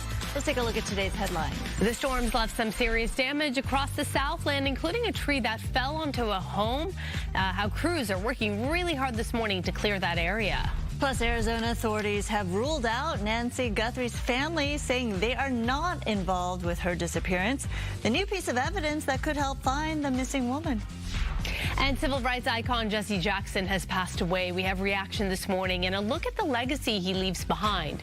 First, though, let's check on that weather. And we did have quite a bit of wet weather, stormy conditions yesterday. Today, a little different, just in time for the Lunar New Year and the start to the festival. And we do have the year of the fire horse, and we do have some sunshine. So the clouds are kind of parting in some areas, so we're seeing bits of that sun and the rays mixed with a slight chance for some passing showers. We're still picking up some moisture on the radar, as you can see here, moving across parts of the coastal areas of Orange County, also the South Bay. And then we've got a little bit of moisture here moving across the Malibu, Santa Monica area along PCH. So we're going to see those chances for pop-up showers here and there throughout the day today, with greater chances, and storm number 2 moving in later tonight into tomorrow. 45 degrees in Pasadena currently, so it is chilly. 50 in Ontario, San Bernardino. It's 30 degrees in Big Bear. High temperatures today will get to around 34 in Big Bear, 50 in the high desert, to that 66 in Palm Springs. That chance for showers and winter storm warnings in effect. I'll go over the weather alerts in just a bit. In the meantime, 59 for downtown LA. That's well below average. 60 for the valleys in the IE. Similar conditions along our coast. I'll show you the rest of the forecasts in just a few moments. Back to you. All right, Maria, thank you. Yes, that first storm hitting us really hard, right? The rain all at once coming down wasn't a good sign here in Southern California. It left behind a lot of damage, and Gigi Graciette is live in Malibu with the very latest on that. Gigi. And just an hour ago, the sun was peeking out from the clouds, but now we're starting to see a very slow and light sprinkle here in Malibu. We're on Topanga Canyon and PCH, and Topanga Canyon, of course, as expected, does remain closed, and this is why. Take a look. Monday's storm triggering mudslides and debris flows along the 3.5-mile stretch of Topanga Canyon between PCH and Grandview Drive, which again this morning remains closed after crews found at least 8 debris and mud flow sites blocking the road. And with round 2 of the 3-part storm on the way, no word on when Caltrans will deem Topanga Canyon safe enough to reopen. Meanwhile, we saw some rail flooding over in Long Beach yesterday, further south, where streets were knee-high in standing water, especially on Lincoln, Willow, and the 710 freeway, where it appears storm drains simply weren't able to keep up with the intense downpour. But at least one resident of the LBC had a little fun with all the extra water. Take a look. Hayden De Leon doing a bit of street surfing yesterday, bringing a smile to so many during the gray weather. And kids, no, do not try this at home. There was no smiling, though, along Melrose Avenue near Fairfax, where rainwater poured right over sidewalks and straight into storefronts. The area hit hard, and while city crews had reportedly been pre-positioned nearby to help, business owners were left frustrated, staring at what could be thousands of dollars in water damage. And in Alhambra, last night, a large tree came crashing down on the 1500 block of South 6th Street. It damaged the exterior of a home, but thankfully, no one was injured. Back here live, reopening TBD, to be determined. We're talking again about Topanga Canyon. If you're familiar with this area, you know that usually during heavy storms, it is shut down, especially since the Palisades fire happened. It is closed. Doubtful it will reopen today as we prepare for round 2 of this winter storm. Reporting live, I'm Gigi Graciette. Back to you. All right, changing as we've been watching you throughout the morning. Thank you, Gigi. And let's show you this. The storm caused a scary moment overnight. This happened in Woodland Hills. Look at that. That tree just came crashing down right on top of that car there. This is a live look. This is from the 5800 block of El Canyon Avenue. And there you see crews are out there. It's such a big tree. They have to cut it, chop it up apart in order to remove it from the roadway. Obviously, that roadway is blocked. traffic is not moving in that direction. But really the biggest news out of this, the good news out of this, is the fact that no one got hurt. But really that ground so saturated all over Southern California. We got so much rain all at once. And with these older, mature trees, this can happen. And that's what makes it so scary and unpredictable. Yeah, such a big tree toppling over there, causing a lot of damage. And as Maria has been telling us, this wet weather is not over yet. Yesterday was only storm number 1. We do have storm number 2 and 3, more systems heading our way this week. Storm number 2 is expected to roll in tonight and stay through Wednesday morning. Storm number 3 will hit sometime Thursday morning. You should also be prepared to deal with on and off again showers for the next several days. As far as this weekend, we'll see some early morning showers on Friday, but overall, we finally dry out this weekend. LA Mayor Karen Bass about to hold a news conference to discuss the city's murder rate. Rachel Aragon joins us live from City Hall. Hi there, Rachel. Hey, good morning. Yeah, in just about 20 minutes or so, we are expecting to hear from Mayor Karen Bass this morning. She'll be joined by community safety leaders as well. The topic of discussion for this morning is diving deeper into some crime stats, specifically the city telling us earlier, in fact, they say in 2025, homicides have dipped 19% citywide. They say it's dipped even lower in other parts of the city. Of course, we'll bring that to you live at 9:30 when that press conference begins. Pretty live this morning. I'm Rachel Aragon. Send it back to you guys in the studio. All right, we'll be looking forward to checking back in with you soon. Thank you so much, Rachel. In the meantime, we are staying on top of the developing story that has really consumed so many of us. The search for Nancy Guthrie enters its 17th day. The sheriff's office is now ruling out any involvement of the Guthrie family members. The Pima County Sheriff's Department says all siblings and spouses have been ruled out, calling them cooperative, gracious, and victims in this case. The department also urged the media to report with compassion, saying speculation about the family is not only wrong, but cruel. Investigators turning their focus on a glove found a few miles from Nancy's Tucson home. They say it contains DNA that appears to match the glove worn by a masked individual outside of her home the night she disappeared. The DNA could be entered into CODIS soon, possibly sometime later today, which would determine if it matches anyone in the national database. The Pima County Sheriff saying that the only article of clothing that is identified on the suspect is this backpack right here, which is sold exclusively at Walmart. Detectives are now working with management for more leads. Meantime, President Trump says the person responsible for this could face the death penalty. During a phone call with the New York Post, the president said the abductors need to release Nancy unharmed, warning if she is found dead, they'll face, quote, the most severe federal consequences. When pressed if he meant the death penalty, he said that's true. A new round of high-stakes nuclear talks between the U.S. and Iran has just wrapped up in Geneva, Switzerland. Iran's foreign minister met with Special Envoy Steve Witkoff, claiming that the country does not want to manufacture or acquire nuclear weapons. He says Tehran and Washington have reached an understanding and will develop draft texts for a potential deal. Iran pushing for sanctions relief, while the U.S. wants to limit the country's uranium enrichment. Despite the progress made during today's talks, it's unclear where Tehran's nuclear program stands. President Trump says using America's own military force remains an option if negotiations fall through. No date has been set for a third round of U.S. negotiations. New this morning, civil rights leader Reverend Jesse Jackson has died at the age of 84. Love to motivate you and obligate you to serve the human family. Young America, dream!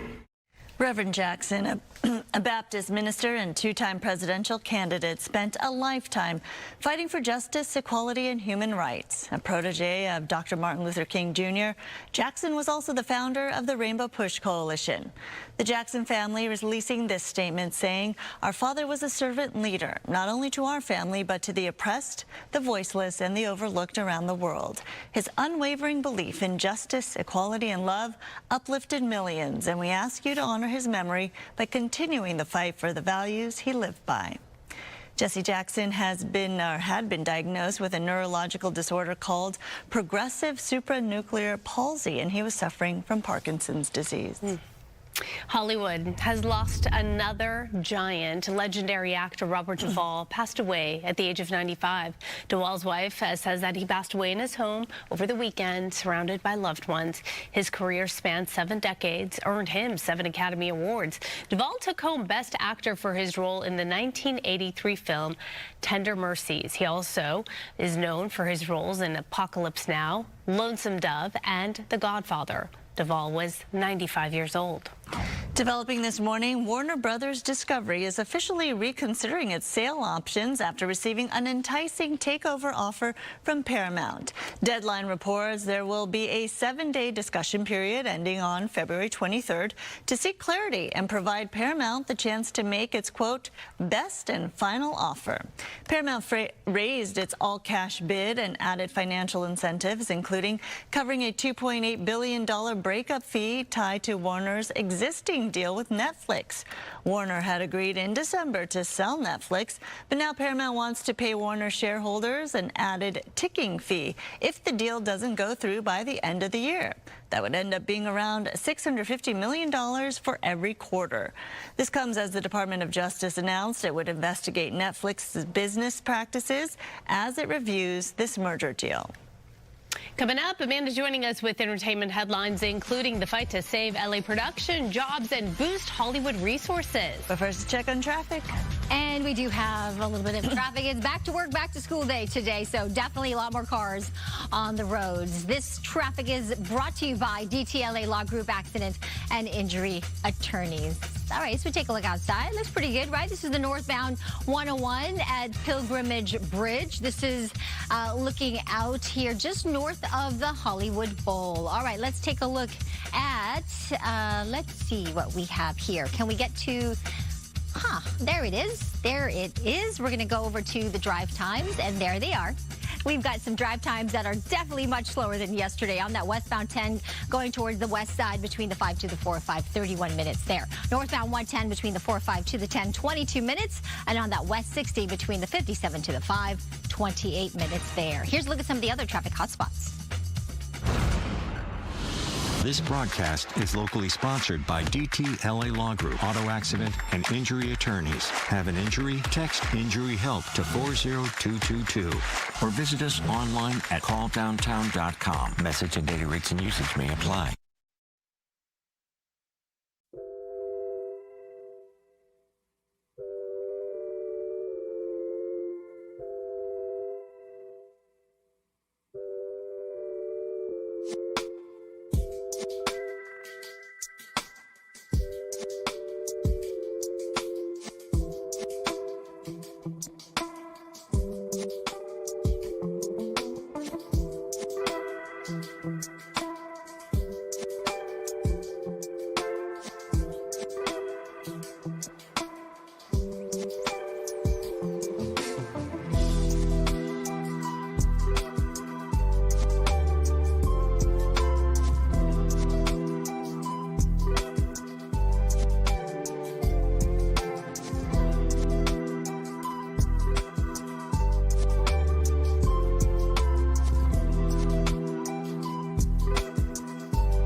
Hi, ladies. Now, raise your hand if you know somebody that works in the industry. We all do, right? And we better if we work here. Well, that's true, right? Outside of this building as well. We're going to get into why the industry needs your voice today. But first, entertainment is sponsored by Yamava Resort and Casino. Council member Adrien Nazarian has been working to keep Hollywood home for a year now, and he's put together 9 motions to streamline the permitting process to revitalize our industry, our city, and our hope. Lights, camera, and more action when it comes to production in our city. That is the plan for the future. And the man behind a plan is council member Adrien Nazarian. In between calls and meetings, I met up with him at his office to shine a spotlight on how, who, and what we can do to keep Hollywood bright. For so many, Hollywood is home. It's our livelihood. It's what our families, generations pass down from one another. Many people work in this industry, and it needs our help right now. It certainly does. What we make is make-believe. But the impacts are very real. It's very real, exactly. Los Angeles became the 2nd largest city of the United States in a short period of time, and is one of the more successful areas and regional hubs that's given growth to many other industry sectors and serves as the allurement of having people from all over the world want to come here. We need to keep production here, and I know that you have a plan on how we can keep Hollywood home, and we need it now more than ever. We do. The slow bleed has been going on for the past 4 decades. We lost a lot of our tentpole productions, our major blockbuster movie productions here some time ago. If you could have things your way, where do you see our city, our industry in the next 5 years? It's going to be critical for us to get a lot of our episodic filming back here in Los Angeles. Yes. Episodic filming is the one that allows continued 3, 4, even up to 10, 15 years in certain cases, seasons of filming, which keeps families and the workers on the production grounded. So stay in LA, keep Hollywood home. They are having a very crucial meeting today at 2 p.m., room 401, happening at City Hall. They are urging those in the industry or those who want to come out and show up for support to have their voice heard. Adrien also has 5 more motions that he's adding and already has introduced them to council. So it's currently in the 2nd phase. More to come on that. I really quickly, because we're going to have the extended version at 11, but I want to kind of talk about what these 9 motions entail. So basically, it's about, we've got some redundant fees in there. So he wants to try to eliminate the redundant fees to keep the costs down for a lot of low budget productions. There's also a motion in there to have a tour that is a film lovers tour that goes around to different sites like prop houses and studios around the city to show tourists that it's very important having film production here. And see, we're more than just these Hollywood Homes tour, like this is where production is made tour. There's also a updated security measures motion, which saying that some of the security measures are a little outdated. So we're trying to update and upgrade those. Again, it's mostly to keep the costs down for a lot of low budget films so that, you know, we get more of those. And he really wants to invest in episodic production, because the one thing about episodic is hopefully they get 2 seasons, 3 seasons, sometimes 6 or more seasons. It's longevity, and it's great for families that have the, you know, the parents that work in the industry, because it keeps them here at home. Makes sense. Makes sense. So if you can show up today at 2 p.m. at City Hall, room 401, they could use your support. And let's get your support in the poll question today, because we asked you, what is your ideal vacation? And 46% of you say beachy vibe. I would like a combo. I'd like the beachy vibe with the rest and relaxation. I want all of it. We know that you're the only one that voted in activity. We know that was you. Her and her whole family. That's right. Thank you, Amanda. Thank you. All right, a lot more coming up, but first, don't forget about today's hookup. Yep, let's tell you about today's hookup. Andrea Bocelli performing at the Hollywood Bowl September 15th and 16th this fall. Tickets on sale at AndreaBocelli.com. But today, Good Day LA wants to hook you up 4 tickets to see him at the Hollywood Bowl on September 15th. Enter for a chance to win. Go to our website at BucksLA.com/contest or link through the QR code on the screen. Good luck.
And welcome back to you. I'm meteorologist Maria Quaban. Good Day LA weather is sponsored by Pechanga Resort Casino. And we do have some spotty showers out there right now, so just keep that in mind. But we are in this lull in between Storm 1 and Storm 2, which is still upstream. That first storm system is now to our east, but we're on the backside of that, and there's still a little bit of instability. And that's why there's still some passing showers and a chance for some scattered pop-up showers in the forecast. Storm 2 is going to move in sometime late tonight into early tomorrow morning. So it's going to be moderate to heavy at times again in terms of the rain and also some mountain snow. Not quite as potent as the last one, but it is going to bring even more cold air. So there is still that chance for some thunderstorms as that storm moves off. Then we'll get another lull for the better part of Wednesday into Thursday, and then that next system moves in, I would say, by around Thursday morning for portions of Ventura County, and then that cold front will make its way down for more rain throughout the day on Thursday. Then the weekend looks pretty good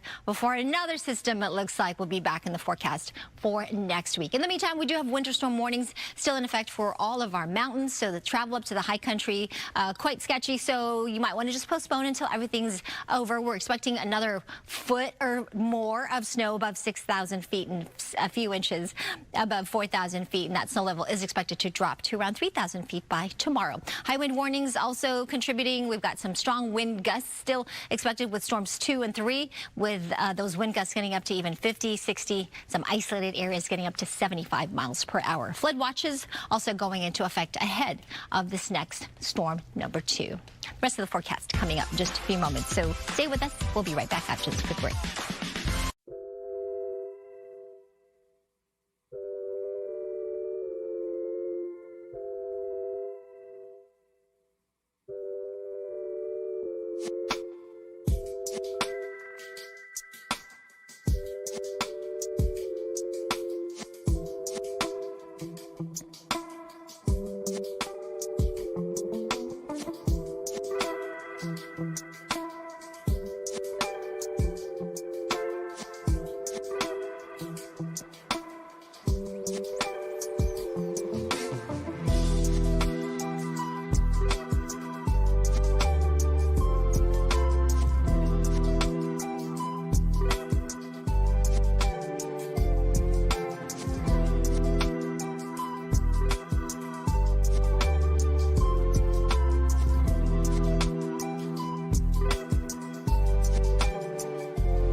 Good morning. Welcome to 9:30 on this Tuesday. I'm Roxy Carpadian. And I'm Sandra Endo. Let's take a look at today's headlines. Waking up to wet conditions this morning, but it's not over yet. Another round of storms heading our way. What you need to know. Mayor Karen Bass makes her thoughts public on the LA 28 Olympics chairman, how she's calling for Casey Wasserman to step down. And celebrating Lunar New Year today, we'll show you some tasty ways to ring in the holiday. But first, a check on weather. And you know, the weather's improved actually for the first day of the festival, and happy Lunar New Year to all. Storm 1 brought us some impressive rain yesterday, even some leftover sprinkles still out there today. But Lighter Creek, wow, over 3 inches of rain. Topanga, similar conditions. Porter Ranch, over 2 inches. Ontario, over an inch. And in Anaheim, almost an inch, but that 9/10 of an inch of rain was a record for the date. Storm 1 is off to our east, but you can see we are behind that, so still some leftover instability, and that's why we have that chance for some scattered showers. You can see how it's getting picked up by the radar here. But this is the next storm, Storm 3. It's packing a lot of cold air, and that's going to bring us more opportunities for rain and potentially some flooding and some heavier downpours, which could trigger some mud and debris flow. So please don't put your guard down. We still have some weather impacts expected for the next several days. We had a high of 56 degrees yesterday, and that impressive 1.91 inches of rain for downtown LA. So that really did add to our bucket, which, by the way, our surplus has improved again to 7.65 inches above normal. In fact, the season to date is already over the yearly average, which is around 14.25. So far, we've gotten 16.77 inches. 59 is the high we're expecting for downtown, 57 in Burbank, 61 in Santa Ana, to that 34 in Big Bear. Back to you. All right, Maria, thank you. A powerful winter storm hit Southern California yesterday, as she's been mentioning, and now we're waiting for the second wave. Yep, let's go to Gigi right now. She's live in Malibu. Oh, the umbrella's gone for the moment. Hi, Gigi. So far, we've seen the sun peek out. We saw some sprinkles, and now it's just gray skies over Malibu and road closures. Topanga Canyon does remain closed this morning between PCH and Grandview. You are looking live at the closure, but take a look, and I'll show you the reason it's closed, because yesterday's storm, as expected, triggered several mudslides and debris flows along a 3.5-mile stretch of Topanga Canyon, again between PCH and Grandview Drive. And that is why it's closed today as we wait for round 2 of the 3-part winter storm. Meanwhile, we saw some real flooding happening further south in Long Beach, where streets were knee-high in standing water. We're talking about Lincoln, Willow, and even the 710 freeway, where it appears storm drains weren't able to keep up with the intense downpour. But at least one resident of the LBC had a little fun with all the extra water in the street.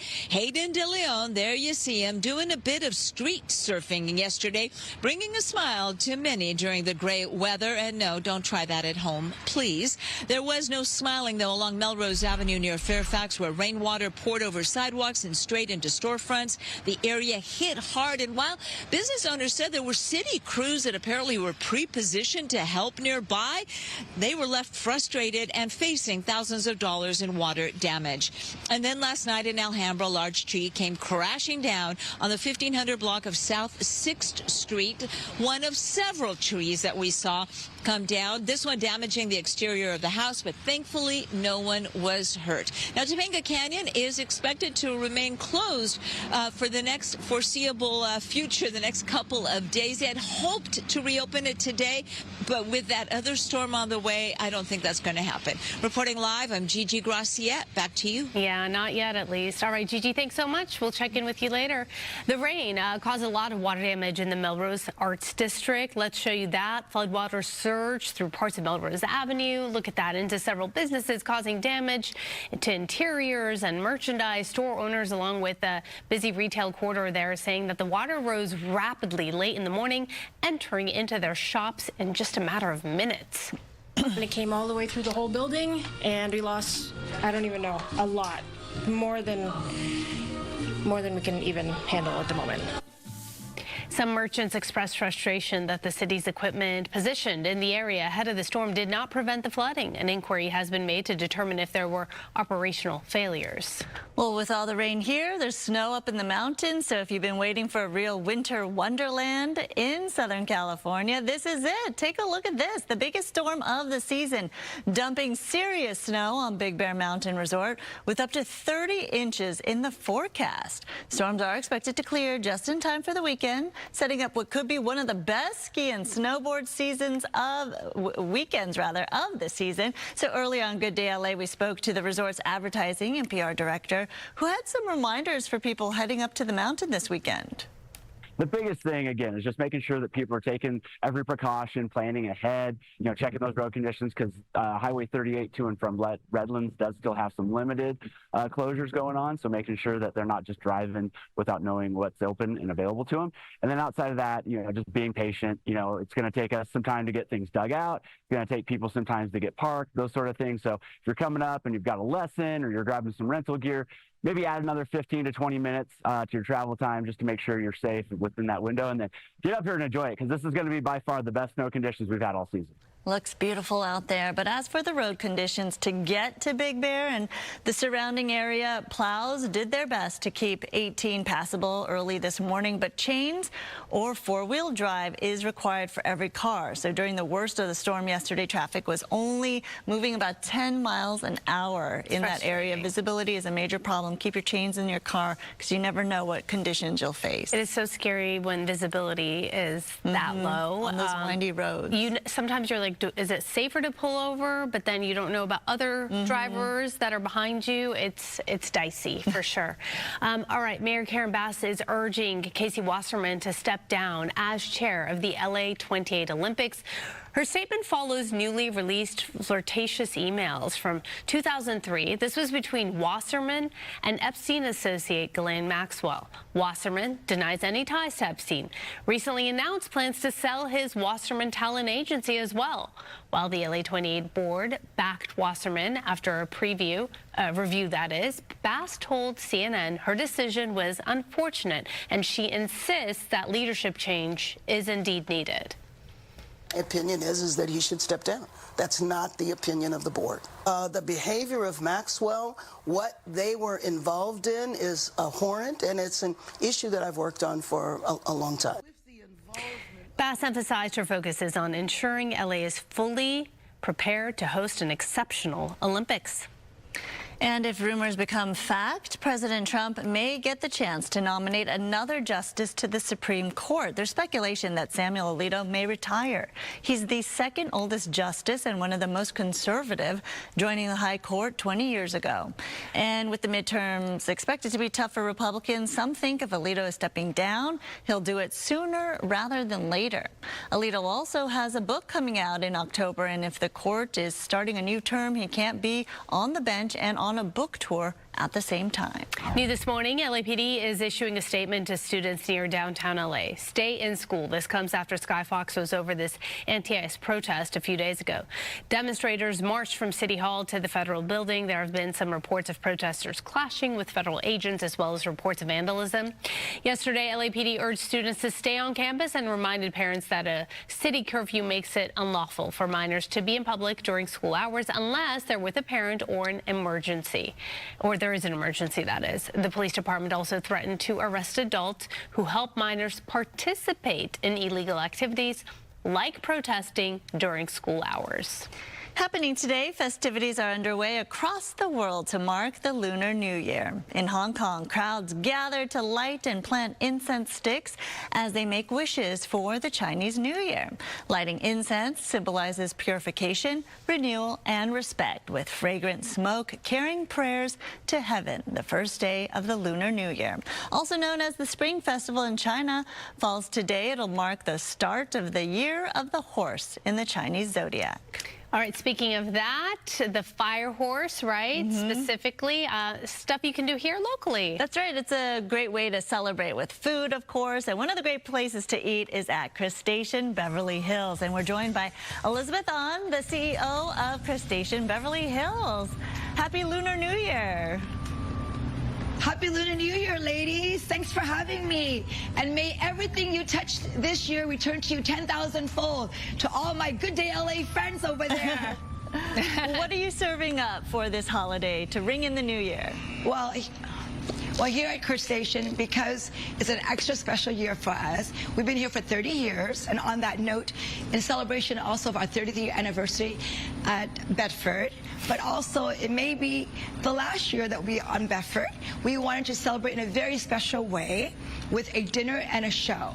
But first of all, we have to eat all the good dishes to bring you good luck. And here we have 8 lucky dishes that we'll be serving throughout the week. You can have it as a beautiful prefix, you can have it as an a la carte. And the dishes in front of me, I'm showcasing 5 of the 8. So each dish represents a particular significant meaning to bring you good luck, long life, happiness, togetherness, and all the good things that we want out of life. So the first dish is the lucky red rice. Why red? Because red represents good luck. Hence, when I wake up, the first thing I do is I put on my red. Actually, I want to be extra careful, so I wear my red the night before. But on that note, you gotta have the lucky red rice, and we're serving it this week with lucky red rice, which is a sweet rice, with corobuto pork, braised and flambé at your table. Then the next dish that we want to have is to represent something from the sky, something that represents abundance, something that represents, you know, a lot. So that means it brings you a lot of everything you want in your life, and it represents extra. So you have the caviar, you have our quail from the sky, represents a harvest, abundance. And moving to that, here we have our tangerine in our tapioca chair. So it's tapioca chair, which is a coconut chair, with all the different exotic food. The exotic food means each one represents different family and unity of the family. Serve in a tangerine. Tangerine is good luck, okay? And it represents harmony. So it's our harmony tapioca chair. And last, and then we have our garlic noodle. As you know, here at Crustacean, we're famous for our garlic noodles, but on this particular Lunar New Year, we're doing our garlic noodles in an uni emulsion. Uni is yellow, uni is gold, uni is good fortune, and noodles represents a long life and good health, live forever. And don't we want to live forever? Mm-hmm. And then last but not least, in the year of the horse, in honor of the year of the horse, we have our matcha cake, and with our flying horse. So we'll soar to the sky together with our flying horse matcha dessert. And of course, last but not least, each of our guests will be presented a lychee when you walk into Crustacean. What does the lychee is? The lychee is either always red or it's always gold to bring you good fortune. And we always have a little wish for you in there, for you and your family, for happiness, good luck, prosperity, and family unity on the year of the horse. But more importantly, at this particular dinner party on Thursday the 19th, we'll be doing our dinner and a show with our amazing Mari Sato. She'll be doing aerial, she'll be doing contortion, and there'll be electric pop violinists and much, much more. So come join us on Thursday for the party, or just throughout the week and have our beautiful a la carte good luck menu. Sounds good. Happy New Year. Happy New Year. Thank you so much. All the best wishes to you and your loved ones as well. That's right. Happy Lunar New Year. Thank you. Bye. Thank you. We want to see you. You will. All right. Well, we have to move on to this breaking news this morning. We are mourning the loss of civil rights legend Jesse Jackson, who has passed away at the age of 84. His family says he died peacefully early this morning, surrounded by family. In the 70s, Jackson was viewed as a protege of Martin Luther King Jr. Following King's assassination, Jackson didn't step back out of fear. Instead, he continued his work to protect voting rights, social justice, and equality, leading to a career of more than 60 years in public service. And here to discuss the life and legacy of the late Jesse Jackson is civil rights attorney Ben Crump. Thank you so much for being with us this morning. First off, your thoughts, of course, on his passing and the legacy he leaves behind. Well, it's with such a heavy heart that we acknowledge the transition of Reverend Jesse Louis Jackson. not only did he inspire America to keep hope alive, but Jesse Jackson himself was the embodiment of hope for America. Yeah, he did so much to further the civil rights movement. We see a picture of you right there with him on many of these cases to give voice to the voiceless. He formed the Rainbow Push Coalition and talked about not only racial equality, social equality, but economic equality. And as he was the protege for Martin Luther King Jr., he also passed the torch for so many others in the movement as well. We're talking about the Reverend Al Sharpton, and some would say even Barack Obama, paving a path for other leaders to emerge. Absolutely. It's undeniable to think that we would have a President Barack Obama without Jesse Jackson, his 1984 run for president, and that speech in 1984 that electrified the country at the Democratic National Convention is still one of the best speeches ever in the history of America. Jesse Jackson, for so many in our lifetime, represented the standard bearer for civil rights, especially with the things that we're encountering today in America, you know, the rollbacks on all the progress that we have made from the modern civil rights era with Dr. Martin Luther King and Congressman John Lewis on to Reverend Sharpton and others.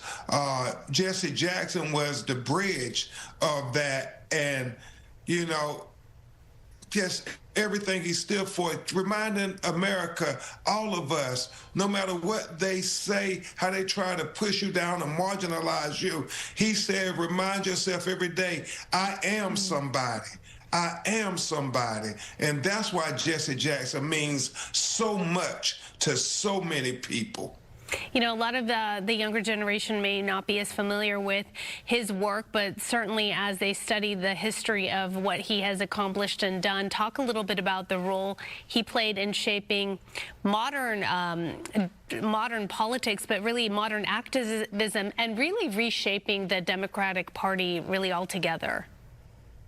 Yeah, you know, Reverend Jackson, on many of the cases that became the #1 news stories in America, whether it was Trayvon Martin all the way to Michael Brown and Ferguson to George Floyd's killing in Minneapolis, Reverend Jackson was always right there with me and my legal team advising us.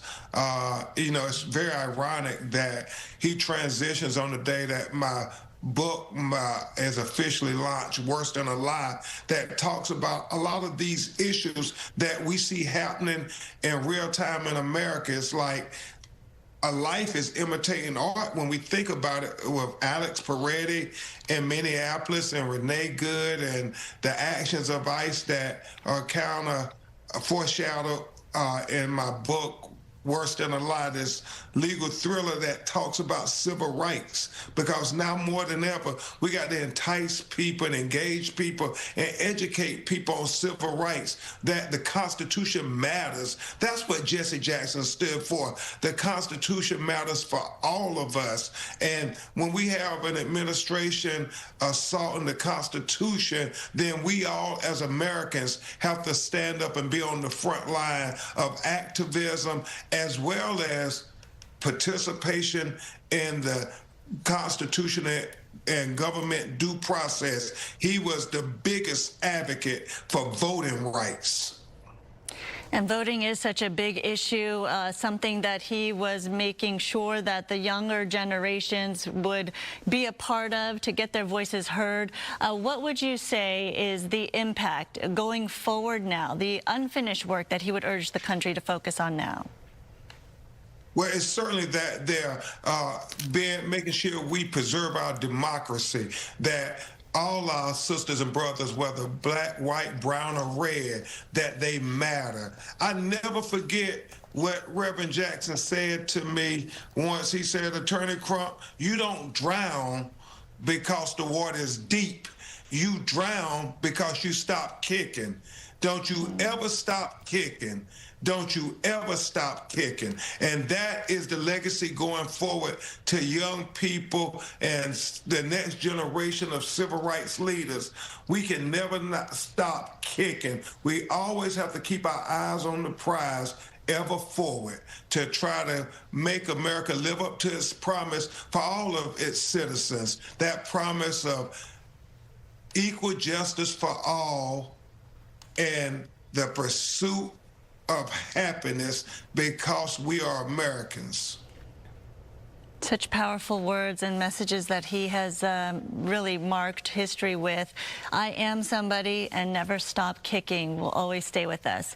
Thank you so much, Ben Crump, for your time and for your reflection this morning. Thank you. Thank you. All right, we'll take a break. We'll be right back.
And welcome back to you. I'm meteorologist Maria Quaban. I've been watching the computer models, and so far they're on track for storms 2 and 3. This is what's happening outside right now, right? So we're picking up some of the cloud cover, the gray skies, not necessarily rain here, with the radars picking up some of this green stuff. It's when it gets a little darker is when we get the lighter to moderate showers. This is going to be later tonight. This is all related to storm 2, and we are going to get some heavy downpours at times, more widespread during the overnight hours and into early tomorrow morning. And then we'll get another little lull for a portion of Wednesday with just some scattered showers and some snow showers up into the mountains. The next system moves in Thursday morning into Ventura County and LA County, light mostly, and then getting more moderate to heavy at times. This will be the weakest of the 3 systems, so we are expecting not as much in the way of those high impacts for the 3rd system. But the second one will definitely bring us the potential for some flooding. So we do have that flood watch in effect. We have winter storm warnings for travel up to into the mountains with gusty winds and blowing snow, so hazardous driving conditions certainly. So you might want to just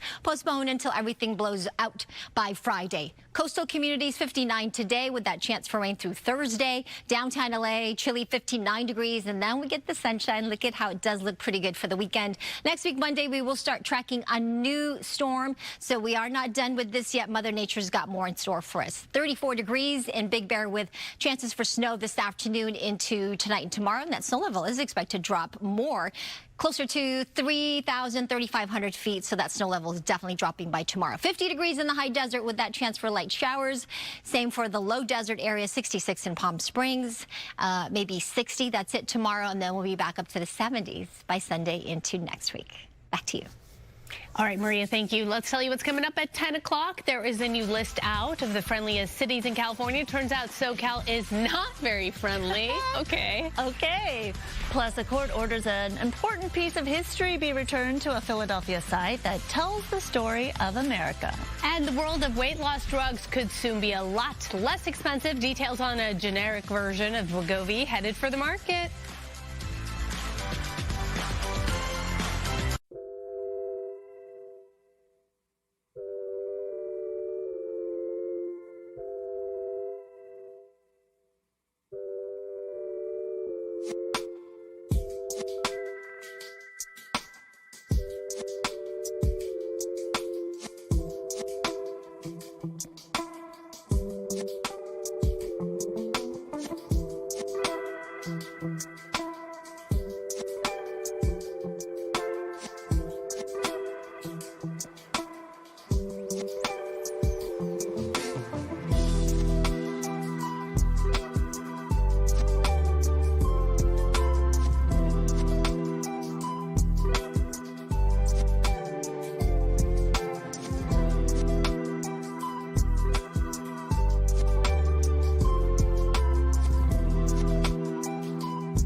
Welcome to 10 a.m. Here's some of the stories we're covering for you this morning. This morning, we are remembering the civil rights icon, Reverend Jesse Jackson, who died this morning at the age of 84. We'll talk about his life and his legacy. And we're waiting for round 2 of this winter storm. Meanwhile, there's some closures we're going to tell you about. And we do have Lunar New Year starting today, the festivities and that festival, and we do have the clouds. Gigi mentioned Storm 2. We're awaiting that arrival. Not so much this morning. We are still having a chance for some scattered showers with greater widespread rain later tonight. I'll have all the details in my forecast. And we're live this morning at LA City Hall, where Mayor Karen Bass right now joined by others for a press conference discussing reduction in homicides. We have that story coming up. And before we get to that, we are remembering civil rights icon Reverend Jesse Jackson. At the age of 84, he passed away peacefully this morning. He was surrounded by family. Martin Tobin has a look back at his life and legacy. Put your hands together for our leader, the Reverend Jesse Louis Jackson. Civil rights leader, politician, and community activist Jesse Louis Jackson was born October 8, 1941 in Greenville, South Carolina. He met Jacqueline Lavinia Brown. They got married in 1962 and together had 5 children. At that time, in the early 60s, the country was in the throes of the civil rights movement. Will they be able to sit down together at the table of brotherhood? I have a dream. Jackson says he was so inspired by Dr. Martin Luther King, he went to work for him and was with King when he was assassinated in 1968. I actually succeeded Dr. King after King's assassination in 1968 as the premier leader of the civil rights movement. I never stopped serving. In 1971, Jackson founded a group called People United to Save Humanity, or Operation Push. Jackson ran for the presidency in 1983, but lost the Democratic nomination to Walter Mondale. In a second try in '88, Jackson landed second place in the Democratic primaries, falling short to then Massachusetts Governor Michael Dukakis. He played a significant role in the transition, to some extent, of the civil rights movement from protest to politics. Around this time, the civil rights leader formed a group he named the Rainbow Coalition because it was made up of people from all races and ethnic backgrounds. That is the unfinished business that I'm about, fighting for equal opportunity for all Americans and peace in the world. But Jackson's reputation took a major hit in early 2001. A tabloid broke the news that the Reverend fathered a child out of wedlock with one of his aides, Karen Stanford. Some supporters were outraged, but several civil rights leaders spoke out in support of Jackson. And Reverend Jackson will get up, brush himself off, and keep on marching. And we'll be marching right there with him. Congratulations. Over the years, Jackson was recognized over and over again for his work on equal rights and efforts to help the less fortunate. He collected over 35 honorary degrees. Reverend Jesse Jackson is just so special, not just to us, not just to our country, but to our world. Supporters say in the last several decades, Jesse Jackson did more than anyone to move this country's civil rights agenda forward. We now have the first African-American president. It would not have been possible if it were not for Reverend Jesse Louis Jackson. I've sought to be a long-distance runner. I would like to be measured by my box score, not by the home run or the strikeout, but being a long-distance servant. And Jackson's followers promised the movement will continue.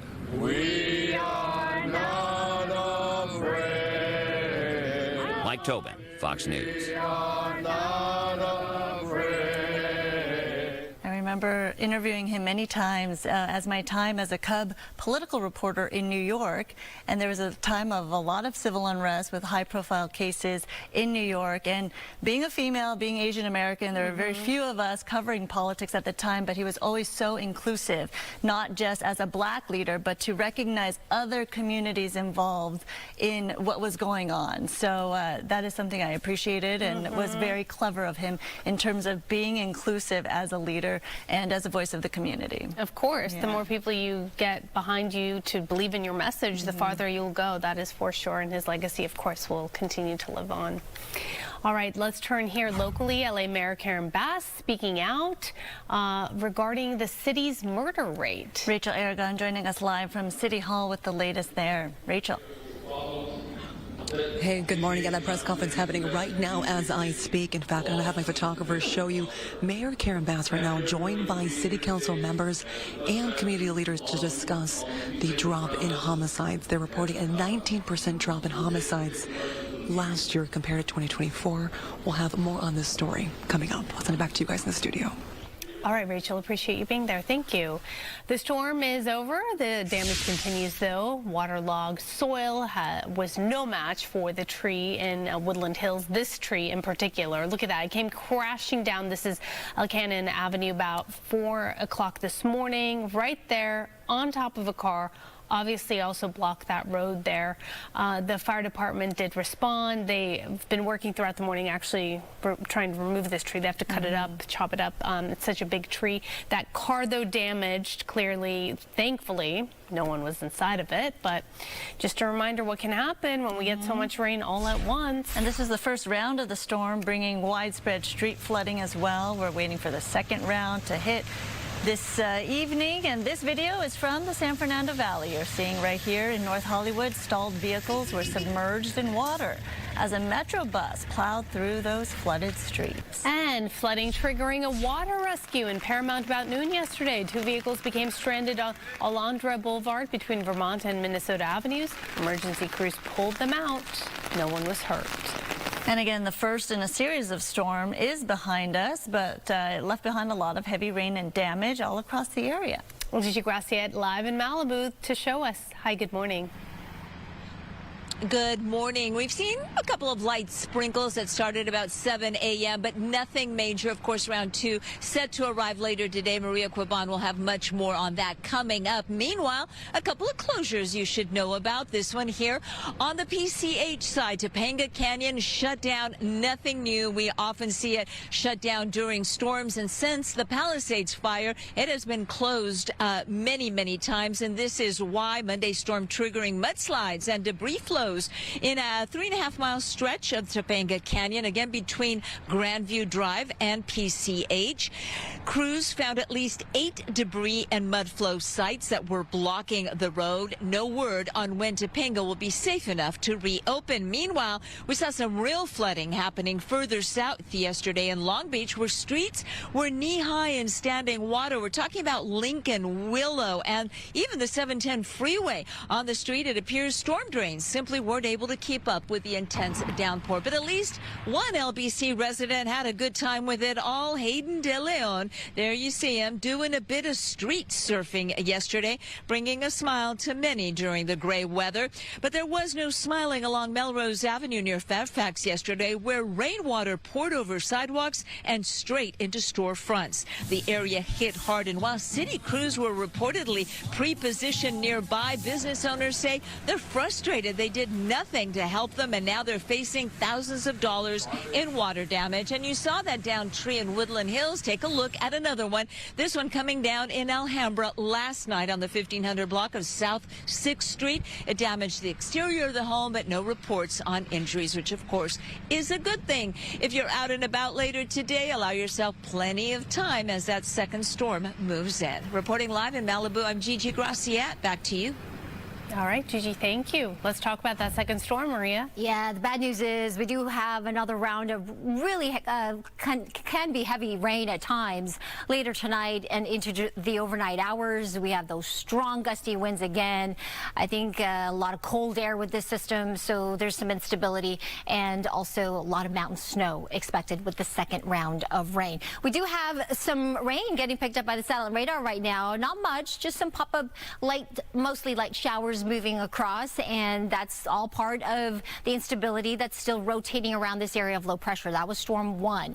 We've got storm 2 that is upstream. This is packing a lot of cold air, so this will bring more instability, like I said, later this evening into tonight and during the overnight hours. So be prepared for the potential for more flooding. I know my roof started leaking yesterday, unfortunately, and I do have more buckets for storms 2 and 3 before the roofers can come fix. So yeah, we're thinking about tonight through tomorrow, and then another little lull before storm 3, which is expected to be the weakest of the 3, moves in on Thursday, and then the weekend looks good. I think that's when we can all really try to fix some of those leaks, right? 54 degrees in downtown LA right now, 48 in Pasadena, 50 in San Bernardino, it's 32 in Big Bear. Those winter storm warnings are in effect, so travel up to the mountains is really encouraged for you to delay that until all the storms are done. But if you do have to go up there, please make sure you bring your emergency gear and bring your your chains with you. 34 should be the high there in Big Bear. 50 in the high desert to that 66 in Palm Springs. Downtown LA 59, which is well below average. Close to that along our coast as well for the valleys and the Inland Empire. Scattered showers and then getting a little heavier later tonight. I'll go over the rest of the details when I come back. Back to you. All right, Maria, thank you. The Pima County Sheriff is making it clear Nancy Guthrie's family members are not suspects in her disappearance. Well, that comes as investigators look at another piece of evidence they hope could develop a new lead or new leads. Fox's Caroline Elliott live for us in Tucson, Arizona with that. Good morning.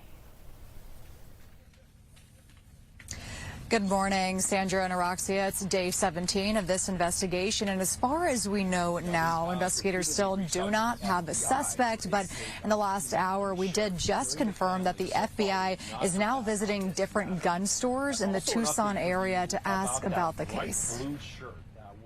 After more than 2 weeks of looking at evidence, the Pima County Sheriff confirmed the family was not involved in Nancy Guthrie's disappearance. Making accusations doesn't help that. That's just cruel. To say that they are have always been totally cooperative with us. And to this day, they still are. It's been 17 days since the Guthrie family last saw their mom, and now TMZ is reporting a shocking detail in a new letter received Monday.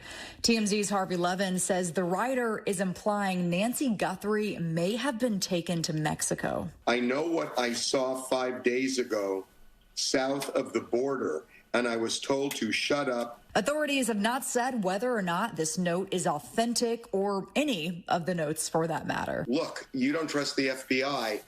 Send us the information. We will immediately send it on to the FBI. The FBI says surveillance video captured outside Guthrie's Tucson home shows a man wearing a black 25-liter Ozark Trail Hiker pack. That backpack is sold only at Walmart stores, and the Pima County Sheriff says investigators are now working with the retail giant to develop new leads. Walmart, I'm sure, keeps very critical records of all their sales. And again, we do know that investigators are working thousands of tips coming in on this case, and they're telling the public, if you know anything at all, you should call police and give them that information. Sandra, Araxia. All right, Caroline, thank you. They have a lot of work ahead of them to track down that backpack, to go through all the receipts and the file, whether online or in the store. That takes a lot of time. And maybe looking at the gun stores will help them in this, but they're tracking down every lead. All right, Caroline, thank you. Coming up, 10:13 almost here, a judge overrules an order by President Trump and mandates that a key piece of history be returned to a monument to George Washington. And Big Bear with a lot to celebrate in the latest storm. A lot of new snow. Lots of it. Yeah, more than a foot of snow, actually, and more of it coming. We do have some rainy roads out there, so please be extra careful. Very slick. Good Day LA traffic is brought to you by My Home Sold. As we take a look at one of our live traffic cameras, you can see that the road's definitely damp there, but it's not raining just yet. Here, this is the northbound 101 at Pilgrimage Bridge. This is just north of the Hollywood Bowl, and you can see all the gray skies here. Scattered showers out there, so don't drive too fast, please, on those very slick freeways and roads. Drive times on the westbound 10 between the 5 to the 405 out of downtown towards Santa Monica, about 27 minutes. Northbound 110 between the 405 to the 10. It's 19 minutes, not too bad there. Westbound 60 between the 57 to the 5, around 25 minutes. Here's a look at some of the other traffic hotspots. Hello, I'm Adrian Hernandez with MyHomeSold.com, and we want to buy your house cash. We'll give you a cash offer for your house today. Sell your house the easy way with no commissions, no fees, no repairs. For free, no obligation cash offer. Go to MyHomeSold.com.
10:17 right now. Pursuit stretches from the Inland Empire to LA County before coming to an end on the 101 freeway.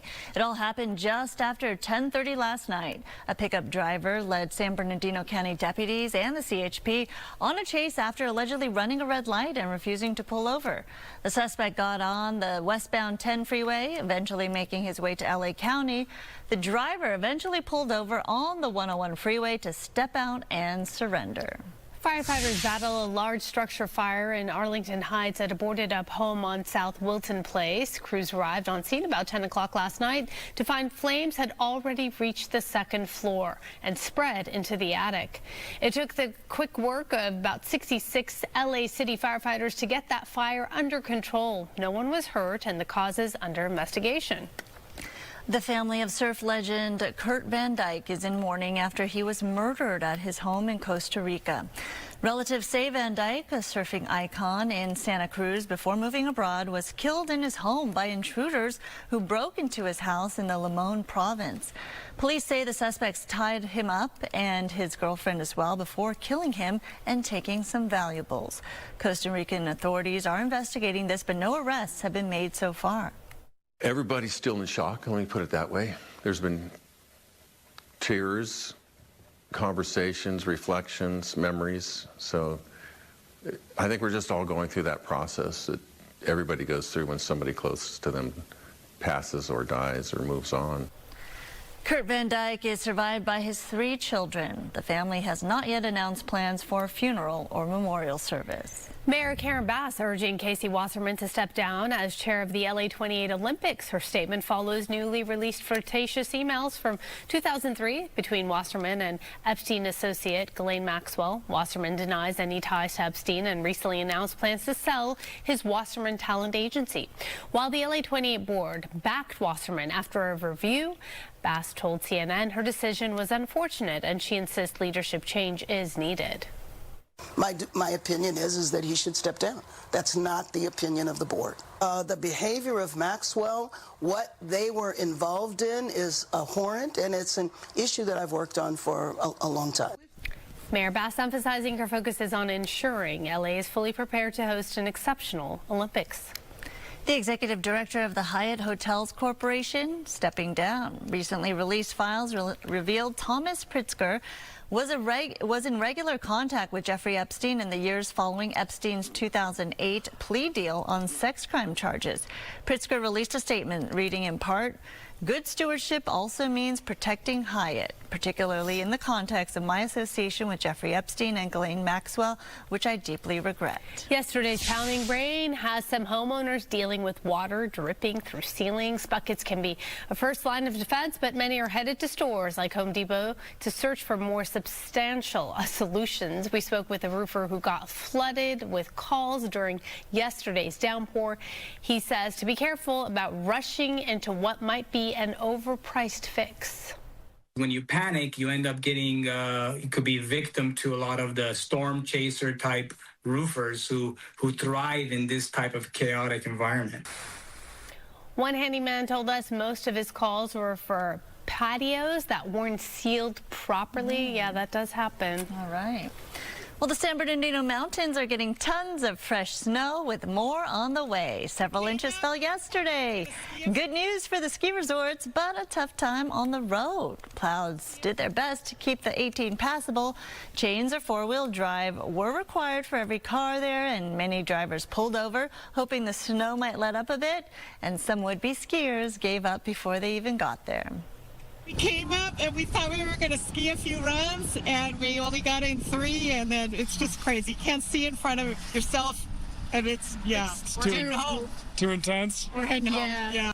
Oh, we'll got to go back this weekend. During the heaviest periods of snowfall, traffic was only moving about 10 miles an hour. Visibility was a major problem, not just for skiers, but of course for motorists as well. Yeah, Maryland Governor Wes Moore is fighting back after President Trump claimed state Democrats are to blame for a massive sewage spill in the Potomac River. The president calling Moore incompetent to handle the cleanup. Governor Moore fired back, pointing out where the leak originated. The Potomac Interceptor is an is actually owned by Washington, D.C. Water and is under the oversight of the federal government, not the state of Maryland. The original spill on the 19th of January poured about 300 billion gallons of raw sewage into the Potomac River and extends more than 72 miles. The emergency repairs could take up to 6 weeks. In the meantime, people are being warned to stay away from the Potomac due to the threat of E. coli contamination. Trump administration has been cleared, or ordered rather, to restore a George Washington slavery exhibit in Philadelphia. A judge ruled that all materials must be restored to their original condition and placed back in the exhibit while a lawsuit challenging the removal plays out in court. The exhibit is located at the site of a house where Washington lived. It highlights the stories of 9 enslaved people who were held by the first president. The ruling comes after the city of Philadelphia sued the administration after the National Park Service removed explanatory panels. That action came after President Trump signed an executive order that extended or intended to ensure museums, parks, and landmarks do not, quote, inappropriately disparage Americans past or living. Federal officials can appeal the ruling. So much to celebrate today. It's not only Lunar New Year, but Coco's also leading Fat Tuesday festivities. Good morning. That's right. Happy Mardi Gras. We are here at the Quarter Creole in Claremont. This is the place to be to celebrate. Look at this spread. We're going to tell you all about the delicious food and drinks.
Taking a look at our top stories this morning, civil rights icon Reverend Jesse Jackson has died at the age of 84.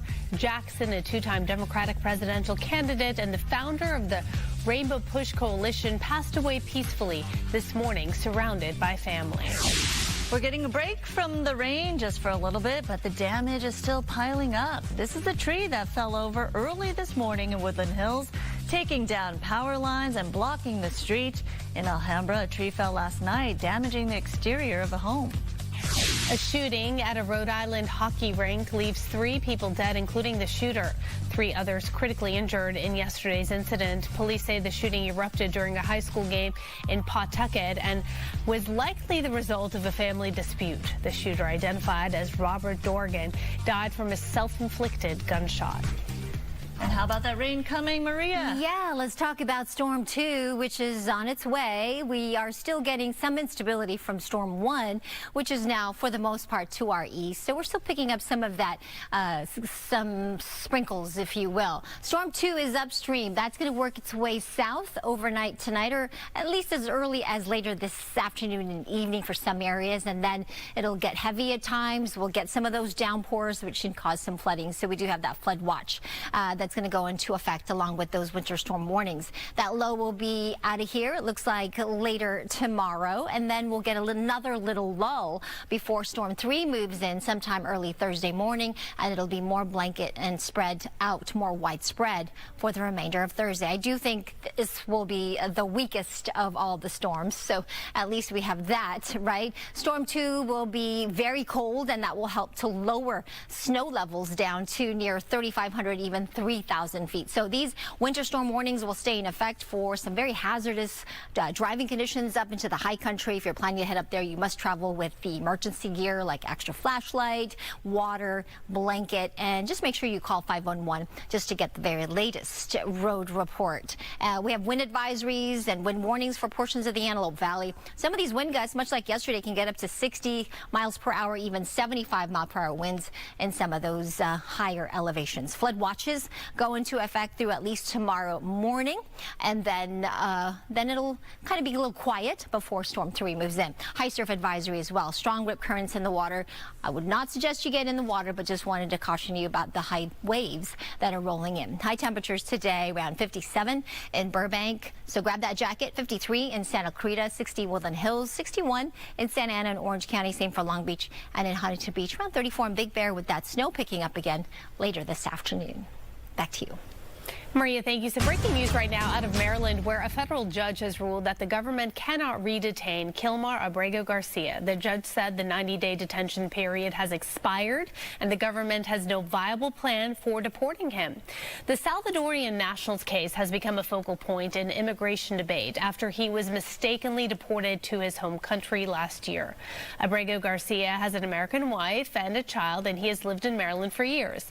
He did come to the U.S. illegally as a teenager, but in 2019, an immigration judge ruled that he could not be deported to El Salvador because he faced danger there from a gang that had threatened his family. Last year, he was deported there anyway. Since his return, he has been fighting a second deportation to a series of African countries proposed by Department of Homeland Security officials. Some Altadena homeowners could reportedly pay tens of thousands of dollars to connect to underground power lines. According to the LA Times, SoCal Edison is burying over 60 miles of power lines in Altadena to reduce fire risk. But some homeowners tell them they were blindsided to learn it could cost them $20,000 to $40,000 to connect their homes to those new lines. In addition to the cost, others are worried that trenching the lines could also damage trees that survive the fire. Edison says the new lines will make the grid safer and more reliable, and claims it's looking for funding options to help homeowners cover the costs. An AI-powered campaign may have helped derail a major clean air proposal in Southern California. Public records reviewed by the LA Times shows over 20,000 emails sent to the South Coast Air Quality Management District were sent through a platform called CiviClick. The messages proposed a plan to phase out gas-powered furnaces and water heaters by adding a surcharge. Air District staffers called the volume of emails unusual, and they questioned if they were real before rejecting the rules in a 7-5 vote. Experts tell the LA Times the growing use of AI in public comment campaigns could make it harder for officials to get the real opinion of the public. The U.S. and Iran engage in another round of talks today, but that hasn't stopped the saber-rattling between the two countries. President Trump says Iran wants to make a deal, but as Doug Luzada reports, he's not taking any options off the table. Well, the president says he will be involved indirectly in these talks today in Geneva as Iran threatens to retaliate against any kind of U.S. military action. Images from Iran show naval exercises in the Strait of Hormuz as these talks begin, a critical choke point for oil shipments. I don't think they want the consequences of not making a deal. They want to make a deal. President Trump, returning to Washington on Air Force One, said the U.S. track record is clear. We could have had a deal instead of sending the B-2s in to knock out their nuclear potential, and we had to send the B-2s. I hope they're going to be more reasonable. At issue, Iran's nuclear and missile programs and its support of proxy groups in the region.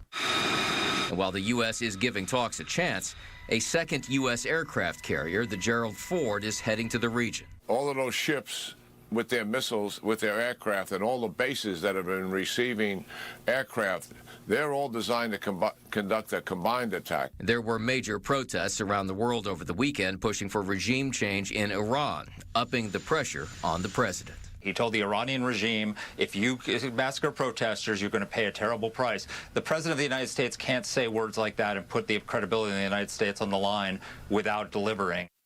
And the Gerald Ford, which is the world's largest aircraft carrier, is set to arrive in the region next week. In Washington, Doug Luzada, Fox News. A 21-year-old is facing terrorism charges related to a planned attack on a Taylor Swift concert in Austria 2 years ago. He was arrested in 2024. Prosecutors say he pledged allegiance to ISIS and was sharing propaganda online. He also alleged that he had instructions to build a bomb and had some bomb-making materials. 3 concerts in Vienna were canceled as a result of the plot.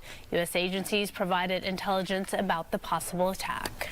There's a new chapter in the saga over the battle for Warner Brothers. Netflix has granted Warner Brothers Discovery a 7-day window to reopen talks with Paramount Skydance.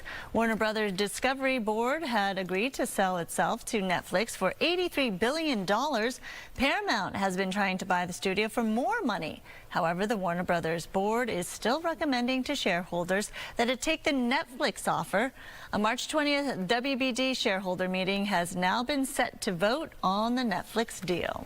Okay, you don't have to travel far to go to New Orleans, even though we recommend you take a trip there. It's always a good time. Yeah. You could stay right here, though, and enjoy the festivities. That's right. Fat Tuesday's here. Coco McAvoy is live at the Quarter Creole Cuisine in Claremont to celebrate. Hi there. Good morning. I do love New Orleans. And if you can't get to New Orleans, this is the next best thing. I mean, the food is delicious here at the Quarter Creole Cuisine in Claremont. I am here with Paul and Norman. They're brothers, owners. Yeah, that's right. Happy Mardi Gras. And you've got to tell us about this display here, the food, the drinks. Well, first off, the cocktails. So we've got Hurricane, which is passion fruit syrup and a lot of rum, because you got to do it that way. And then we have a Purple Rain, which is this purple gin with cucumber syrup and grapefruit juice, really balanced and fun. Then we have this one. I love the name Lost on Bourbon Street. Okay, Lost on Bourbon Street. It's apricot with bourbon, and it just has this amazing flavor. Then lastly, we have the Gator Bite, and we call it that because it's got a bite to it. It's made with a cayenne pepper syrup, so it totally makes sense of Louisiana. And I got to point out this one here, this dish here, which we didn't get to earlier. This is our catfish St. Charles. This is probably our most popular dish. It's fried catfish with crawfish etouffee served with rice. It's just amazing. You see the presentation's great. Yum, yum, yum, yummy, yum, yum, yum. And then over here we've got our warm carrot cake. And then it's got a little crispy crust on the outside with a brown butter icing on it. And then we have this beautiful gourmet cheesecake. Yes. And with our homemade caramel sauce. And then over here we got Gino, our kitchen manager, is bringing us our bread pudding with whiskey sauce. It's piping hot. This is how it comes to your table. It comes to your table like this. It's bubbling like that. It's super duper hot. Unbelievable. And then he's going to light up, when we do the gator bite, we light this guy up, and it has this beautiful smoke of the rosemary. And when the server walks through the restaurant, you see this plume of smoke, and it smells incredible in here. And people are just saying, what is that? What is that? I want one. I want one. Yes. So you got to try that. Oh my gosh, I wish great? you all could smell this. Yes, it's coming my way, and I love the smell of rosemary. That smells so, so good. So it's a celebration today. It's Mardi Gras. Paul, you're the expert. Why do we celebrate? I've just done it a lot of times. So Mardi Gras literally translates to Fat Tuesday. So it's Tuesday Fat in French. And it is not an invention by New Orleans, but as is the case with many things, they go way farther with it. So it's in line with Carnival, right? So it's celebration of let's eat all the richest and most fattening things that we can the day before Ash Wednesday. And then at Ash Wednesday, we have to behave and we fast and these things. So Mardi Gras is basically like just acting a fool before you get serious. Exactly. Well, I love that. And this is the place to come and act a fool, right? You've got live music every Tuesday. We do have live music. I got to say, we're in Claremont. We're still in LA County. We're at the edge of LA County on the eastern side. And I got to get a shout out to the Claremont Mayor, Jennifer Stark, and all the council members there. They love us, and they're so supportive of us. They'll do anything for us. I mean, this is a great town to be in. But come visit us in Claremont, please. What is it, 40 minutes on the other side of downtown? Yeah, not bad. All right. Happy Mardi Gras. Send it back to you. Live it up before you have to give it up tomorrow, right? Whoa. Did you just make that up? That's actually perfect. Did? Wow. That is so good. That's I am good one. borrowing You have to give it up tomorrow. You're rubbing off on her. Thank you, Coco. Live it up. Thank you. Yep, that's right. Enjoy.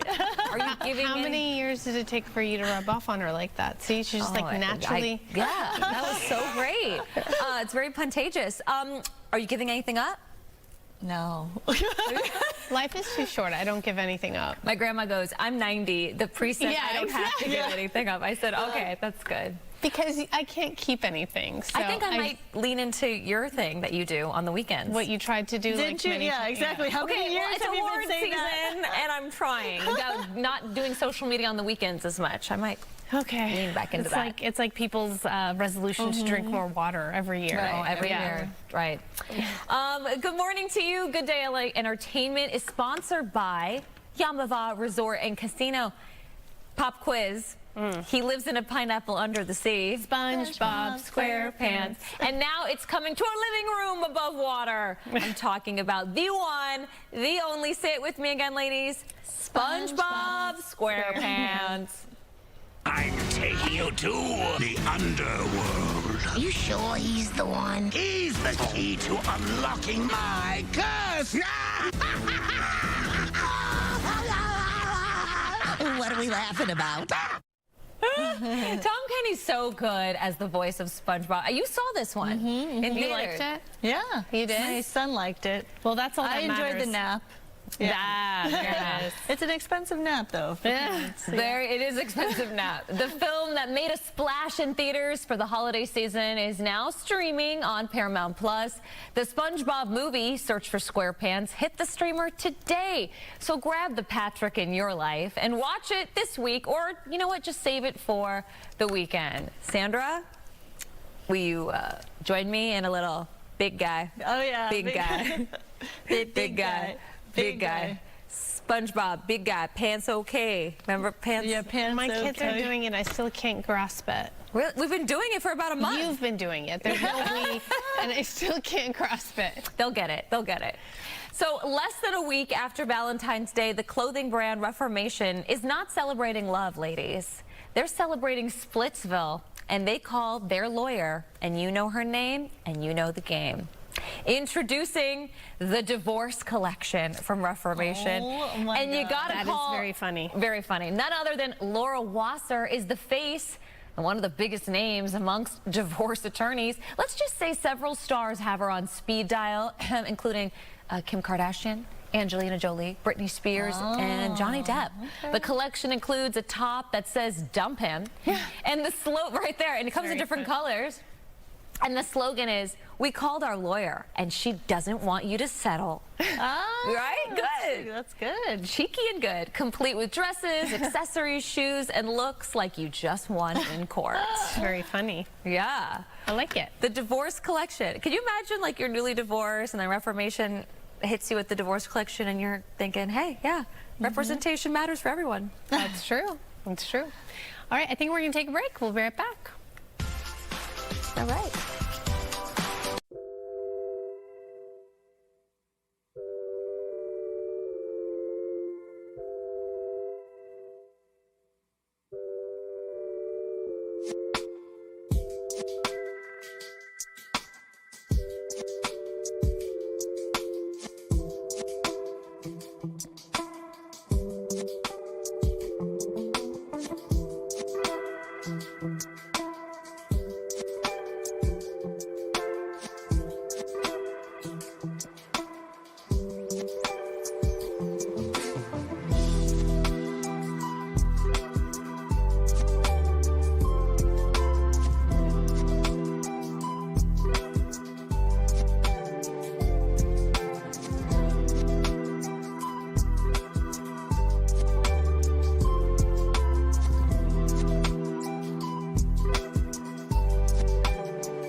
Welcome back to Good Day LA. I'm Amanda Salas. If you've never seen this legendary tenor live, you're going to get your chance this fall. Andrea Bocelli invites you on a journey of timeless beauty.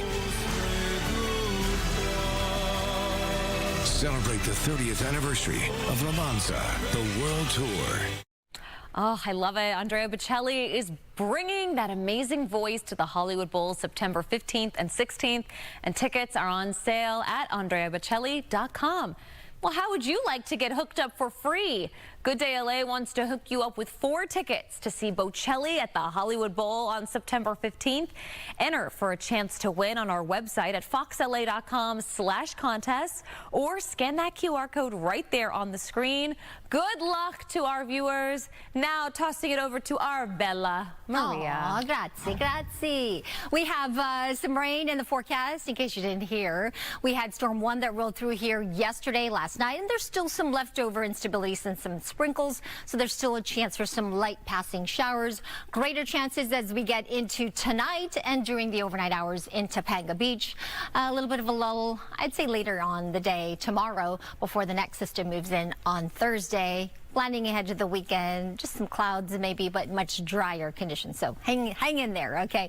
We do have several weather alerts still in place, including that flood watch through tomorrow morning. That's when we expect really the heaviest of the rain with Storm 2 will be tonight during the overnight hours into early tomorrow morning. Winter storm warnings for the mountains and those high wind warnings, wind advisory still in effect, of course. So hazardous travel conditions out there, and be careful where you park in terms of where those trees are, and some of these wind gusts could get pretty strong again and will blow some of those trees down. 59 degrees expected for the coast today, 57 tomorrow. That rain should be done with us by Friday into the upcoming weekend, and then another system is showing up on the computer models for next week, Monday. We won't worry about that. We'll try and enjoy the weekend. 59 in downtown LA with that chance for rain increasing later today into tonight. Valleys, Inland Empire, similar 60 degrees down to just the 50s the next couple of days. Up into the mountains, we are going to look for more snow a little later this afternoon and evening, certainly into tonight, with that snow level dropping even more tomorrow to around 3,000 feet. Great news for our local mountains and our mountain communities. 80 degrees in the high desert today to Palm Springs, 66 degrees. Still that chance for rain tomorrow, and then maybe a little bit drier Thursday, a little early start to that, and then the rest of the weekend looking fantastic with plenty of sunshine. Back to you. All right, Maria, thank you. Last hour, we asked you, what's your ideal vacation? So here are the results of our poll question of the day. 43% say rest and relaxation, and 40% coming in with beachy vibe. Oh, all right. The Board of Universal Parks Orlando has selected Elon Musk's Boring Company to work on an underground transit system. That transit system will connect the various areas of the theme parks. The board authorized negotiations to begin on this, and the project aims to improve infrastructure and expand transit needs. The goal is to ease congestion along International Drive by linking Universal's existing theme parks and City Walk with Epic Universe, which opened last year. A new docuseries on Netflix will give fans an inside look at the man behind Hell's Kitchen and Master Chef. Ashley Dvorkin spoke with Gordon Ramsay. Netflix's Being Gordon Ramsay shows another side of the chef as he welcomes viewers into his home life with his wife Tana and their 6 children. I don't think anyone's actually seen home. I don't think anyone's understood where I've come from. I don't think anyone's actually looked at the dynamics of the family, and I think that this doc will do that because everything is breathing, everything is natural, nothing's sanitized. Ramsay reflects on where he came from and shared how he feels that's formed his ambition and his appreciation. Watching Mum multitask with 3 jobs to put food on the table. We didn't see her sometimes Christmas days at 8 o'clock at night. Christmas Day.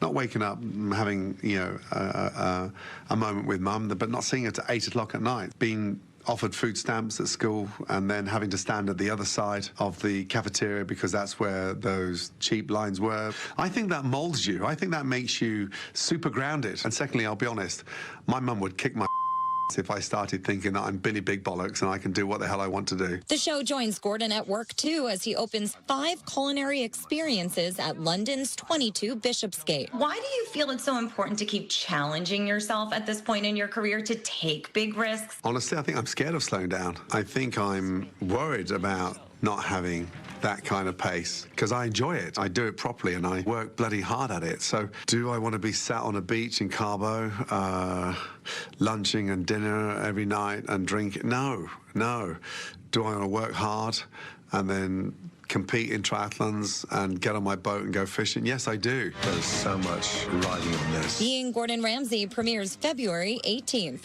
In Hollywood, Ashley Dvorkin, Fox News.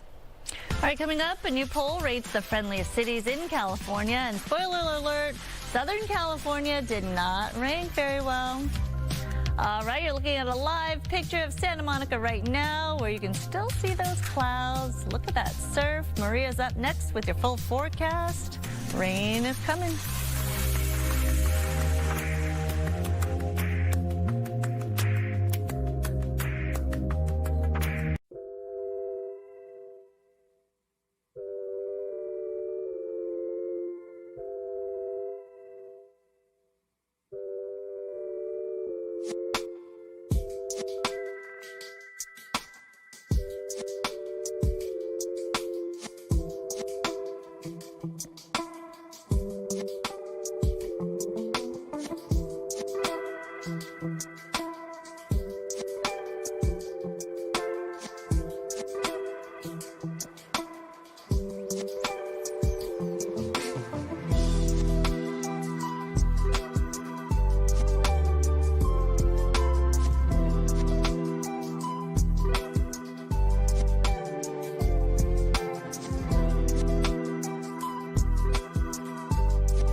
Welcome back. Some good news here. Trader Joe's is expanding. The chain is opening 8 more U.S. locations in Arizona, Kansas, Florida, Georgia, Louisiana, Texas, and Washington. Trader Joe's says actual store openings usually happen about 3 to 6 months after locations are added to their website. Trader Joe's operates stores in 42 U.S. states. A drug maker in India is aiming to launch a generic version of the weight loss drug Wegovy. The company, Dr. Reddy's Lab, is looking for approval from Wegovy manufacturer Novo Nordisk. Last month, the firm got approval from India's drug regulators to make and sell the generic version of the blockbuster diabetes drug Ozempic and said it was waiting on approval for Wegovy. The company says its generic version of Wegovy would sell for about 60% less than the name brand. And it turns out that a woman's grip strength can be a powerful predictor of longevity. In a new study, women ages 63 to 99 with the strongest grip strength had a 33% lower risk of death than those with the weakest grip strength. It turned out to be more important than how much women moved each day. The study, established in JAMA Open Network, followed 5,500 women. While most health routines emphasize aerobic activity, the new study shows strength training could get equal attention. And Nextdoor names friendliest places to live in California. Only Corona del Mar, Cardiff, and Solana Beach made the list from Southern California. The others were all in NorCal, but the Half Moon Bay area, Hillsborough Mill Valley, Stanford, Emeryville, Belmont, and McClinneyville were all on that list as well. So Southern California, not so friendly when you account for all of these other places in Norco. But we made the list. All right, coming up, we do have so much more coming up on GDLA Plus, including Grammy-winning and Oscar-nominated singer, songwriter Raphael Saadiq, from the famous Tony Tone joins us on GDLA Plus. You don't want to miss that. Coming up next.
Welcome to GDLA Plus on this rainy Tuesday. We're inside, but we hear it's raining thanks to Maria.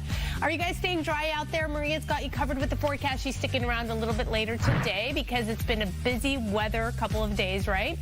We're going to talk about a lot of things, including the fight to save LA production jobs and boost Hollywood resources. This is a big topic for our city. Amanda's speaking with a local politician about keeping Hollywood home.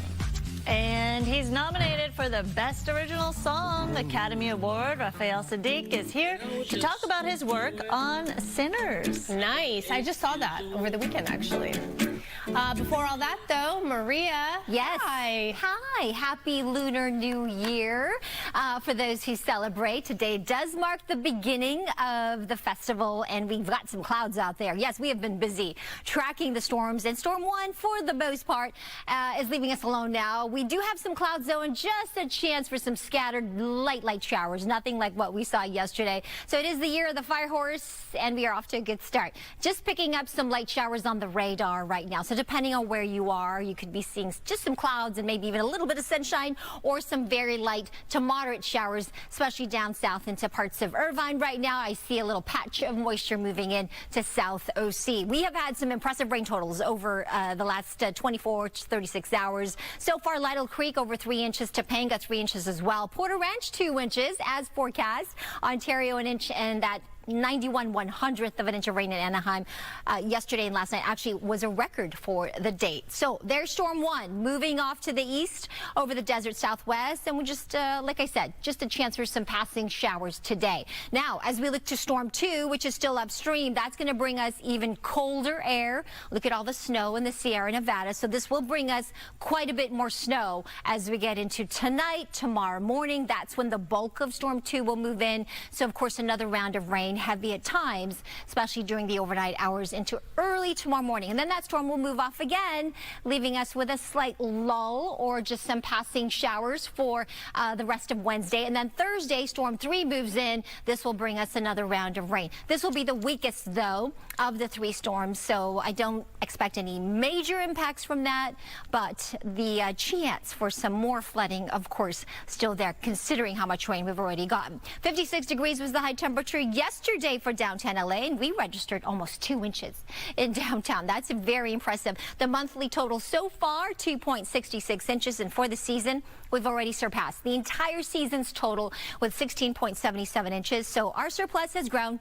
to over 7.5 inches, and we could add another inch or more to the bucket as we look ahead. Here's what we're expecting through the afternoon. Nothing too much, right? Just some scattered showers, so maybe 1/3 of an inch of rain for most areas or less than 1/10. Now, as we get to tonight, the rain will start picking up a little bit more, so almost an inch total in Pasadena. As we get to tomorrow morning at 7 a.m., you can see how those numbers really ramp up. So the bulk of the moisture expected during the overnight and early tomorrow morning, and then Thursday's rain, of course, will add to that. And then Friday looks good. Here's our 7-day forecast. Planning ahead to Friday and the weekend, much drier. Temperatures still cool, though. Until then, scattered showers today before another round of rain tonight to tomorrow. Downtown LA, 59 degrees to 58 tomorrow, 55 on Thursday, 60 for the valleys and the Inland Empire. Again, that instability continuing through the better part of Thursday. And then the mountains, where we have had some impressive snow totals already. We're going to add to that 34 degrees, only the 20s tomorrow, and that snow level dropping to around 3,000 feet. The high desert, 50 degrees with some scattered light showers, I think even on Thursday, and then better weather for Friday. Even in the Coachella Valley today, a chance for some light scattered showers. 66 degrees, 61 by Thursday with another opportunity for rain, and then it dries out nicely. Looking ahead to next week, Monday, Tuesday, another chance for another cold storm to head our way. Back to you. All right, Maria, thank you. Reverend Jesse Jackson, a Baptist minister and 2-time presidential candidate, spent a lifetime fighting for justice, equality, and human rights. Along with being a prominent figure in the civil rights movement, he was also the founder of the Rainbow Push Coalition. I am somebody. I may be a student. But I am somebody. I am proud. I must be respected. I must be protected. I am somebody. Soul power. Soul power. Right on. Right on. The family announcing his passing at the age of 84. He's a prodigy of Dr. Martin Luther King Jr. Jackson transitioned the fight for equality from the streets to the ballot box, running for president in 1984 and 1988, and famously telling a generation, "I am somebody." From founding the Rainbow Push Coalition to securing the release of hostages abroad, his fight for justice spanned 6 decades. Jesse Jackson's death follows a long hospitalization late last year. Jackson had been diagnosed with a neurological disorder called progressive supranuclear palsy. He was also suffering from Parkinson's disease. In a statement, his family called him a servant leader to the oppressed and the voiceless. In a statement, they say, "Our father was a servant leader not only to our family, but to the oppressed, the voiceless, the overlooked around the world. His unwavering belief in justice, equality, and love uplifted millions, and we ask you to honor his memory by continuing the fight for the values he lived by." Quite a legacy will carry on for years to come as the younger generation also realizes how he paved the way for so many of today. the other leaders that have taken his place as well. Absolutely. And you had a chance to interview him multiple times. Oh, many times, yes. In New York, as I was a young political reporter covering big stories in New York, he was always leading the way in terms of fighting for civil rights and justice. And I watched him navigate communities and how he also helped other young leaders in the communities raise up and follow his footsteps as well. So it's certainly something you see in other leaders that we witnessed today. Quite a role model, that's for sure. All right, well, the LAPD cracking down on students walking out to protest immigration enforcement, warning that skipping school does violate city curfews. It could also lead to arrests. So students are they're allowed one excused absence per year for civic events with prior notice. The LAPD emphasizing that adult facilitators must be present during these protests. They may also face charges for contributing to the delinquency of the minor. This stern warning reminds us all that you have to follow the rules, and it reports of injuries to federal officers and high-profile firing of a teacher who assisted students during recent demonstrations were brought up as an example. You don't have to travel very far if you want to take part in Fat Tuesday. You don't have to go to New Orleans. Coco McAvoy is live at the Quarter Creole Cuisine in Claremont, which is a family-owned, authentic New Orleans restaurant, to show us. Yes, hey there. We are celebrating Mardi Gras here at the Quarter Creole in Claremont, where the good times roll and the food is delicious. I am here with Norman now. Yes, I am. The executive chef and co-owner. Okay, you are cooking something delicious. It smells so good. I am. This is one of our most popular dishes. This is the quarter catfish. So it's a beautiful, lovely, super moist piece of catfish with a giant jumbo Gulf of Mexico shrimp with a lemon that's charred here, so it adds a little sweetness to the lemon, which is hard to believe. Yes. And then we have this wonderful brown butter crab sauce. It's made of this lump crab meat, super big, as big as you can find. So I'm going to put a little wine in this guy, and I need you to back off. Okay. You don't have to tell me twice. Woo! Nice. That's what you're talking about. Yes. It's hard to do at home. You know, if you can do this on your barbecue outside.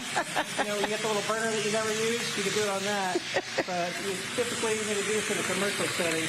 Oh, wow. It adds a nice, it imparts a flavor to it. You burn off some of the alcohol and adds a beautiful white wine flavor, which complements the lemon. The lemon complements the fish. It all goes together. It's just a beautiful, beautiful thing. I'm going to add just a tiny bit of butter to this guy.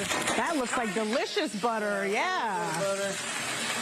Okay. You can't smell it, but you got to come taste it. Check us out in Claremont and taste this guy. Yes. I'm going to plate this thing up. Okay, and look how amazing this looks. I'm telling you, Norman is the real deal. You can see by his food how delicious this looks. And really the thing I love about this is it's so family-oriented too. Generations of recipes, right? Absolutely, yeah. This is a celebration of my mom. That's Mama down here, and Mama behind you over there. But Mom was this amazing cook.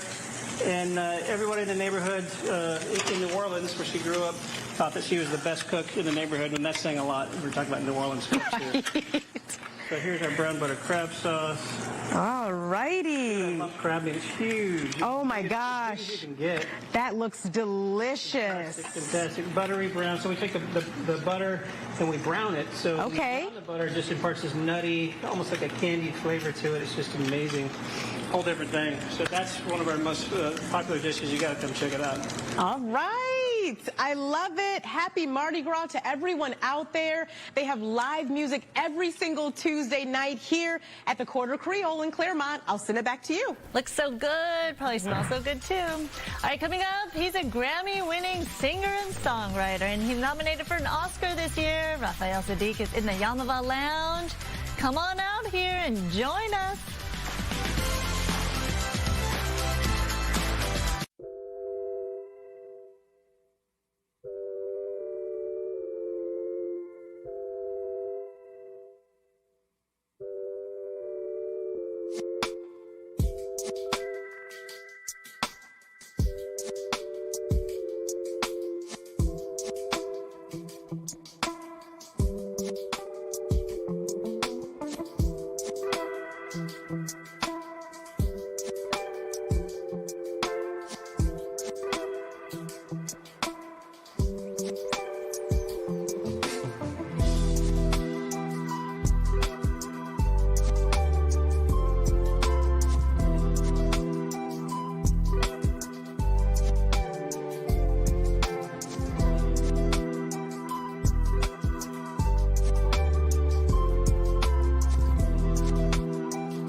Really excited for our next guest. Sinners set the record for most Oscar nominations, and it includes a record.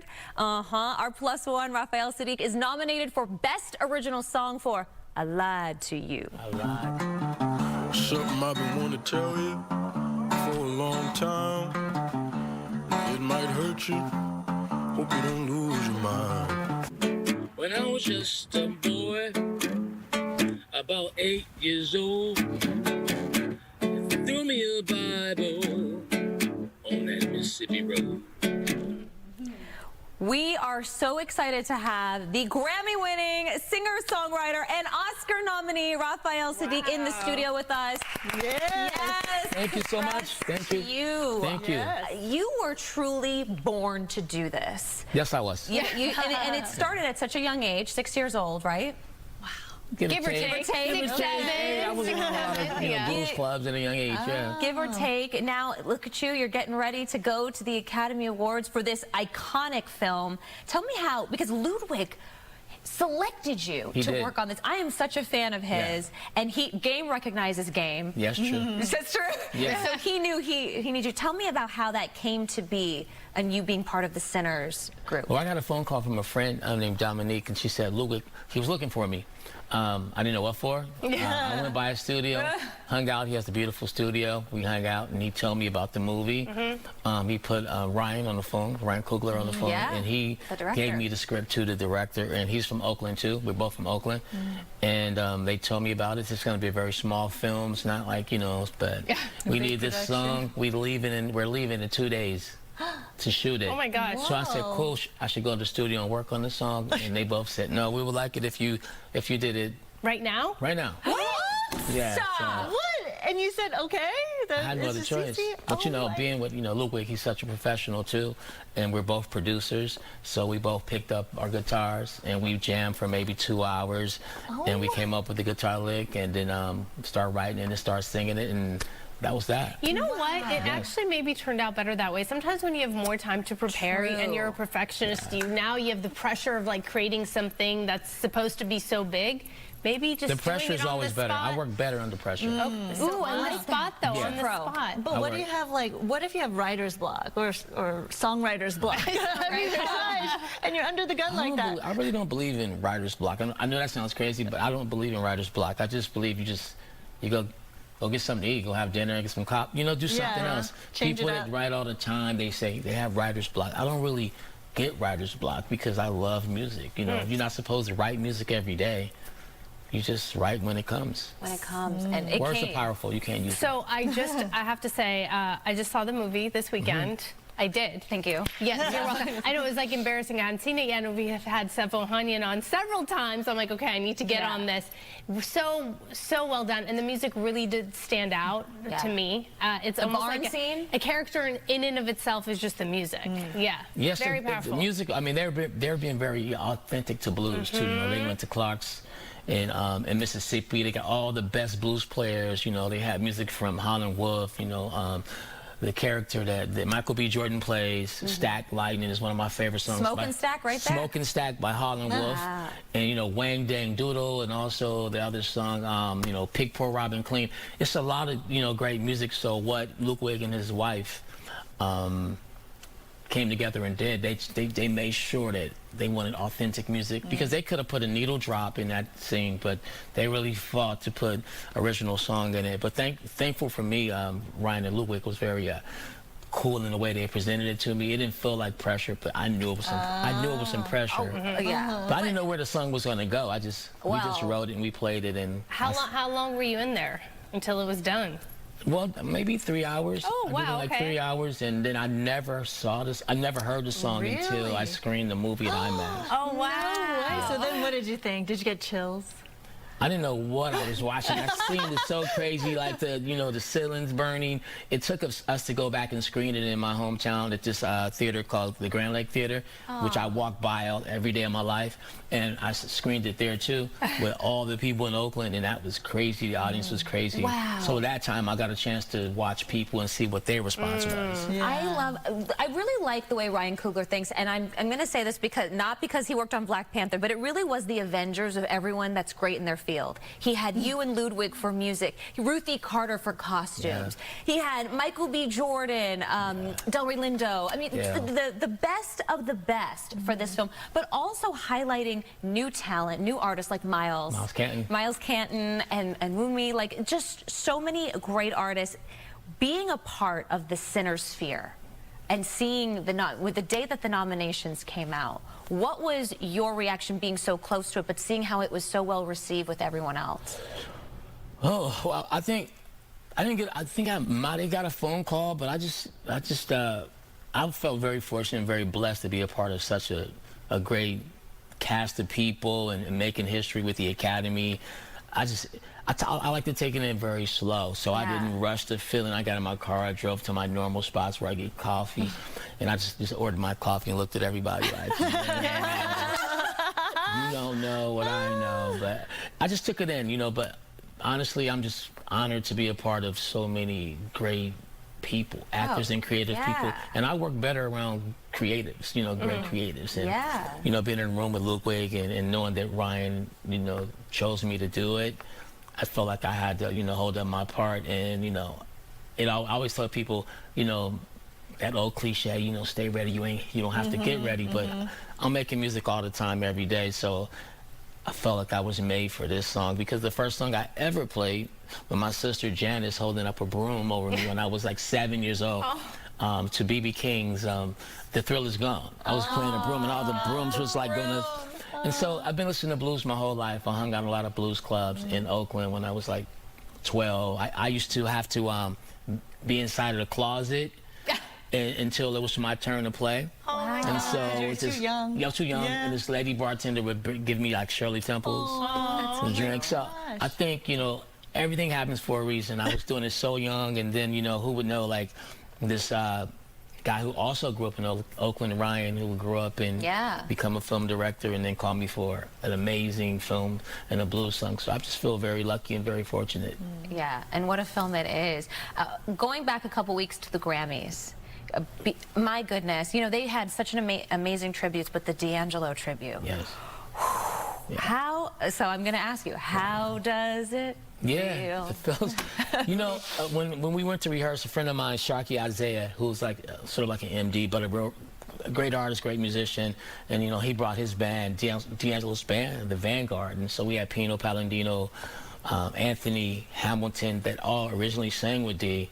And so we have the beautiful Miss Lauryn Hill, which was amazing, a very nice, sweet person. She was amazing how it all came together. So if you can imagine all those people on the stage, how hard that was to put that together, but we managed to put it together and it was beautiful. But when I got to the rehearsal, I was excited to get there, but once I got there, I felt really sad. Yeah, of course, that you're doing that tribute in the first place. I'm singing for, my friend, so it was a sad moment. I sort of had a slight breakdown at the rehearsal, and he plays this really very unique guitar, and I never asked him where he got it from. I had to find out where he got it from, and I had it delivered to me the day before. So I played the guitar, his signature guitar, and it was amazing. But it was a little sad. But I really love how the Grammys. The eyeballs on the Grammys, because everywhere I go, people say they really love that part. So I got chills. I saw it in person, and everyone was singing along. Yeah. You could sense the emotion in the room, and that was a huge arena. In music terms, 16 more bars if we'd had, you would have been laying on the floor. Yeah. But we had to cut it short. I really wanted to pull that part out because D'Angelo was a guy who liked vamps. Vamps are when the song just lasts a little bit. He loves vamps, and I really wanted to vamp it out with his pictures. But it was amazing that that we all got together and did it on TV. It was amazing. I mean, it started with Ozzy Osbourne tribute, and then going to D'Angelo. It was just beautifully segued, and then at the end. So I also lost my brother the same year. Maybe 4 months, Dwayne Wiggins, who was a part of Tony.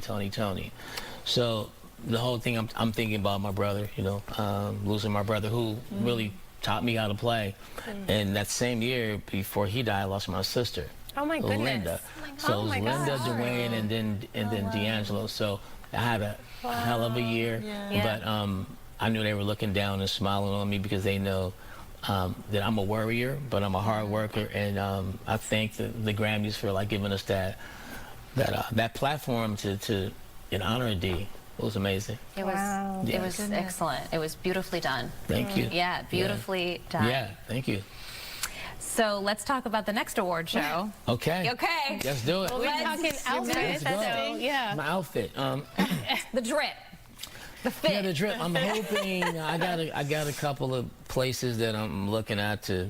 I love fashion. I love clothes. Yeah. So I've already been shopping a lot. I'm thinking dark brown maybe or something. Or maybe I should just be traditional and go black, but it depends where I get it from. I don't want to say any names or any designers, because if I say that, and it ends up being some other designer. Really awkward. Yeah, but it's going to be a big night. I'm super excited. The last Oscars I went to, I took my mom, and she's now 93. Wow. So, Oh my goodness. And so she was probably 90 at the last one. Okay. From Mudbound. Yeah. And the funny part was I took her, and all the phones are supposed to be off, and of course my mom's phone is on at the most quietest moment, and it's this song that goes and then I'm grabbing her purse and I'm squeezing it. Oh no! Because I can't open it. Right? Yeah. And so that's the but Wait, so who are you taking this time? I'm going by myself. I think my manager's coming with me. Okay. But what Ruth said to me was that, when she went for other things she was nominated for, she felt kind of like, okay, she's representing on behalf of the film, but she says this time it's such a village and such a collective with Sinners that she feels like she's being reunited with so many people. Everyone's going. Yeah. I mean, everyone, Ryan will be there, Ruth will be there, Michael B. Jordan will be there. I mean, yeah, so it's kind of like hanging out with your favorite coworkers. It definitely is, and it's a lot of support. Even though I wasn't there when they shot the whole film, right? So, when I see people from the cast, they make me feel like I was there the whole time. See, well, yeah. Also, because you're really sweet. Yeah, that is nice. So, what did you imagine, like, where this song was going, and then the surprise of what it ended up being? How far off were you in your imagination? Well, Serena, Ludwig's wife, once I did the song, she called me and she said, well, this song is going to be kind of all through the movie. We really like it. And that's the first time I sort of had that conversation with anyone. So I didn't have a clue, really. I just, like I said, I really wanted to do a good job. I knew it was going to be a good film because of, Yeah, the people involved. What was even the prompt that they gave you to create this song? Yeah, I mean, they're really good at pitching a script. Ryan pitched a script, and he said it, his uncle, who really loved the blues, right? Yeah. Who was kind of giving him the history on blues in church. And I grew up in an area where, I played in church, I played in school, high school. I went to Castlemont High School, where we had the best choir, had a pretty good jazz band, right? Really good teachers, Phil Reeder, the late great Phil Reeder, and Gregory Cole. And so I knew, like, I had to, like, really, peg this because... Ryan is in love with the way they pitched it to me. They pitched it in 2-3 minutes and talked about church in the state and in Oakland. When you play R&B music, certain people tell you that you're going to hell. I mean, I hate to say it like that, but it was just that blunt. You're like, I'm going to hell. I have to call my dad. What's going on? My dad's like, look, if you believe that, you can come work with me at Naval Air, where he worked at. He said, but let me tell you something.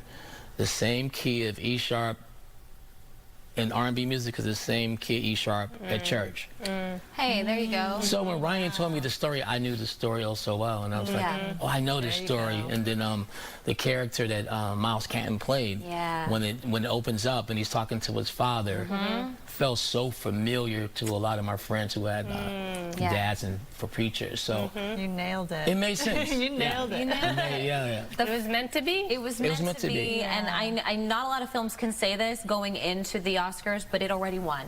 in so many other ways. It only won. Yeah, I tell people that all the time. You know, win or lose or draw. Yeah. You know, I'm in the building. You know, I feel like, you know, we won anyway, because so many, this film will live way past us and everybody else, and the next generation of creators will feel like they can also create something truly like they want to. So that's what it's about when you're creating anyway. Well, congratulations. Thank you. Yeah, can't wait to see what you end up wearing. Yeah, me too. We're gonna be looking for Me too, Most talked about film of the year, and you're a part of it. Thank you so much for joining us. Good luck. Appreciate today. you. Thank you. Yes. Of course, Thank of course. you. Coming in. I told my producer I'd wrapped like a minute ago. I lied to you. Sorry, I lied to you. We'll be right back.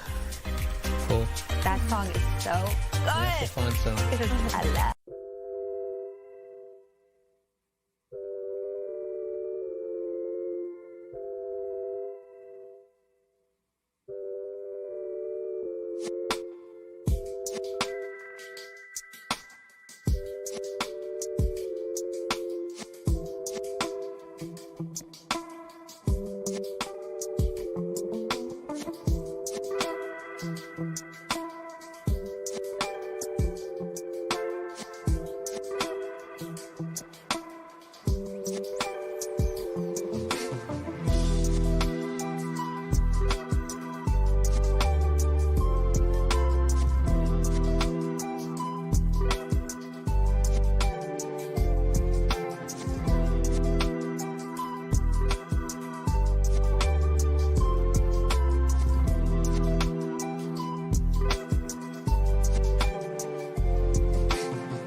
Breaking news right now, an earthquake has hit Riverside County. The U.S. Geological Survey reporting a 3.6 magnitude quake was centered in Banning and just happened before 11 o'clock this morning. There are no reports of injuries or damage. So there you go. Council member Adrien Nazarian has been working to keep Hollywood home for a year now, and he's put together 9 motions to streamline the permitting process to revitalize our industry, our city, and our hope. Lights, camera, and more action when it comes to production in our city. That is the plan for the future. And the man behind a plan is Council member Adrien Nazarian. In between calls and meetings, I met up with him at his office to shine a spotlight on how, who, and what we can do to keep Hollywood bright. For so many, Hollywood is home. It's our livelihood. It's what our families, generations pass down from one another. Many people work in this industry, and it needs our help right now. It certainly does. What we make is make-believe. but the impacts are very real. It's very real. Exactly. Los Angeles became the second largest city of the United States in a short period of time and is one of the more successful areas and regional hubs that's given growth to many other industry sectors and serves as the allurement of having people from all over the world want to come here. We need to keep production here, and I know that you have a plan on how we can keep Hollywood home, and we need it now more than ever. We do. The slow bleed has been going on for the past 4 decades. We lost a lot of our tentpole productions, our major blockbuster movie productions here some time ago. If you could have things your way, where do you see our city, our industry in the next 5 years? It's going to be critical for us to get a lot of our episodic filming back here in Los Angeles. Yes. Episodic filming is the one that allows continued 3, 4, even up to 10, 15 years in certain cases, seasons of filming, which keeps families and the workers on the production grounded. Adrene's 9 motions include everything from micro-shoot permits to eliminating neighborhood price gouging with redundant security fees and updating outdated safety rules. It also includes soundstage certification, and there's even a tour. It's a film location fan tour to help build a film lover directory and help audiences understand how important filming in California is. Do you see 2026 as being a more booming year for this industry? I'm hoping it's much better than 25. Yeah. 25 was horrific. Right. The state can do so much. Right. The tax incentives can do so much. Right. They incentivize and bring a certain set of filming back to California. But in order to create the environment of welcoming filming, it's up to us as a city to make sure that we're making it easier, making it more pleasant, making welcoming. it more exactly welcoming. Okay, today's the day. If you want to have your voice heard, you want to support Stay in LA, or you work in production, 2 p.m., City Hall, room 401. They're going to present these 9 motions, and they need them to move forward for them to take effect. Okay. Yeah. There you have it. Thanks, Amanda. That was really well done. Thank you. Coming up, Maria has another look at the rainy forecast. That's next.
And welcome back to you. I'm meteorologist Maria Quaban. So we did have that earthquake a few moments ago, just before 11 a.m. actually. 3.6 at a depth of about 9 miles. This occurred about 10:57 this morning. So if you were in and around the Banning area, this was at around 2.5 miles south of Banning. Maybe you felt some shaking. No reports of damage, but that's what that was if you felt it. Weather-wise, we've been watching the radar, and we're still picking up some of that moisture, some spotty showers, some occasional heavy cells are pushing through parts of Orange County right now, but nothing with too much in the way of high impacts. That's going to come a little bit later tonight as we expect Storm 2, the much colder storm system, to move in later tonight into early tomorrow morning, bringing us more rain and mountain snow, strong gusty winds. Then we'll get another little lull for the better part of Wednesday into Thursday morning. Number 3 arrives.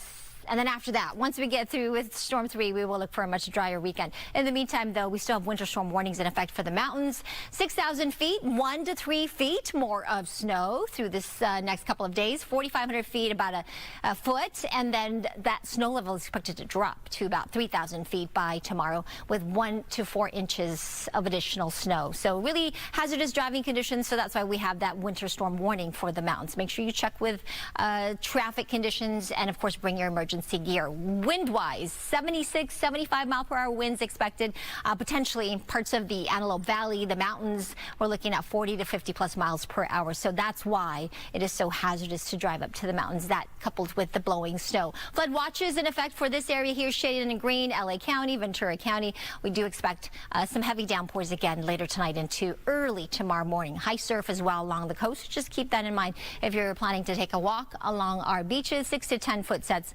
and very strong wave currents in the water. So please stay out of the water at least through the next several days. 59 along our coast, scattered showers and rain early tomorrow morning, and then heavier rain returning on Thursday, but it'll be quick. This will be a weaker storm, and then Friday to the weekend looks pretty good. Downtown LA today, 59 with some rain increasing tonight. Scattered showers early tomorrow morning, a little lull, and then Thursday more rain. Valleys, Inland Empire, 60 degrees today. And as we take a look at the weekend, looking good. Scattered showers returning next week, Monday. Mountains, more snow later this afternoon into tonight and tomorrow. 34 degrees for that high. Even colder tomorrow in the 20s. High desert, 50 degrees.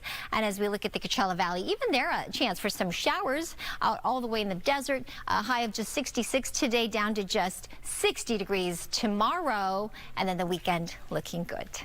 All right, stay safe out there. Back to you. All right, Maria, thank you. So coming up, we know today is Lunar New Year. So in addition to all the red envelopes, fireworks, and a feast, celebrations include traditional fashion and dance.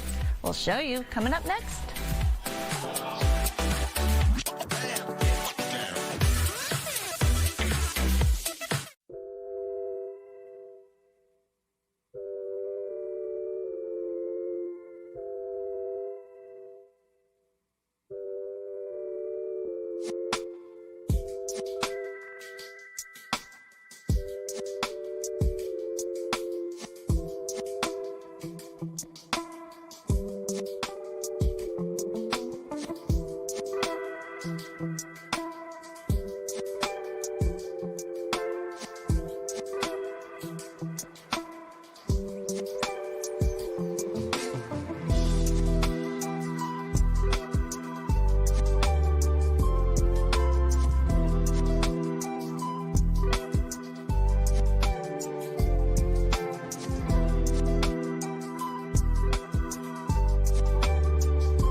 addition to fireworks, a feast, and of course the red envelopes, Lunar New Year celebrations include traditional fashion and dance. Dee Lee of Dee Lee Designs is here to share all about the customs and the traditions we'll be seeing and celebrating throughout the new year. Dee, welcome. Look at this beautiful dress. Tell me about the fashion and the styles we're looking at. I was actually styled by Grace of Ginza Oriental. This is a modern cheapao. It's silk and it's an A-line, so it fits all the girlies. And this is traditional Chinese, right, Grace? Yes, Tell us Chinese about it. cheapao. So the typical Chinese cheapao would start with a mandarin collar and then the beautiful French knots. And also what I always want to do is for weddings, for example, we will have gold embroideries or silk shading by hand to really complement everybody's different body shape and proportions. And Dee is wearing a modified A-line, which really fits all the body shape. The traditional cheapao would be straight, fit on the waist, and the side slit on the both sides. Either sleeveless or you can have a cap sleeve. That's the traditional Chinese cheapao. It's so beautiful, and I think it's adopted by many, many people because of its beauty and the elegance of it, and also the fabric and style and design. It drapes but really well. This is perfect for everyone. All right, and now we have Tai Nguyen, who could tell us a little bit about what you're wearing, you're styling. Yes, it's the year of the horse, so I'm bringing you many horses. Red horses combined with blue. These are festive celebration colors. What I'm wearing on actually two ao dai, and in Vietnamese, aos means shirt, yais means long, so it's a long shirt. The outside layer is more like a modern take of an ao dai with set-in sleeves, kind of like a trench coat, and then the inside is more like a traditional silhouette with the drop shoulder sleeves, and it's more loose-fitting, gender fluid, and I'm just so grateful that I'm here with Grace sharing the stage because we have Chinese culture and Vietnamese culture, and in the Chinese kipao, the difference is, you know, the side seam traditional, the side slit, they kind of close, so you can wear it as a dress, even for the modern version. But for the ao dai, the traditional Vietnamese silhouette, the slit is to the waist. So it would be wrong to wear it without any bottoms or pants. Gotta wear your bottoms. To be respectable and accuracy, you must wear pants with your ao dai. And that's all. It looks so good on everyone. Yes. I love it. I want one for myself. Yes. Done and done. And literally, these styles could be for anybody. I mean, we all celebrate together. And speaking of celebrations, let's move over because we have a special visit from Orange County's Cui Wei Cultural Dance Group, and they are going to ring in the new year in style. Ooh.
40 years old. I can't be dealing with this. One more.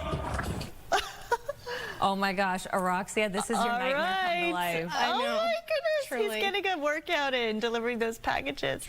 So there he goes with the package, and 2 wild turkeys chase him up the street. Apparently, though, this has been going on for a while because you heard him say he's 40 years old. He's tired of dealing with this. He doesn't want to run more on his shift, you know, in his route. Oh my gosh. And what if that package was heavy? Oh my gosh, I wouldn't want to do that either. All right, it was Midnight Madness Monday morning at South Hills High School as they hosted their neighbors, Covina High School, for their first baseball game of the season. Game time, 12:50 in the morning. The teams agreeing to play on Saturday after the stroke of midnight Monday, which is the first official day of the CIF baseball calendar. So yeah, they wanted to kick things off right. The parking lot was so full that one attendee told us it looked like a school day. Students were in their pajamas, of course, and blankets. The game ended at 3:34 a.m. with South Hills winning 6-1. It went so well, they may do it again next year. They went straight home and went to bed. No, I don't know kidding. about that. But Wow. Yeah. Oh my goodness. That's commitment. Yeah, that is. Okay, so forget the catwalk. The dog walk is the new flex for the ultra wealthy. Do you know anyone who could use this? Luxury, pet fashion, reaching new heights as wealthy owners spend millions of dollars in diamond-studded jewelry for their dog. The D Diamond. It looks like my dog. New York is making a killing, selling 18-karat diamond collars that can cost anywhere from $1,400 to a staggering $1 million. Business is booming so much with old and new money pet owners that the store is planning to open a showroom in Beverly Hills. Oh my gosh, we're gonna have to cover this. Amanda. I want a janklet so I can have one for Jan. Call it a she has a little cutesy purple charm on her leash, and it says Jan on it. Is it, what is it? Is it like Is it real? Oh. She needs some diamonds. I'll even settle for some CZs. It should be like I'm sure they have this where it's like the owner and the pet match with their anklet. So I'm just saying, I specifically remember giving your kids some